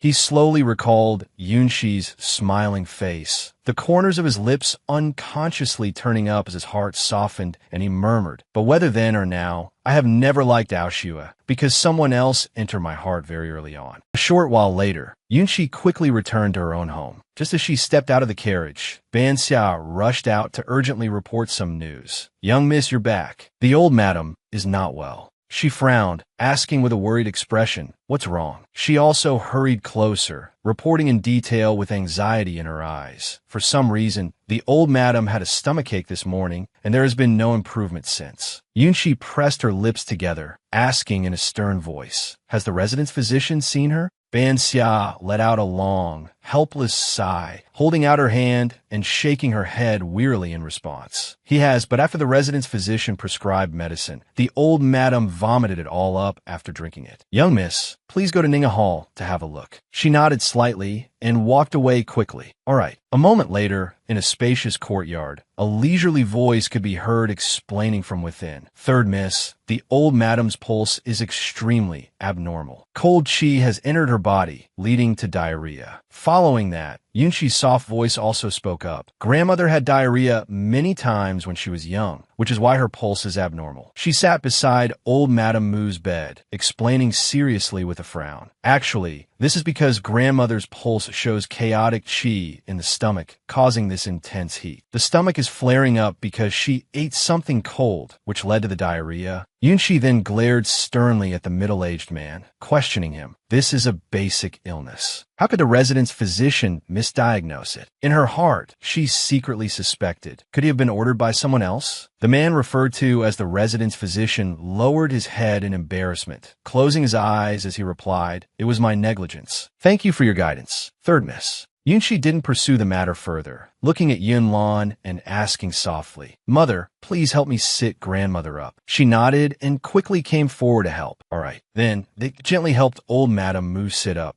She also took out some kind of pill in a flash. Yunshi carefully fed the pill into old Madame Mu's mouth. After she was done, she turned to another luxuriously dressed woman and said, "Second aunt-in-law, please bring a basin of warm water over here." Second aunt-in-law nodded and complied, but as she turned away, she glared at her resentfully and cursed inwardly. "Humph, just a little brat ordering me around like a maid." She quickly brought a bowl of water over, calling out resentfully, "Here." Yunshi politely took it and quickly helped old Madame Mu drink it. After drinking, she let out a weary sigh and lamented weakly, "Ai, this old body is not good anymore." Old Madame Mu patted her hand, shaking her head wearily, and said dejectedly, "Just a piece of iced watermelon, and it turned out like this." Yunshi looked at her obediently, her eyes shimmering as she comforted her in a gentle voice. "Grandmother, don't say that. Everyone has some nagging problem in their life." At this moment, Yunlan also slowly approached and announced softly, "A few days ago, Tishi taught me to use 30-year-old wine to soak with 100-year-old FOTI root. In a few more days, it will be ready to drink. I will bring it to Mother, then to nourish her body." Old Madame Mu immediately beamed, nodding in praise. How thoughtful. Second aunt-in-law stood to one side, observing this harmonious scene, thinking resentfully with jealousy and indignation. "So what if you have a nobler birth than me and are favored by Mother?" Her face darkened as she sinisterly plotted, "If I'm unhappy, don't even think about being happy either." Following that, second aunt-in-law suddenly let out a low laugh, speaking with sarcastic insinuation. "Oh, third miss is so filial. With the 100-year-old FOTI root, the first person you think of is Mother. As expected, you're closest to your own mother." Yunlan immediately frowned and turned to look at her, questioning in a cold tone, "What do you mean by that?" Second aunt-in-law still feigned ignorance. covering her mouth with a laugh, her eyes mocking and derisive. I'm just happy for first sister-in-law, with third miss here to supplement her with some things. When first sister-in-law reaches mother's age, she certainly won't get sick so easily. Old Madame Mu also saw the hidden meaning, her eyes narrowing as she exposed her with an imposing aura. Lady's son, I told you to take care of her, yet you harbor resentment. She was instantly flustered and hurriedly denied it. This daughter-in-law wouldn't dare. Second aunt-in-law hastily dropped to her knees, her expression earnest and anxious as she explained, Mother, please don't misunderstand. Taking care of mother is a matter of course. How would I dare to be resentful? Mu Yunchi smiled and called out to second aunt-in-law. The woman glanced at her in confusion. Humph. She calmly looked at the kneeling second aunt-in-law and said with a smile, Previously, you said you wanted to give me a pink-glazed, golden-patterned flying dragon and auspicious clouds candlestick. Why not just give it directly to grandmother instead? It's just in time, as I've just made some night candles, night lights, that have a calming effect for good sleep. They can be placed inside the candlestick. She stammered awkwardly, Oh, yes, of course. I will bring it to grandmother tomorrow. Mu Yunxi and Yun Lan gently took their leave. Then grandmother, please rest. I will come visit you again tomorrow. Old Madame Mu on the bed smiled and waved her hand. All right, you all go back and rest. Baichao courtyard, late at night. A figure leaped down beside the courtyard window. A young woman's silhouette flickered behind the curtain. Mo Xianyan, hiding behind the door, blushed with embarrassment, thinking, is Tishi bathing? It seems I've come at the wrong time. Mu Yunxi, relaxing in the bathtub with her eyes closed, asked the person massaging her shoulders, Nanju, why are you still lighting the old candles? Take the bewitching butterfly flower candle I've just made and light it. Nanju came to her senses and slapped her own head. Ah, look at my head. I'll go change it for young miss right away. The young girl's voice echoed through the room. Young miss, the bewitching butterfly flower candle you just made smells so good. You'll definitely be able to sleep well tonight. Mu Yunxi stepped out of the bathtub with a happy smile. You and Banxia can use it too. It's very effective for calming the nerves and aiding sleep. Nanju cheerfully draped a robe over her, chattering endlessly. Young miss is truly becoming more and more beautiful and charming. I wonder which lucky fellow will benefit in the future. She blushed in embarrassment and hurriedly swatted at her. Humph, now you even dare to tease me. Nanju giggled and dodged. Young miss, I don't dare to do it again. Please spare this servant. Hee. The young girl closed the door and reminded her, Young miss, this servant has already made the bed. The ice in the basin has also been replaced. It probably won't be too hot when you sleep tonight. Mu Yunxi got into bed and replied, I'm going to sleep then. You all should rest early too. Late at night, with the moon hanging high, a hand gently parted the bed curtains. Mu Yunxi woke with a start, her eyes flying open. Mo Xianyan stood before the bed, looking at her calmly, causing her to exclaim in shock, Seventh Prince. She scrambled to sit up in embarrassment. Why are you here? Mo Xianyan said calmly, You haven't given me acupuncture today. Her face darkened in annoyance, her brows furrowing. So, you barge into my boudoir late at night. Mo Xianyan smiled gently. I've been poisoned, and yesterday you diagnosed that my poison has worsened. He justified himself matter-of-factly. I don't want to suddenly drop dead. Of course I had to come find you. You said you would come give me acupuncture in the afternoon, but I waited until night, and there was no sign of you. Mu Yunxi explained helplessly, I did stop by at dusk. I saw Princess Qinghe's carriage, so I turned back. He lowered his eyes to look at her intently and asked bluntly, why? Mu Yunxi blushed in confusion. I didn't want to cause a misunderstanding with Princess Qinghe. He leaned in cheerfully, pressing, misunderstand what? Mu Yunxi shook her head guiltily. After all, Princess Qinghe will be yours in the future. He asked, puzzled, will be one of mine? Mu Yunxi gasped and covered her own mouth, lamenting inwardly. That's something from my past life. I almost let it slip. She stammered awkwardly. No, it's nothing. Mo Xuanyan's profound gaze made her restless. She waved her hand dismissively. Try to change the subject. Didn't you come to me for acupuncture? Take off your clothes. Mu Yunxi stared in astonishment as he held out his hands and suggested, You help me take it off. She got off the bed uncomfortably and refused. I'm clumsy and don't know my own strength. I'm afraid I'll ruin the Seventh Prince's precious clothes. Besides, I'm not used to serving others. He calmly pointed to his shoulder I don't mean for you to serve me. It's just that when I climbed over the wall, just now, I accidentally hit my arm. I can't lift it now. Mu Yunshi was suspicious. The great general of the northern border with supreme martial arts gets injured climbing a wall. You can go tell that to the ghosts. She pointed to the chair and ordered, go sit on that chair. I'll give you acupuncture. He plopped down and lay on the bed, closing his eyes comfortably and remarking, I feel this spot is more comfortable. Mu Yunshi was startled, her eyes wide in disbelief. He winked at her smugly. I'm a patient now. It's not suitable for me to sit on that stiff chair over there. What's wrong? Is Tishi afraid I'll dirty the bed? She flushed red with anger, fuming. In any case, this is where I sleep. As a grown man, please have some self-respect. M.O. Xinyan closed his eyes nonchalantly, feigning innocence. Right now, I'm just a pitiful patient. Mu Yunshi was speechless, She thought in frustration, forget it. I have to finish the acupuncture quickly, so he'll leave. Otherwise, he'll just keep being uncooperative and waste time, and a long night invites trouble. She closed her eyes helplessly and raised her hands in surrender. Fine, you can just sit there. M.O. Xinyan beamed excitedly. Tishi is still the best. She tugged at his clothes in embarrassment. Shut up. Mu Yunshi gently undressed him. She looked shyly. He glanced over leisurely. Aren't you a physician? A physician treating a patient shouldn't mind the difference between men and women. Are you like this when you give acupuncture to others too? Mu Yunshi blushed beet red in embarrassment and hastily yanked the fabric of his robe, shouting, don't say any more. He smirked nonchalantly, making Mu Yunshi's face darken guiltily. You've torn my clothes. She angrily stuffed a handkerchief into his mouth. M.O. Xinyan fiddled with the handkerchief, looking at it intently, and said lightly, can't you be a little gentler? I'm a patient. He brought the handkerchief to his nose, sniffed it gently, and remarked, it smells so good. Mu Yunshi, horrified and embarrassed, cursed, shameless. She inserted a needle as fast as lightning. M.O. Xinyan flinched in sharp pain.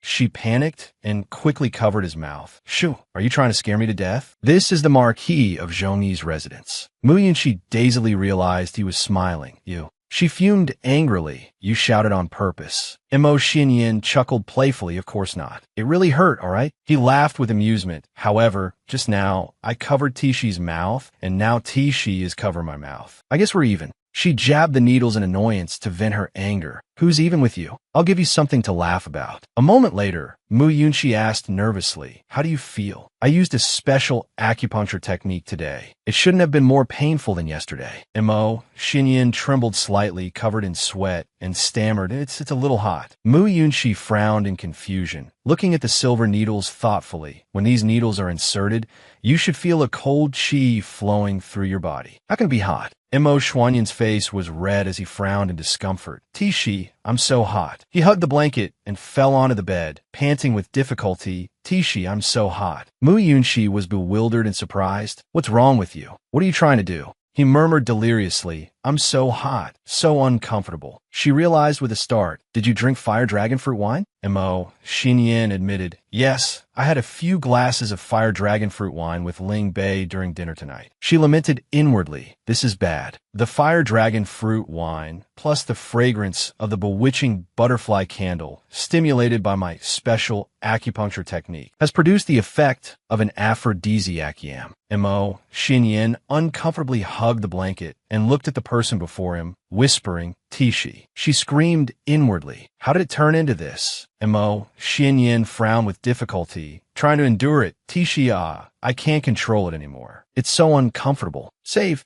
me. Her wrist was grabbed. She was frightened and anxious. Don't you have high martial arts skills? Quickly circulate your energy to control yourself. M.O. Xinyan struggled to resist. I can't control it anymore. The chi flow in my body is scattering. Mu Yunshi anxiously tried to calm him. Then don't move. I'll help you with a few needles. As she gently inserted the needles, she nervously reminded M.O. Xinyan, who was sitting and regulating his chi, don't move. Outside in the courtyard, a passing maid vaguely noticed two silhouettes through the window. The voices of two people could be faintly heard. Is it more comfortable now?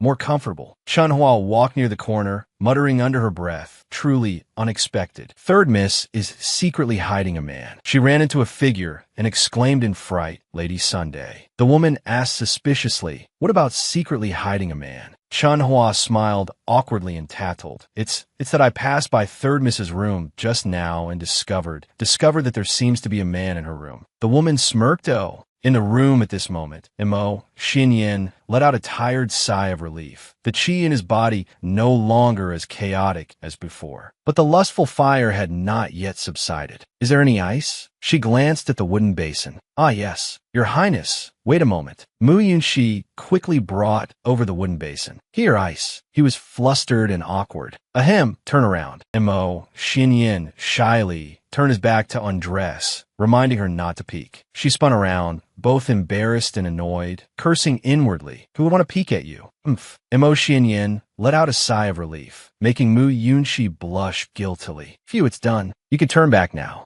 The two of them sat shyly on the bed, faces flushed and ears red. Mu Yunxi seriously got to the point. The 100 days drunkenness in your body has increased a little more than yesterday. He noticed. I'm already investigating it. I'm afraid it can't be found out in just a day or two. Mu Yunxi impatiently stood up to see him out. Seventh Prince, you can leave now. I heard that one shouldn't go out into the wind immediately after acupuncture. Mu Yunxi was pulled back to sit on the bed and protested. Your Highness. He gestured and whispered, Shoo, someone's coming. Footsteps approached the room. Mu Yunxi glanced over worriedly. Don't tell me they've discovered you broke into the manor? What do we do now? He panicked. Is there anywhere to hide in your place? The two looked towards the clothing chest. Mu Yunxi anxiously pushed him. Hide in here. Don't make a sound. He was bewildered. Hey. Mo Xinyan lay amidst the clothes in the chest. She closed the chest, frowning nervously. Phew. Lying in the chest, Mo Xinyan stared intently at the clothes, his heart stirring. Elfe's clothes. He happily took a secret sniff and praised inwardly, so fragrant. There was a voice outside the door. Sheer, are you asleep yet? Mu Yunxi nervously opened the door. Second aunt-in-law, it's so late. Is there something you need from me? She glanced around. Her face darkened into a sly smile. It's nothing important. You worked hard treating the old madam today. Mu Yunxi, bewildered and wary, tried to close the door to see her off. It was no hardship. Second madam, if it's nothing important, let's talk tomorrow. I have to go to sleep. She quickly held the door open, dragging things out. Wait, didn't your mother and I go out to buy some clothes a few days ago? After buying them, I put them all in one package to bring back. Mo Xinyan slightly lifted the chest lid to observe the situation. She held a set of clothes and smiled warmly and friendly. One of your outfits is still at my place. I forgot to bring it over to you. Mu Yunxi was restless. Perhaps. Thank you for your kindness. Second aunt-in-law. Mo Xinyan in the chest seriously speculated. The second aunt-in-law of Shears clearly came prepared. It's my fault for making a sound during the acupuncture, causing a disturbance. She smiled. Shear, aren't you going to invite me in to sit? Mu Yunxi politely refused. I'm about to go to sleep, and the room is a bit messy. I hope second aunt-in-law will forgive me. Mo Xinyan thought to himself, this won't do. I must leave quickly. I can't ruin Shear's reputation. She suspiciously touched her chin and smiled. Sheer has always been neat and tidy. How could her room be messy? Could it be that there's something that can't be known to others? Mu Yunxi was resolute. A clear conscience fears no accusation. Whether Sheer is innocent or not, you'll know by coming into the room to see. She smugly squeezed into the room, gloating, and looked at the bed, thinking to herself, the bed is just a little messy. It seems Sheer was getting ready for bed. Perfectly normal. She noticed the chest and smirked. Since it's like this, I won't disturb Sheer's rest any longer. I'll help you put this outfit in the chest, and then I'll leave. Mu Yunxi was horrified inside. No, I can't let her open the chest. She hurriedly stepped forward to refuse. I can put it in myself. Second aunt-in-law, please go back. She disdainfully patted the chest lid, provoking her. What's wrong? Don't you dare let me open the chest. She moved close to Mu Yunxi and smiled wickedly. Could it be that Sheer has secretly hidden a man inside? Mu Yunxi retorted firmly. Second aunt-in-law, don't speak nonsense. She sneered. I'm speaking nonsense. Fine, then let me open the chest to prove your innocence. What are you guilty about? Mu Yunxi thought anxiously. What do I do? If she opens the chest, not only me, but the seventh prince's reputation will also be ruined. She confidently grabbed the chest lid, smiling with delight. What, you don't dare, do you? Then come with me to the old madam's place now, and let her see what kind of illicit affair her good granddaughter is having. Mu Yunchi flinched as she gleefully opened the chest and shouted loudly, "You man, come out here." She moved behind her, secretly making a decision. Second aunt-in-law, don't blame me for being ruthless. In a situation like this, I can only use a needle to make you faint first. Mu Yunchi raised a silver needle, just as she looked surprised and flustered. No one's here, how can that be? She wondered in confusion. Where is the seventh prince? He was clearly hiding in here just now. She was startled and suspicious. Impossible. This is impossible. Where?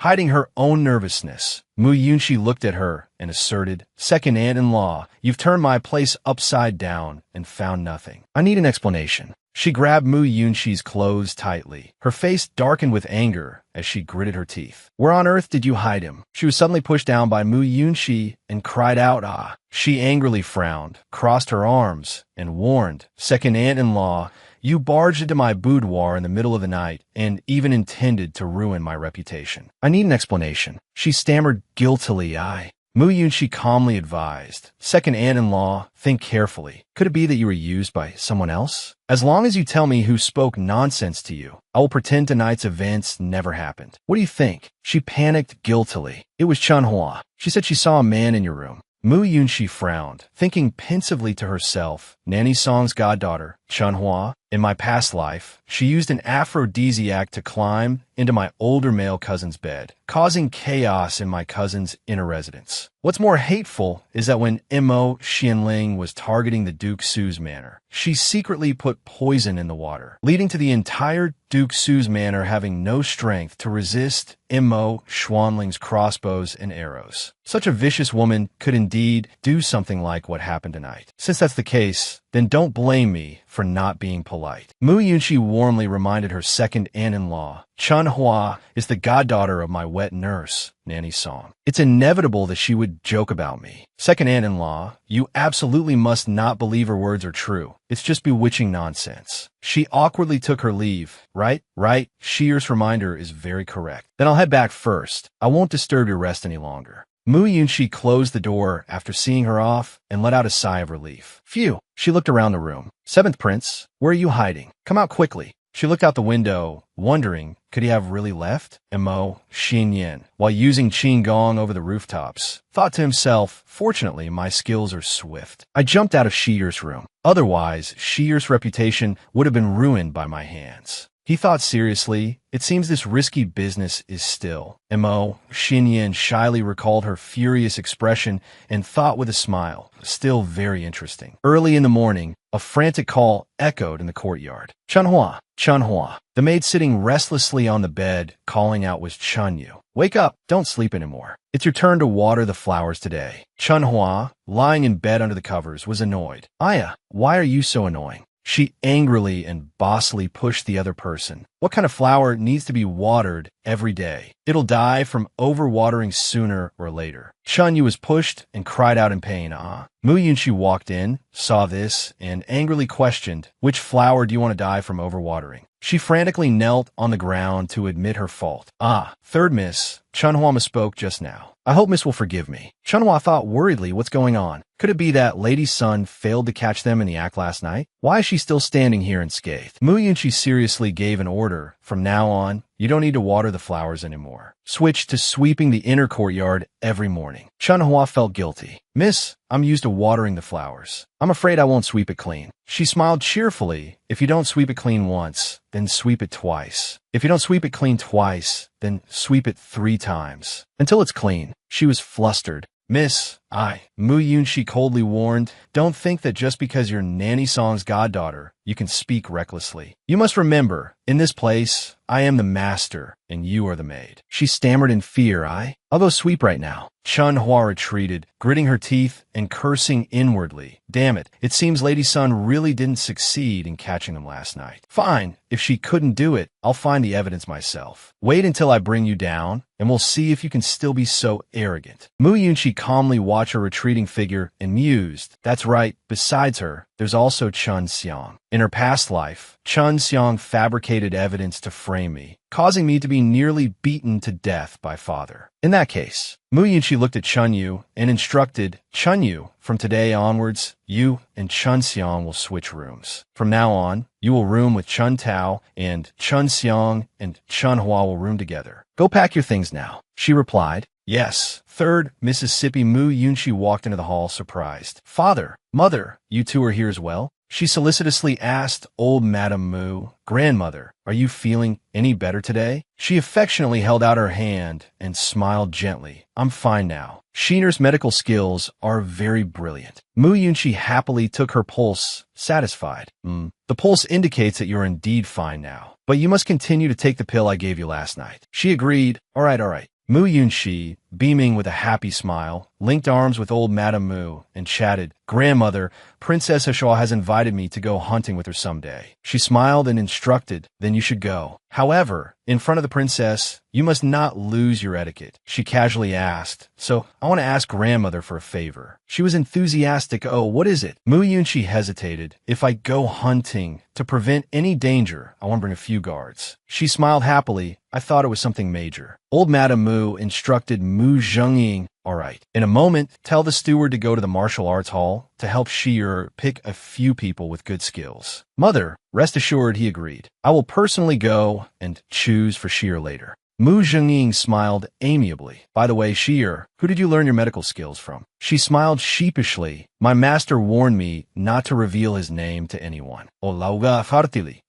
People with great ability all have eccentric personalities, I understand. It's just that since you have taken a master, you must study properly. You cannot bring shame to our manner of loyalty and righteousness. Mu Yunqi nodded obediently, yes. She suddenly turned serious towards old Madame Mu. That's right, grandmother. Snowmelt is divided into hot and cold types. This is basic medical knowledge. Normally, one wouldn't get it wrong. Mu Yunqi frowned, speculating. Physician Xia has always been highly skilled in medicine, and yet Van Lam continued in shock. Sure, you mean someone bribed Physician Xia to harm your grandmother? She replied, yes. Old Madame Mu was furious, outrageous. Mu Zhengying said impatiently, I'll go arrest Physician Xia now and hand him over to the authorities for trial. She stopped and wait. Old Madame Mu solemnly instructed, I don't want anyone else to know about what happened today, and it must not be mentioned again in the future. I will investigate this secretly and thoroughly. Chun Hua was sweeping the courtyard, frowning in annoyance as she thought, there's no one around now. Why don't I take this chance to go into the young Mrs. room and look for evidence? I might find something. She stealthily opened the door to the room, treading lightly. Chun Hua searched all over. Suddenly, she spotted a strange object on the floor. She picked it up and laughed gleefully to herself. I knew I'd find it. A man's button. Chun Hua jumped when a voice rang out. Why are you here? Ban Xia opened the door and walked in. Feeling guilty, Chun Hua stammered an excuse. I just finished sweeping the garden, so I came over to help sweep the young Mrs. room. Ban Xia, annoyed, sent her away. Let me sweep the young Mrs. room. You go and trim the potted plants. She replied, all right. Chun Hua left the room, thinking smugly, third miss, with this evidence of your rendezvous with a lover, let's see how you'll explain yourself then. Mu Yunqi's second aunt-in-law approached, scolding angrily. Chun Hua, how dare you lie to me? There was no man in the third Mrs. room. Frightened, she hurriedly presented the item and reported, this servant truly didn't lie to you, your ladyship. Look, this is what this servant just found in the third Mrs. room. She snatched it in astonishment. A man's sash toggle? The following is a complete transcript from the audio file. She smiled cruelly, her face darkening. Do you know who this belongs to? Chun Hua replied fearfully. This servant doesn't know. She ordered, you go back and watch carefully. If you see a man enter again, scream immediately. Chun Hua hesitated. This servant is of low status and a soft voice, I'm afraid. She clapped her firmly on the shoulder, assuring her, You don't need to be afraid. I will back you up. Once this is done, I will let you tear up your servitude contract. From now on, you will no longer be a servant. She bowed respectfully. Thank you, second madam. This servant will definitely not fail the task entrusted by second madam. Xinling Tea House. Nanju followed Mu Yunxi upstairs, curious. Miss, you came straight from the old madam's place without resting. Why did you come to this tea house? She replied, today is the Xinling Tea House's tea guessing challenge. The final prize is the 8-treasure Linglong Pagoda, which is useful to me. A waiter approached to greet them. Honored guest, what would you like? Mu Yunxi replied, I'm here to participate in the tea guessing challenge. A young lady in a red dress interrupted from behind. According to the rules of the Ling Tea House, to guess the tea, you must prepare fine tea as a wager. Do you have any? The one speaking loudly was the daughter of Princess Huiyang, Princess Yu, Zheng Mingyi. Mu Yunxi glanced at her with hatred, thinking to herself, I didn't expect to meet Princess Ziyu here. In my past life, it was she and Chun Xiang who drugged me to induce a miscarriage, causing me to lose my first child. In this life, I will make you pay it back 100,000 times over. He Ming swaggered forward arrogantly. This princess is here to guess tea. I don't like irrelevant people here ruining my mood. A scholar in green robes, Qian Jiang, came forward and greeted Mu Yunxi gently and politely. Third Miss Mu, since the princess has spoken, please return. She questioned, I haven't broken any rules of the Ling Tea House. I'm afraid the princess doesn't have the right to send me away, does she? A plump old man, the manager of Xinling Tea House, smiled warmly. As long as one can present fine tea for the wager, anyone can participate in the tea guessing. Mingyi glanced disdainfully at Mu Yunxi and sneered. This princess is afraid she can't produce any fine tea. She replied cheerfully, whether I can or not is no concern of the princess. Mu Yunxi presented a small, exquisite porcelain box. This is my wager. I invite the manager to inspect it. She sneered. Oh, if you don't have anything good, don't take it out and embarrass yourself. A small box like this. Are you trying to give it to a beggar? She wondered. Then I wonder what fine item the princess has brought. Mingyi delightedly placed a jade bottle on the table and announced loudly, take it. This is this princess's wager. The manager of Xinling Tea House beamed. According to the rules, whoever's tea is of better quality gets to guess first. She said happily, that's a matter of course. What this princess brought is Jin Chunlong Jing, which is very precious. How could she possibly compare? So, He Ming said smugly, Mu Yunxi, you should hurry up and take your tea and get lost. This princess is doing this for your own good, to save you from losing everything. She calmly refused. The princess doesn't need to be so sharp-tongued. Let's see what the manager has to say. He was still smiling warmly. Based on the merits of the tea, I invite the third miss to guess first. He Ming was stunned and indignant. Hey, how can this be? Did you make a mistake? He said cheerfully, this is the Xinling Tea House, not the princess's residence. If the princess has come to guess tea, she must abide by the rules of the Xinling Tea House. Otherwise, please leave. He Ming persisted. It was a slip of my tongue. Can you let me see the tea the third miss brought, so that I can accept my defeat convincingly? He refused.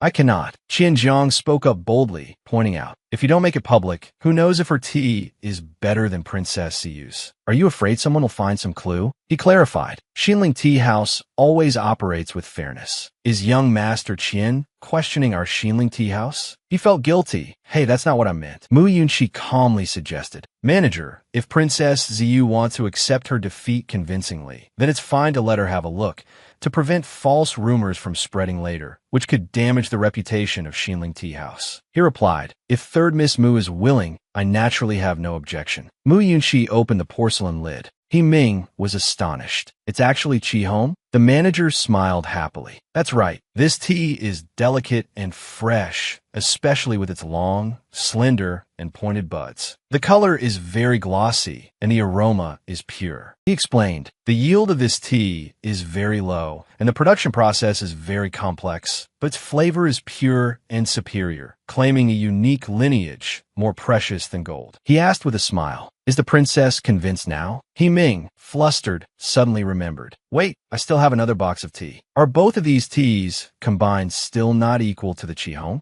The manager was surprised. Bashin tea, this must be the current Empress Dowager's favorite tea. He excused himself. Please wait a moment, you two. VIP tea room. The manager entered. In the private room, two men were drinking together when they heard his voice. Boss, Princess Ziyu and third Miss Mu's wagers are more or less equal. How should we decide the order? The man in the blue robe calmly ordered. Then let them compete together. The one speaking was the owner of Xinling Tea House, Feng Jin. If they both guess all 50 types of tea, then just keep adding more until one of them loses. He accepted the order and excused himself. Yes, Feng Jin inquired. Seventh prince, who do you think is more likely to win? Want to make a bet? Mo Xinyan dipped his finger in water and wrote on the table. He said confidently and frankly, I bet she wins. Feng Jin laughed. Miss Mu couldn't even say the name of the tea. Are you sure you want to bet on her winning? He said cheerfully, if I win, you have to grant me one request to meet her later. If you win, that jar of Yongshi Huiching of mine will be yours. How about it? Feng Jin leaned in, smiled with interest, and greeted. It's a deal. But what are you plotting? Besides, how do you know she wants to see me? What is she to you?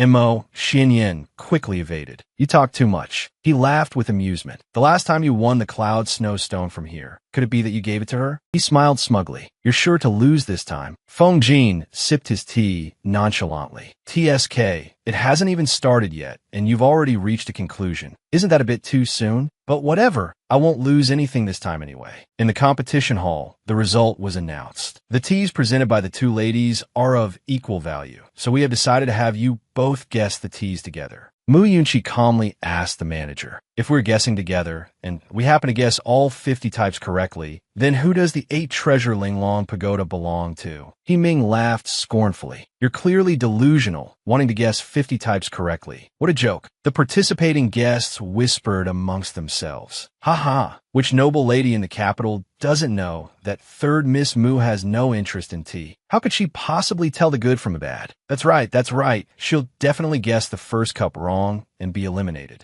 Nanju heard them and argued aggressively. You're the ones who'll be eliminated on the first cup. My young miss, Mu Yunqi advised. Nanju, don't pay them any mind. Just wait and see their pathetic faces when they lose later. He Ming sneered provocatively. Shameless boasting. If you guess 50 types of tea correctly, I will withdraw. How about that? Mu Yunqi smirked and happily agreed. All right then. Thank you, Princess Ziyu, for yielding. He Ming was annoyed.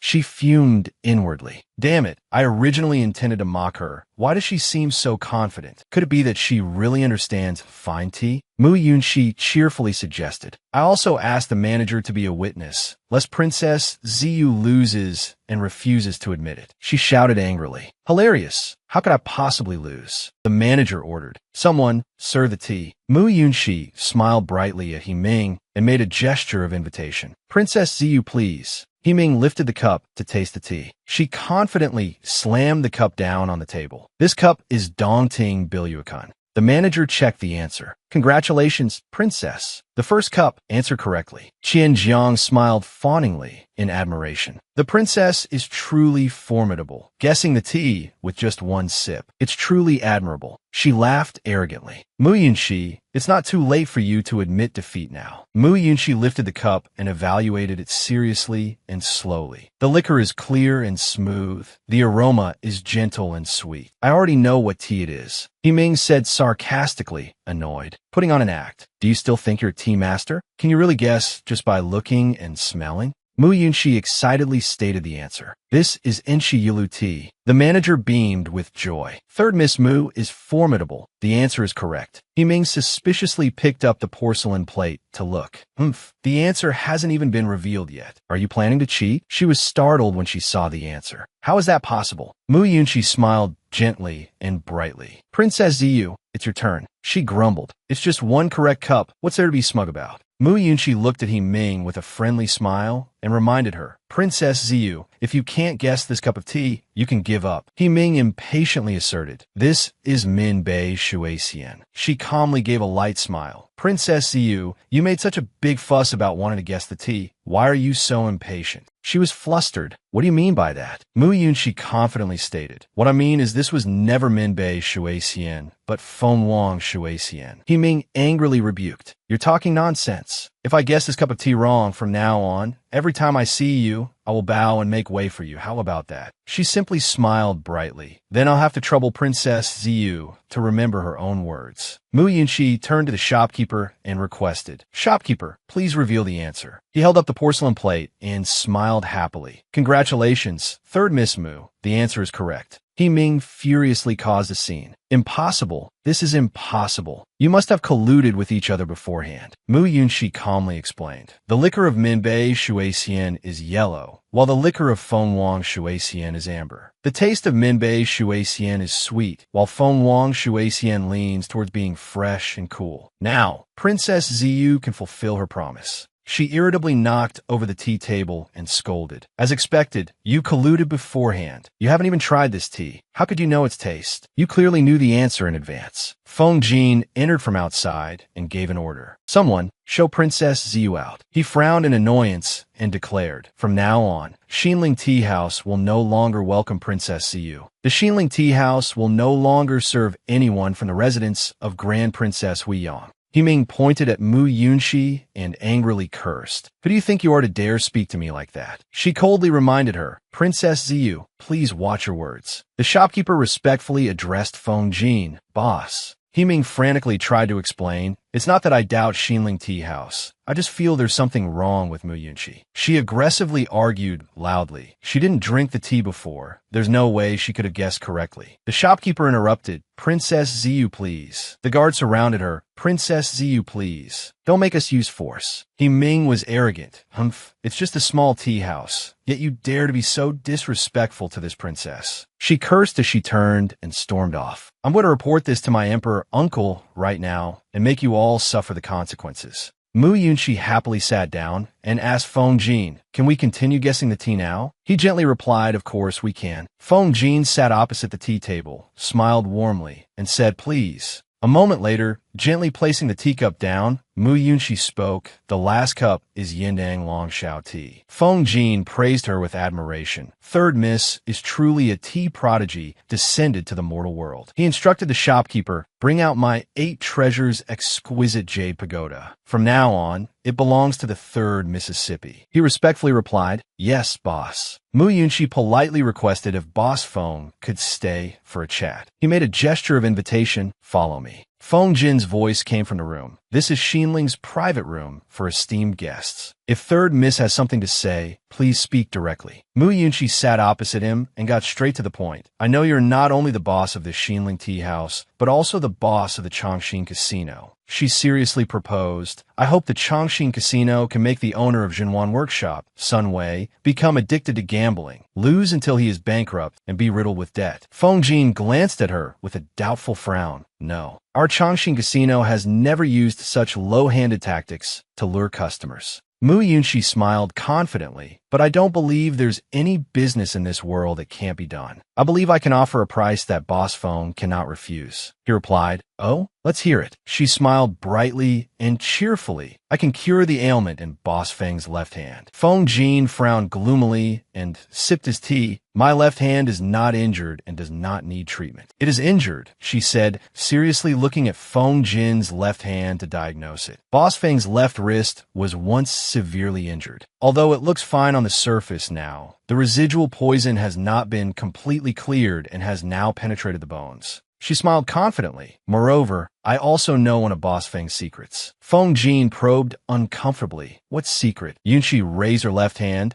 She said unhurriedly, Boss Feng, in front of others, always uses his sword with his right hand. But when it comes to killing, he always uses his left hand. Feng Jin looked as if his cover was blown. He was startled. Who on earth are you? Yunxi calmly smiled and replied, I forgot to mention, I am Mu Yunxi of the Marquis of Zhongyi's residence, and also a famous physician. Feng Jin was startled upon hearing this. She continued, everything I just said was the result of my observation. Besides, the poison you were afflicted with, I can cure it. Feng Jin said helplessly, observation can reveal that I use my sword with my left hand? The wise Yunxi patiently explained, the tiger's mouth on Boss Feng's right hand is heavily calloused, while the calluses on his left hand are thin. To be more specific, after your left hand was poisoned, your right hand was trained more. Every trick and story about Feng Jin's hands was gradually exposed by her. Yunxi pointed directly at Feng Jin and delivered the final line, but the meridians in your left hand are stronger than your right. This proves that your left hand used to be stronger than your right, because stronger meridians can withstand more killing blows. Am I right? Feng Jin's face darkened. He seemed to have lost the argument in the face of this unforeseen exposure. Yunqi said, nonchalantly, most of the people who know this are already dead. She sat down, holding her cup with extreme composure. I believe I'm not among that majority. Feng Jin gave a cold, dismissive laugh.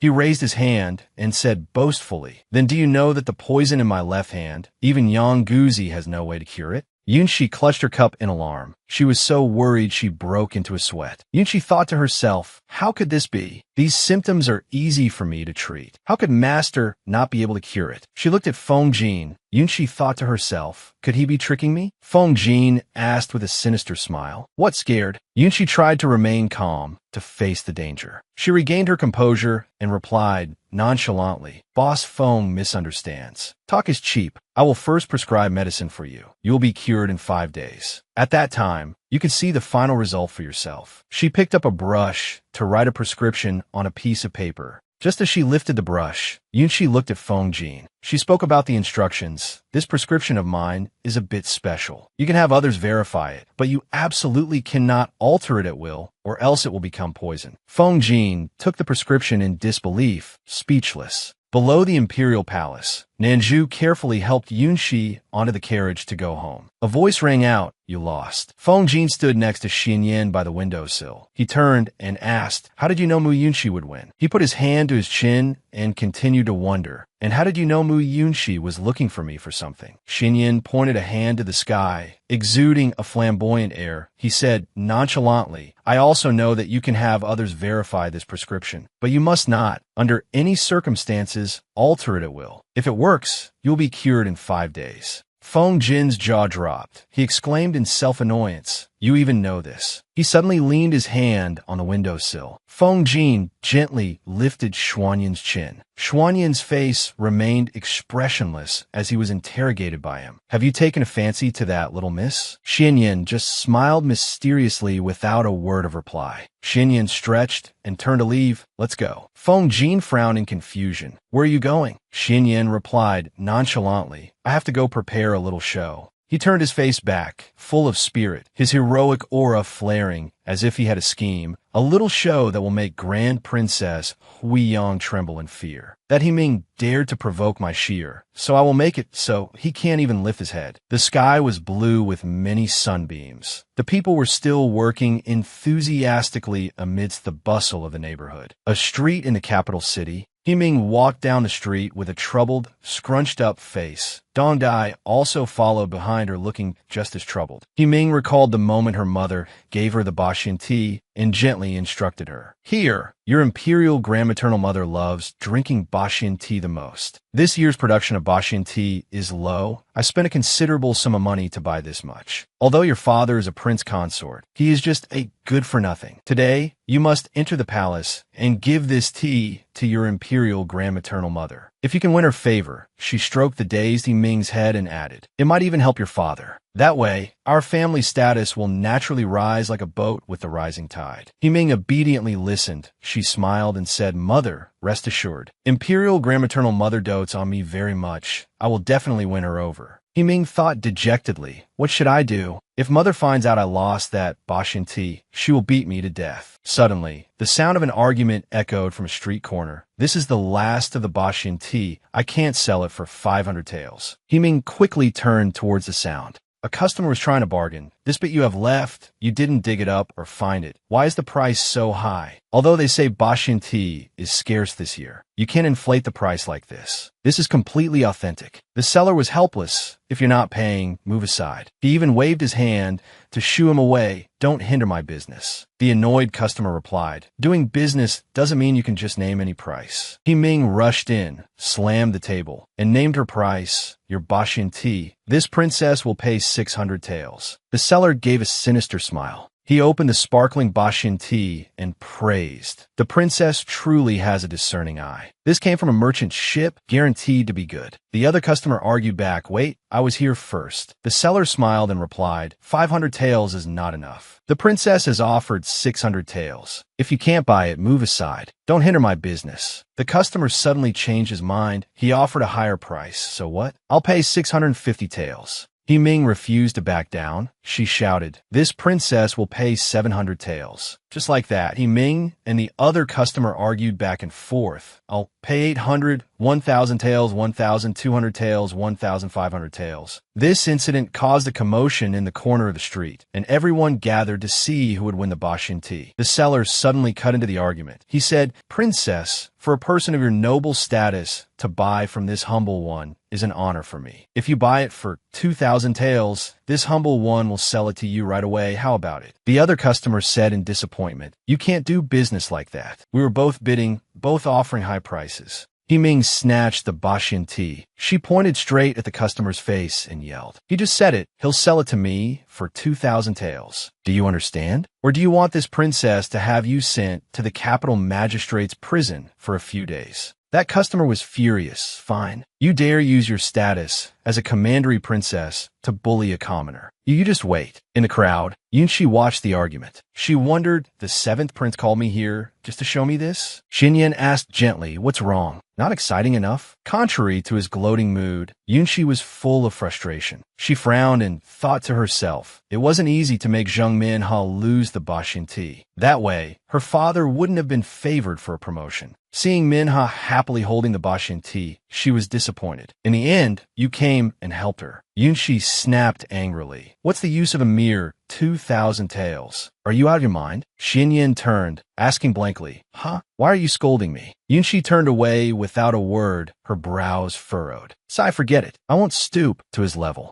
Yunshi's eyes were indifferent. He doesn't know about the past life anyway. Xinyan quickly grabbed her hand. Wait, this play isn't that simple. Yunshi frowned and replied bluntly, Seventh Prince, please have some self-respect. Xinyan raised both hands, looking apprehensive. All right, I'll have self-respect. Just hear me out first. Xinyan quickly explained, the bottom of that Bashin tea box is filled with weeds. Yunshi asked in disbelief, weeds? She said cautiously, if Commandery Princess Yu gives the Empress Dowager tea mixed with weeds, her family can forget about ever recovering in this lifetime. Xinyan replied, sinisterly with a look of satisfaction, correct. Since they were unkind to me, they can't blame me for being unjust. Yunshi seemed not to understand. She wondered, what does the seventh prince mean by that? Xinyan leaned into her ear and whispered, Grand Princess Huiyang deserves some of the credit for my recent injury. Yunshi recalled her vicious face and asked again, Grand Princess Huiyang? Why? Xinyan lowered his voice and said seriously, the one who actually wants to kill me is Mo Xianling. Yunshi's eyes widened in surprise as she listened to Xuanyan's explanation. They're all Mo Xuanling's dogs, so they only aim to injure me. He continued, in a previous life, Mo Xinyan died a tragic death. Grand Princess Huiyang's consort, Zheng Lin, was a commander of the Imperial Jinwu Guard and contributed a great deal. The sinister and vicious image of Grand Princess Huiyang with the commander of the Jinwu Guard, Zheng Lin, appeared in Yunshi's mind. She covered her mouth with her hand, frowning as she reasoned. But right now, Zheng Lin is just a minor official, and Grand Princess Huiyang's situation hasn't improved yet. What reason would they have to assassinate a powerful prince? Yunshi looked at Xinyan, whose face was dark but held a scheming smile. She was shocked and thought, besides, how does he know Mo Xianling wants to kill him? Could it be that he was also reborn? Suddenly, Xinyan spoke up, sure, I just had an idea. She asked blankly, what idea? Yunshi was standing and talking with Xinyan on a street corner. Xuanyan's eyes lit up with hope as he suggested, let's cooperate. Yunshi was puzzled. Cooperate? Xinyan patiently explained, Mo Xianling wants to harm me, and he also wants to harm your older brother. We have a common cause. Yunshi put a hand to her chin thoughtfully. She said worriedly, but I'm just a weak woman. Xinyan excitedly placed a hand on her shoulder to reassure her, but you have unparalleled medical skills. Yunshi looked blank, hesitating. Seeing Yunshi frown angrily, Xinyan quickly removed his hand and said timidly, you can take your time to think about it. No rush. Right now, I'm going to Grand Princess Huiyang's residence, and then make a trip to the palace to continue acting out this play. Xianyan held out a jade pendant and said, with this jade pendant, you can freely enter and exit the 7th prince's residence. Yunxi replied confidently, I don't need it. Yunxi turned to leave, then looked back and said cautiously, I will consider the 7th prince's proposal carefully. As for the next act of this play, I wish the 7th prince the best of luck. As Yunxi walked away, she thought to herself, I didn't expect Grand Princess Huiyang to have already connected with Mo Xianling so quickly. She recalled the day the hypocritical Xianling reassured her, sure, rest assured. My relationship with Zheng Minha is good. I'm only doing this to gain the support of Grand Princess Huiyang. He had put his arm around her shoulder, smiling and speaking as if he were innocent. As long as I secure the throne, you'll be the empress, second to only one and above all others. During this time, there will be many things I cannot do as I wish. Do you understand what I mean? The naive Yunxi had replied, Sheer understands. Returning to the present, Yunxi was melancholic and regretful. They were all lies. My past self was so foolish. Yunxi's eyes filled with hatred as she thought, Mo Xianling, aren't you also desperately trying to get that position? Haven't you always seen the 7th prince as a thorn in your flesh, a thorn in your side? Yunxi imagined the scene of her and Xianyan cooperating to make Xianling fail miserably. She thought to herself, if that's the case, I'm willing to try cooperating with the 7th prince, so that you can also taste the pain and despair of losing everything. Inside the residence, Xianyan cupped his hands to greet his aunt. Huiyang sat on a chair and replied with gentle care, There's no need for such formalities in my residence. Have a seat. Thank you, aunt. Inwardly, however, Huiyang was a different person. She raised an eyebrow, suspiciously thinking, this nephew of mine guards the border year-round and has never been close to me. Why has he suddenly come to pay his respects today? Xianyan smiled and said, I came here today to ask aunt for some bashin tea to use as a medicinal catalyst. Sitting in her chair, Huiyang made an excuse. This year, Zheng Minha did indeed obtain a box of bashin tea, but she has already sent it to the palace. If you need it urgently, you can go to Wanshou Palace and ask your grandmother for some. Xuanyan's acting was flawless. He replied cautiously, Thank you for the guidance, aunt. If that's the case, then I won't disturb you any longer, aunt. I will bring a gift to thank you another day. Xianyan turned to leave, glancing back to see her reaction, and smiled, inwardly pleased. This way, when I go see Imperial Grandmother, even if she had any leftover bashin tea, she wouldn't dare present it to Imperial Grandmother anymore. The position of commander of the Jinwu Guard is now completely out of reach for Zheng Lin in this life. Huiyang watched his retreating back disappear into the distance. She frowned and thought, how did he know I have bashin tea? And who does he want to use it as a medicinal catalyst for? Huiyang paced back and forth anxiously in her residence, thinking, no matter who it's for, I can't let Mo Xianyan get this medicinal catalyst. I must quickly send someone to inform Consort Duan and have her stir up some trouble. In another residence, a voice rang out. Huiyang is still the most considerate. Go to great lengths to find bashin tea for Her Majesty, the Empress Dowager. Consort Duan sat on a chair, watching Minha hugging the Empress Dowager tightly. She praised her wholeheartedly. Minha is becoming more and more gentle and lovely, just like Huiyang in every way. The Empress Dowager looked at Minha affectionately and said, That's right. Minha and Huiyang are truly cast from the same mold. I heard that due to floods and natural disasters this year, the production of bashin tea has dropped sharply. It must have been difficult for you and your mother to find a box for me. Minha obediently flattered. To be able to make Imperial Grandmother happy, even if it means bankrupting our family, Mother and I are willing. Hearing such sweet words, the Empress Dowager joked, Look at this sweet little mouth. It's as if it's coated in honey. Suddenly, a servant girl entered, reporting to Your Majesty, the Empress Dowager, the 7th Prince requests an audience. Consort Duan frowned fearfully, thinking to herself, he's finally here. The Empress Dowager was delighted and ordered, Yenner is here? Quickly, have him come in. Xianyan walked in slowly, cupping his hands respectfully. Grandson pays his respects to imperial grandmother. The Empress Dowager hurriedly stepped down from her chair, took Xuanyin's hand tenderly, and asked with concern, "Yinner, are your injuries any better? Why do you look so pale to me? Are those imperial physicians slacking off?" "Imperial grandmother, your grandson is much better. People often say that recovery is a slow process and injuries are the same. It has nothing to do with the imperial physicians."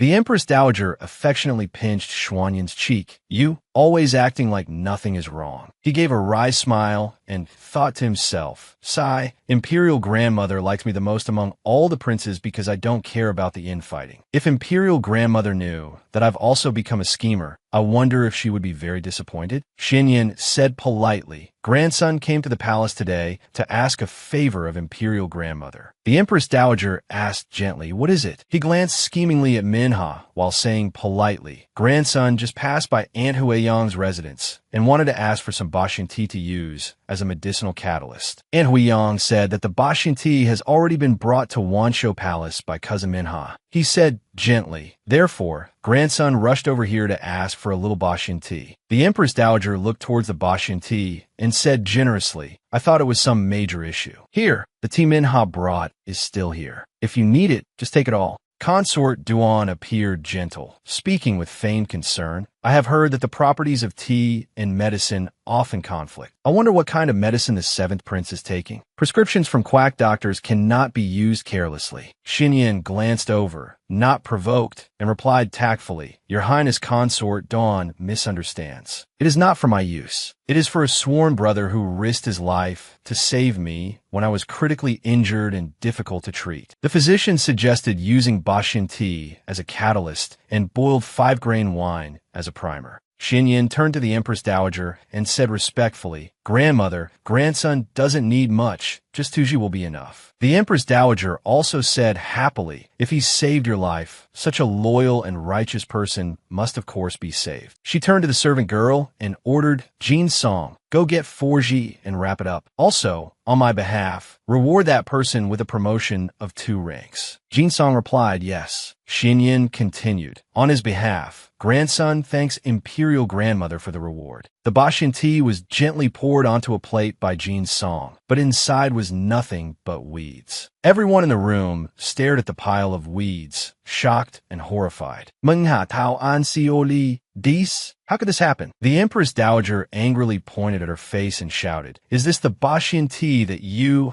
and your mother painstakingly spent tens of thousands of taels to gift to me?" Minha frowned and stammered.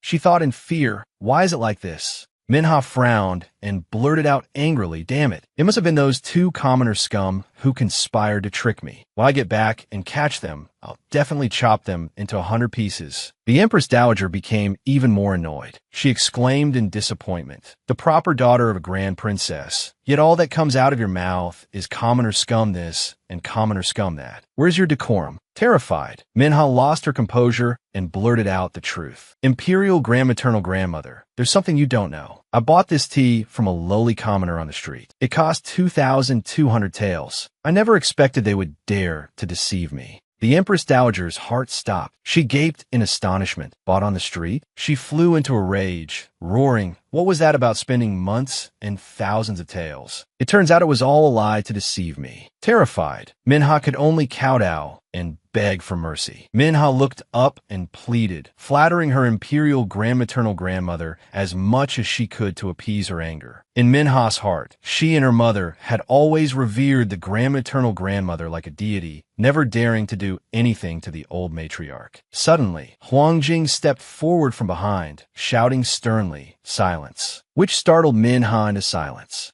Consort Duan spoke softly, "This servant pays her respects to your majesty." Xinyan also clasped his hands and bowed to his father. "Your son pays his respects to imperial father." Huangjing angrily reprimanded, "A street vendor's item that has never been inspected by an imperial physician, yet you dared to present it to the Empress Dowager in the palace. How audacious and presumptuous!" Minha bowed even lower, her voice trembling with fear as she begged. No, Minha wouldn't dare. Minha had her own difficulties when buying the tea on the street. I implore your majesty to quell your anger. Standing beside the Empress Dowager, Xinyan took the opportunity to press further. He said mockingly, Cousin Minha, no matter what difficulties you had, you shouldn't use miscellaneous tea to deceive Imperial Grandmother. She trembled and begged, Imperial Grandmaternal Grandmother, Minha truly did not intend to deceive you. A vision of Minha cheerfully and unhesitatingly offering the 8 immortals tea to someone else appeared. She began to lament, I originally wanted to participate in the tea guessing contest of the Xinling Tea Society, intending to win the 8 treasures Linglong to bring to the capital, so I used the 8 immortals tea as a wager. Minha trembled uncontrollably, not daring to lift her face, only able to explain, who would have known that Mu Yunshi from the Zhongyi Marquis' residence colluded with that Xinling Tea Society to plot against my 8 immortals tea. Huang Jing and the Empress Dowager exchanged a meaningful glance. Minha's frightened voice began to ring out. It was out of desperation that I bought the 8 immortals tea from a small merchant, not expecting it to be a fake. She broke out in a cold sweat and started to shift the blame. This fake tea was also because of that Mu Yunshi, so. Hesu, fitting ni babi, spoke Stanley, Gusin Mingha. She frowned and reminded her, as a member of the imperial family, one must be upright at all times and not make baseless accusations against others. Hushua raised her voice to defend and clear Yunshi's name. Not letting Minha harm her, I am very close to Sister Yunshi, and I feel she is a kind person. She once saved the Prime Minister's son from death. On the Qixi festival, she even came to rescue the Dingyuan Marquis. Tell me, how could such a kind person frame others? Hushua continued to reason. Besides, the Xinling Tea Society has a reputation to uphold. Why would they ruin it themselves? Huang Jing, sitting on the throne, looked down and said sternly, Minha, it seems that you were unskilled and lost to someone else, and now you dare to falsely accuse them of framing you. Is that right? Minha hastily argued back, no, it's not. She began to compare herself with Yunshi. That Mu Yunshi doesn't understand the art of tea at all. Every noble lady in the capital knows this. No matter how poor my skills are, I couldn't possibly lose to her. Hushua's light remark hit a nerve with Minha. Does Cousin Minha know Sister Yunshi very well? Did Sister Yunshi personally tell you that she doesn't understand the art of tea? She trembled and bit her lip tightly, having lost the argument and unable to retort. Minha continued to kneel, helplessly able to only exclaim. Minha swears that Mu Yunshi truly does not understand the art of tea. My 8 immortals tea was tricked away by her. The fake tea I bought was clearly arranged by her. She wants to harm Imperial Grandmother. Xinyan added more pressure on her. Cousin Minha swears it. But what if the truth is not as you say? Drenched in sweat, Minha looked up and said, if she truly understands the art of tea, I will kowtow to her 3 times. I will accept any punishment from the Emperor and my Imperial Grandmaternal Grandmother. Xinyan turned to his father and said, Imperial Father, he spoke cautiously. In your son's opinion, why don't we summon that Mu Yunshi to the palace and test whether it's true or false? Which made Minha behind him gasp in surprise. Huang Jing ordered, very well. Summon Mu Yuxi to Vansho Pedis. Yes, at the Zhongyi Marquis' residence, in the Baichao Garden. Nanju waved from afar as Yunshi stepped out the door. Miss, please hurry. Prepare to receive the Emperor's summons. Yunshi asked doubtfully, the Emperor's summons? Nanju hurriedly took her hand and said, Eunuch Deng, who serves by the Emperor's side, is in the front courtyard. He says he has an order for you. Mississippi Miss, please hurry. Don't delay the summons. Deng Liang read the edict. By order of the Emperor, summon the 3rd Miss, Mu Yunshi, to Wanshou Palace. Yunshi knelt down solemnly and bowed. Your subject, Mu Yunshi, obeys the sacred edict. Long live His Majesty, long live His Majesty. Yunshi thought to herself, why would the Emperor summon me to the palace for no reason? Could it be because of? Deng Liang gestured for her, saying, 3rd Miss, this way, please. Yunshi quickly replied, yes. As she followed Deng Liang, Yunshi glanced at the scenery, thinking to herself, the scenery is clearly beautiful, so why do I feel so cold? She thought sorrowfully, every plant and blade of grass in this palace I am so familiar with. As Yunshi walked, tears welled up in her eyes. She was sad. It's a pity that everything from my past life was completely buried here. Yunshi bowed politely, her demeanor showing excellent upbringing. Your subject, Mu Yunshi, pays her respects to your majesty, your highness the Empress Dowager, and your highness consort Duan. May your majesty live for 10,000 years. Long, long live your majesty. May your highness the Empress Dowager enjoy eternal health and peace. May your highness consort Duan enjoy a long and healthy life. Hushaw, standing beside Xinyan, was overjoyed to see Yunshi arrive. Yunshi remained focused on her greetings. Greetings to the seventh prince. Greetings to Princess Hushaw. Sister Yunshi. Yunshi and Minha's eyes met. Minha frowned at her with hostility. She said coldly, "We meet again, Princess Siyu." Huang Jing replied with great authority, "We heard that you participated in the tea guessing contest at the Xinling Tea Society today. What was the result?" Yunshi replied gently, "Reporting to your majesty, I was fortunate enough to pass." Huang Jing continued to press. "We heard that to win the tea guessing competition, one must correctly identify 50 types of tea. Are you very knowledgeable about tea?" Yunshi's mind raced. She answered cleverly, "Your subject wouldn't dare to boast. However, I did some research on tea this spring." The Empress Dowager, who had been watching the interrogation while sipping her tea, suddenly spoke up. "Minha said you colluded with the manager there to cheat her out of her 8 Immortals tea. Is that true?" Yunshi remained very polite, answering calmly, "Reporting to your highness the Empress Dowager, nothing of the sort has ever happened. Your subject does not know why Princess Ziyu would slander me like this." Minha flew into a rage, jumping to her feet and shouting loudly, "You don't understand tea at all, yet you guessed correctly multiple times. If that's not colluding with the manager, what is?" Yunshi maintained a dignified and graceful demeanor. She replied gently, "Princess, you cannot falsely accuse and frame me just because I won." Yunshi explained wisely, "The princess was eliminated for not identifying the tea clearly. Even without me, you would not have made it to the end." Mingha zipli zudui na ling. She continued to shout, disregarding palace etiquette. She said loudly, "If you hadn't colluded with that manager, how could I have lost?" Yunshi was unusually calm. She replied politely, "Then may I ask if the princess failed to identify 2 cups of tea?" Minha was caught. She was at a loss for words and couldn't argue, only managing to utter one word. "I." Minha shouted straight at Yunshi's face, "Then will you compete in tea guessing with me again?" Yunshi slowly replied, "I dare not, in the imperial palace." Huang Jing witnessed the argument while sipping his tea. Yunshi replied politely, yet with a hint of challenge, "I dare not, in the imperial palace. I am not afraid of you, but I am afraid of defeating you." Huang Jing interjected, "Oh, why do you say that?"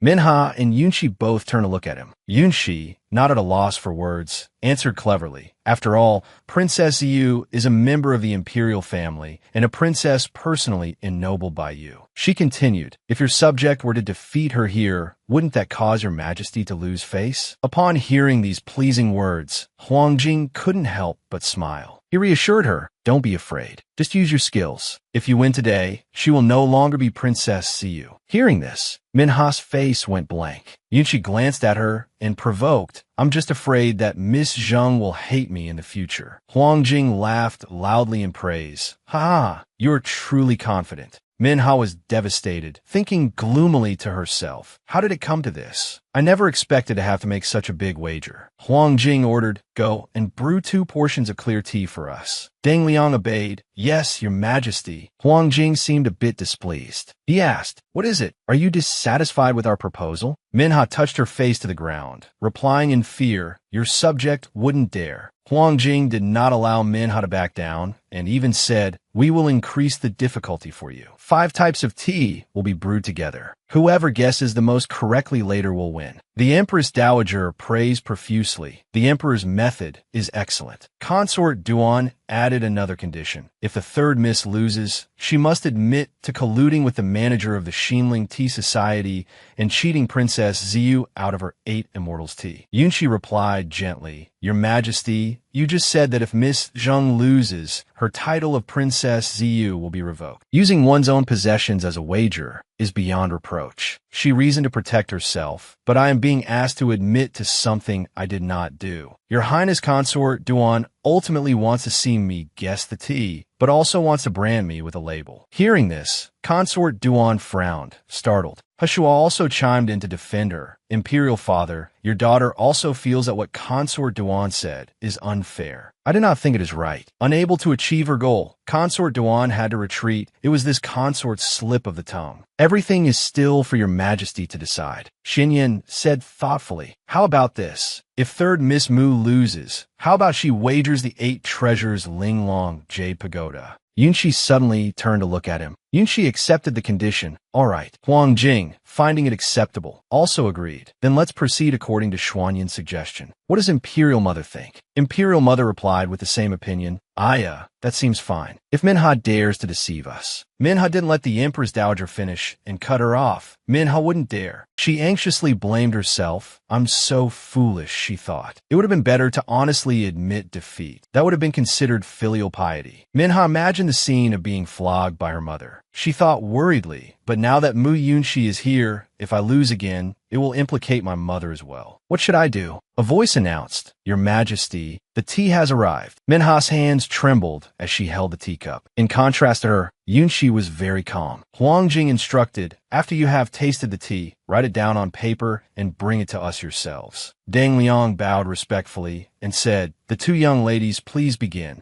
A voice announcing the start of the competition rang out, the time of 1 incense stick. Begin. Minha panted heavily, her body drenched in sweat, barely able to hold the teacup. Minha frowned and thought to herself this. I can't make out what kind of tea is brewed in here at all. In a different state of mind, Yunshi first smelled the aroma of the tea carefully, then took slow sips to savor it with her palate. Yunshi put down the cup and stood up. Seeing this, Minha was startled, her mouth agape. She thought, could it be that she recognized the type of tea after just 1 sip? Yunshi was intently writing down the name of each tea. Minha was stunned, thinking bitterly. Impossible. This must be a trick. The clever Minha suddenly had a new idea. She smiled, holding the brush, and thought, I might as well rely on my intuition and write down a few types of tea that His Majesty likes to drink. That way, I'll seem superior to Mu Yunshi. Emperor Huang Jing, eager for the answers, said, If you're finished writing, bring them here. Yunshi and Minha raised their papers at the same time. Minha took the opportunity to glance at her answer. Emperor Huang Jing was startled. He said to Yunshi, What kind of calligraphy is this? On Yunshi's paper were meticulously and artfully drawn characters. She replied, This is the flying swan print style that I created myself. Emperor Huang Jing stroked his chin while looking at the paper. He asked in disbelief, Created yourself? Emperor Huang Jing smiled with pleasure and said,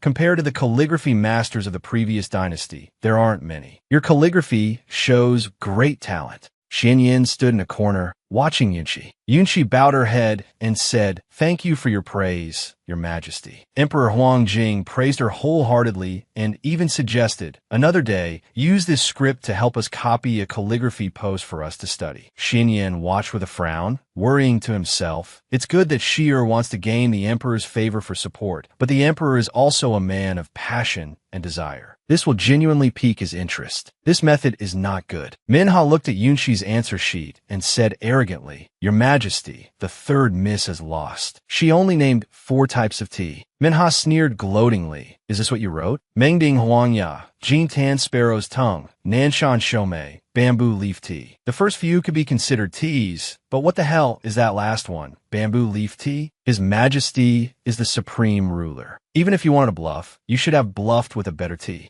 Yunshi stood by, her expression unchanging. She only replied calmly, His Majesty hasn't even commented yet. Miss Zheng, don't be in such a hurry. Emperor Huang Jing brought Deng Liang over. He said, For the sake of fairness, we wrote down the names of the teas beforehand, and only then did we tell Deng Liang to brew them. He ordered, Bring it out. He said solemnly, We did indeed choose 4 types of tea, but we deliberately said there were 5. Emperor Huang Jing said in surprise, I didn't expect 3rd Miss Mu to be able to answer everything correctly. Upon hearing this, Yunshi smiled faintly. Minha's mouth fell open, unable to believe her eyes. Xinyan made a sarcastic but still very polite remark. Cousin Minha, to think you don't know of bamboo leaf tea. This was personally prepared by Master Tan Yuan, but it seems you have not the slightest affinity with Buddhist teachings. Minha's face turned pale with fear. She and the Empress Dowager looked at each other, but the latter glared fiercely at Minha. She thought to herself, I'm done for. Imperial grandmaternal grandmother is extremely reverent towards Master Tan Yuan, yet I just ridiculed that bamboo leaf tea. I am afraid. A voice rang out. Minha's lost. From now on, she will be stripped of her title as Commandery Princess Siu. Minha was so frightened she couldn't stand steady and collapsed. She knelt, and the reproachful words continued. In the future, you are not to use this matter as an excuse to slander third Miss Mu again. Minha bowed low to the ground like a servant girl. She could only obey the command, yes. I obey the order. I thank your majesty for your grace. The Empress Dowager looked down angrily and shouted, Minha, we ask you. Third Miss Mu is clearly so good at tea tasting. Why did you just falsely accuse the third miss? Minha remained trembling and kowtowing on the ground. She answered fearfully, Imperial grandmaternal grandmother, I was wrong. The Empress Dowager's anger did not subside. She stood up and shouted, what good does saying you were wrong do? You are not her equal in tea tasting. You tried to cover it up and lie, showed no remorse after framing her, and even turned to bite back. Your actions are truly detestable. Consort Dawn, feeling apprehensive, could only chime in, Your Majesty, Your Highness the Empress Dowager, in this servant's opinion, Minha has indeed been a bit odd. Why not confine her to her quarters to reflect on her actions? The Empress Dowager, full of killing intent, criticized like mother like daughter. She angrily punished Minha severely. You are confined for 2 months. Every day at noon, you will copy the admonitions for women and precept for women once. In the afternoon, you will relearn the rules with Consort Duan. You are not to use any excuse to shirk your responsibility. Humiliated and dejected, Minha could only kneel on the ground. She whispered in reply, I thank Imperial Grandmother for her grace. Xianyan said cheerfully, Imperial Grandmother, third Miss Mu is so formidable at tea tasting. I'm truly basking in her glory. I'll ask the third Miss to help me win the 8 Immortals tea from the Xinling Tea House and present it to Imperial Grandmother. Heshua smiled brightly. She teased, seventh brother is truly shameless. This is clearly taking advantage of Sister Yunchi. The Empress Dowager approved.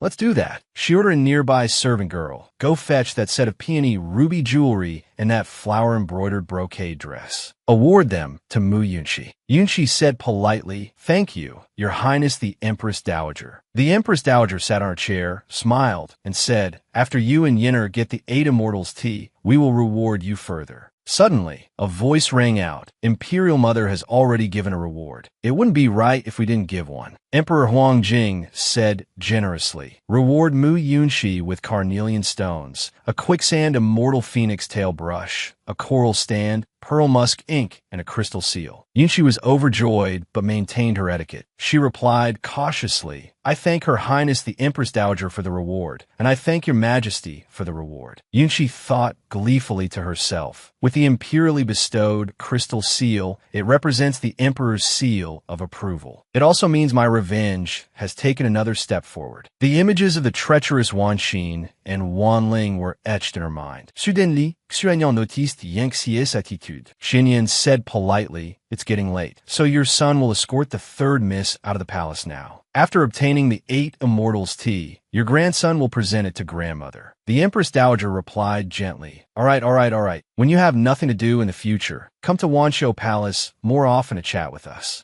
Yunchi followed behind Xianyan, filled with confusion. She looked at Xianyan, puzzled. Yunchi thought to herself, What is this situation? Why is it so hot out? It is like a block of ice. Freezing cold. Xianyan lifted the curtain of the carriage and helped Yunchi onto it. Yunchi and Xianyan sat together in the carriage in a quiet atmosphere. Yunchi's eyes widened. She thought in astonishment, What is going on? Why am I in the 7th prince's carriage? She exclaimed, My apologies. I've gotten into the wrong carriage. Suddenly, Xianyan grabbed her wrist. Yunchi was too stunned to react. Xianyan pulled her, causing her to fall against him. She cried out. Yunchi fell against Xianyan, her face blushing. Yunchi kept her composure and thought, No, I have to get back to my own carriage. She pushed Xianyan away, but suddenly Yunchi's knee hit Xuanyan's private parts. His eyes welled up with tears. He cried out, ah. Yunqi hadn't expected it, and her face flushed crimson. Xianyan turned and pinned her down, teasingly saying, "Are you trying to cripple me?" Yunqi shyly looked at his handsome face and stammered, sorry, I didn't do it on purpose. I just wanted to get up, but the carriage jolted and I accidentally fell." Xianyan smirked and replied in a low voice, "Is a simple apology enough? You've injured me, so you have to take responsibility for me." Yunqi was timid. She asked in a small voice, How do I take responsibility?" Xianyan still held her pinned down. He chuckled. "This knee of yours might very well have made it impossible for me to continue my family line. If I can't get a wife in the future, then I can only have you as my wife." Yunqi struggled and screamed. "No." Xianyan laughed gleefully. He teased, "Well then, your medical skills are superb, so help me get better." Yunqi was so embarrassed, she could have fumed. She stammered, but that place, it's not convenient for me." Suddenly, the carriage will hit a bump, pressing them even closer together. Yunqi cried out,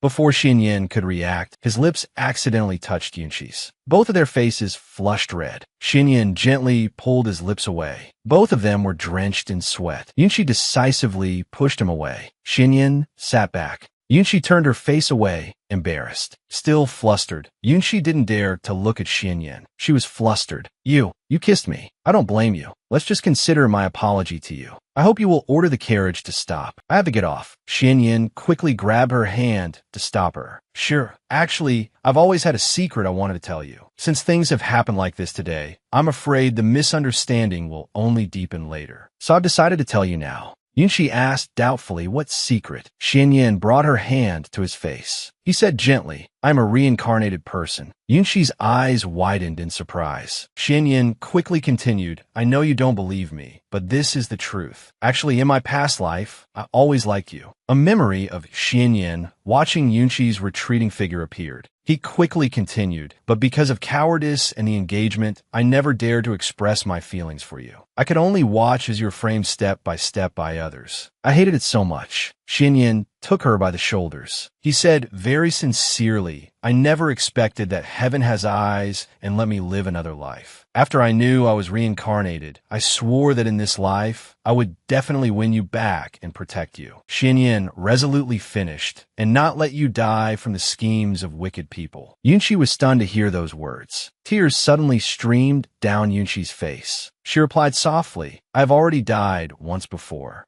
Xianyan had almost guessed it. He asked again, "Died once before?" You mean?" Xianyan looked at Yunqi and blurted out, "You're also reincarnated?" She answered seriously. Xianyan held his head. He said, No wonder.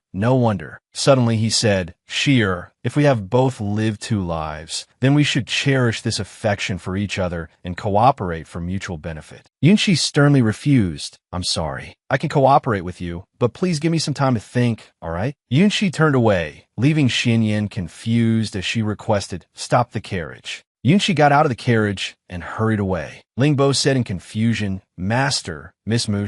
Xianyan lifted the curtain. He sighed and said, let her go." In the residence, a malicious voice rang out, "Yo, third sister still has the face to come back." Yunqi entered the residence to face the whole family. She said, confused, "What does fourth sister mean by that?" "What do I mean?" Mu Wanxin criticized. "Look at the fine mess you've made." Second aunt didn't wait for Yunqi to continue. She immediately started shouting, blaming her. "You dare to bring a strange man into your own boudoir, and even dropped a cup. The reputation of our residence has been destroyed by you in an instant." She threw the cup at Yunqi's feet. Wanxin was furious. She pointed at Yunqi's face, brazenly exposing everything without knowing right from wrong. Furthermore, that night, I saw with my own eyes third sister being taken into the seventh prince's residence by the seventh prince. Who knows what kind of improper things the two of you did. The next day, you even lied and said you were at Princess Heshua's residence. If you don't have a guilty conscience, why would you need to lie? Wanxin looked at her with contempt. She began to speculate. Returning so late again today, she must have been fooling around with the seventh prince. Yunqi angrily reminded her, "Fourth sister, it's one thing for you to say things about me, but the seventh prince is a member of the royal family." She continued by saying such things, Aren't you slandering the royal family? Wan Qin scornfully rebuked her for her lack of manners. What royal family? Even the royal family will be despised by people for committing such immoral and corrupt acts. Suddenly, a familiar voice was heard. Excellent, very well said. Xinyan walked in, followed by Dang Liang. He spoke, catching her in the act. Mu Wanxin, the innocence of myself and sheer. When Wanxin saw him walk in, her face turned pale. Xinyan frowned and questioned, the honor of the royal family. Is it for the likes of you to disgrace? Wanxin looked away fearfully. She stammered, I had no intention of insulting the royal family. Xinyan stared closely at Wanxin's face, making her turn pale with fear. He said sinisterly, on the contrary, it was you who deliberately seduced the fourth prince, Mo Xianling, and secretly met up to threaten the fourth prince into marrying you as his wife. Isn't that right?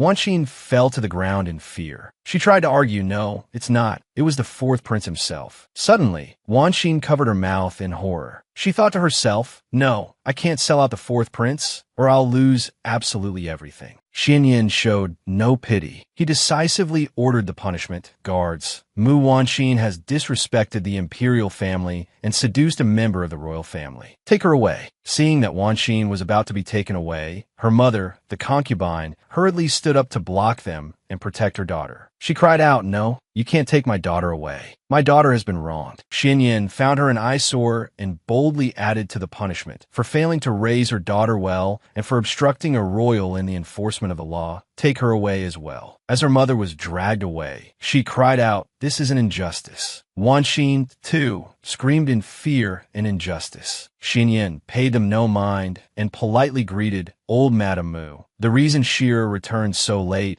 is because she was summoned to the palace and was even given rewards by Her Highness the Empress Dowager and His Majesty the Emperor. Congratulations, Marquis. Congratulations, old Madame Mu. Miss Mu Yunxi has received the favor of Her Highness the Empress Dowager and His Majesty the Emperor and was rewarded with the 4 treasures of the study, as well as some jewelry and clothing. The expensive items appeared, sparkling. The Marquis of Mu bowed respectfully. Thank you for the great imperial grace. Long live the Emperor. Long live the Emperor. 1,000 years to the Empress Dowager. 1,000 years to the Empress Dowager. Xinyan stepped forward and said with a smile, from now on, your status in this residence will be different. I believe no one will dare to harm you again. The matter between us. Before he could finish, Yunxi replied shyly. 7th Prince, the Xinyan placed a finger on her lips, silencing her. There's no need to rush. I'll give you time to think. In 5 days, I will wait for you by Bantian Lake. He didn't forget to carefully add, if you accept my feelings, then come find me. 5 days later, Xinyan was waiting at the appointed place. Yunxi walked up behind him.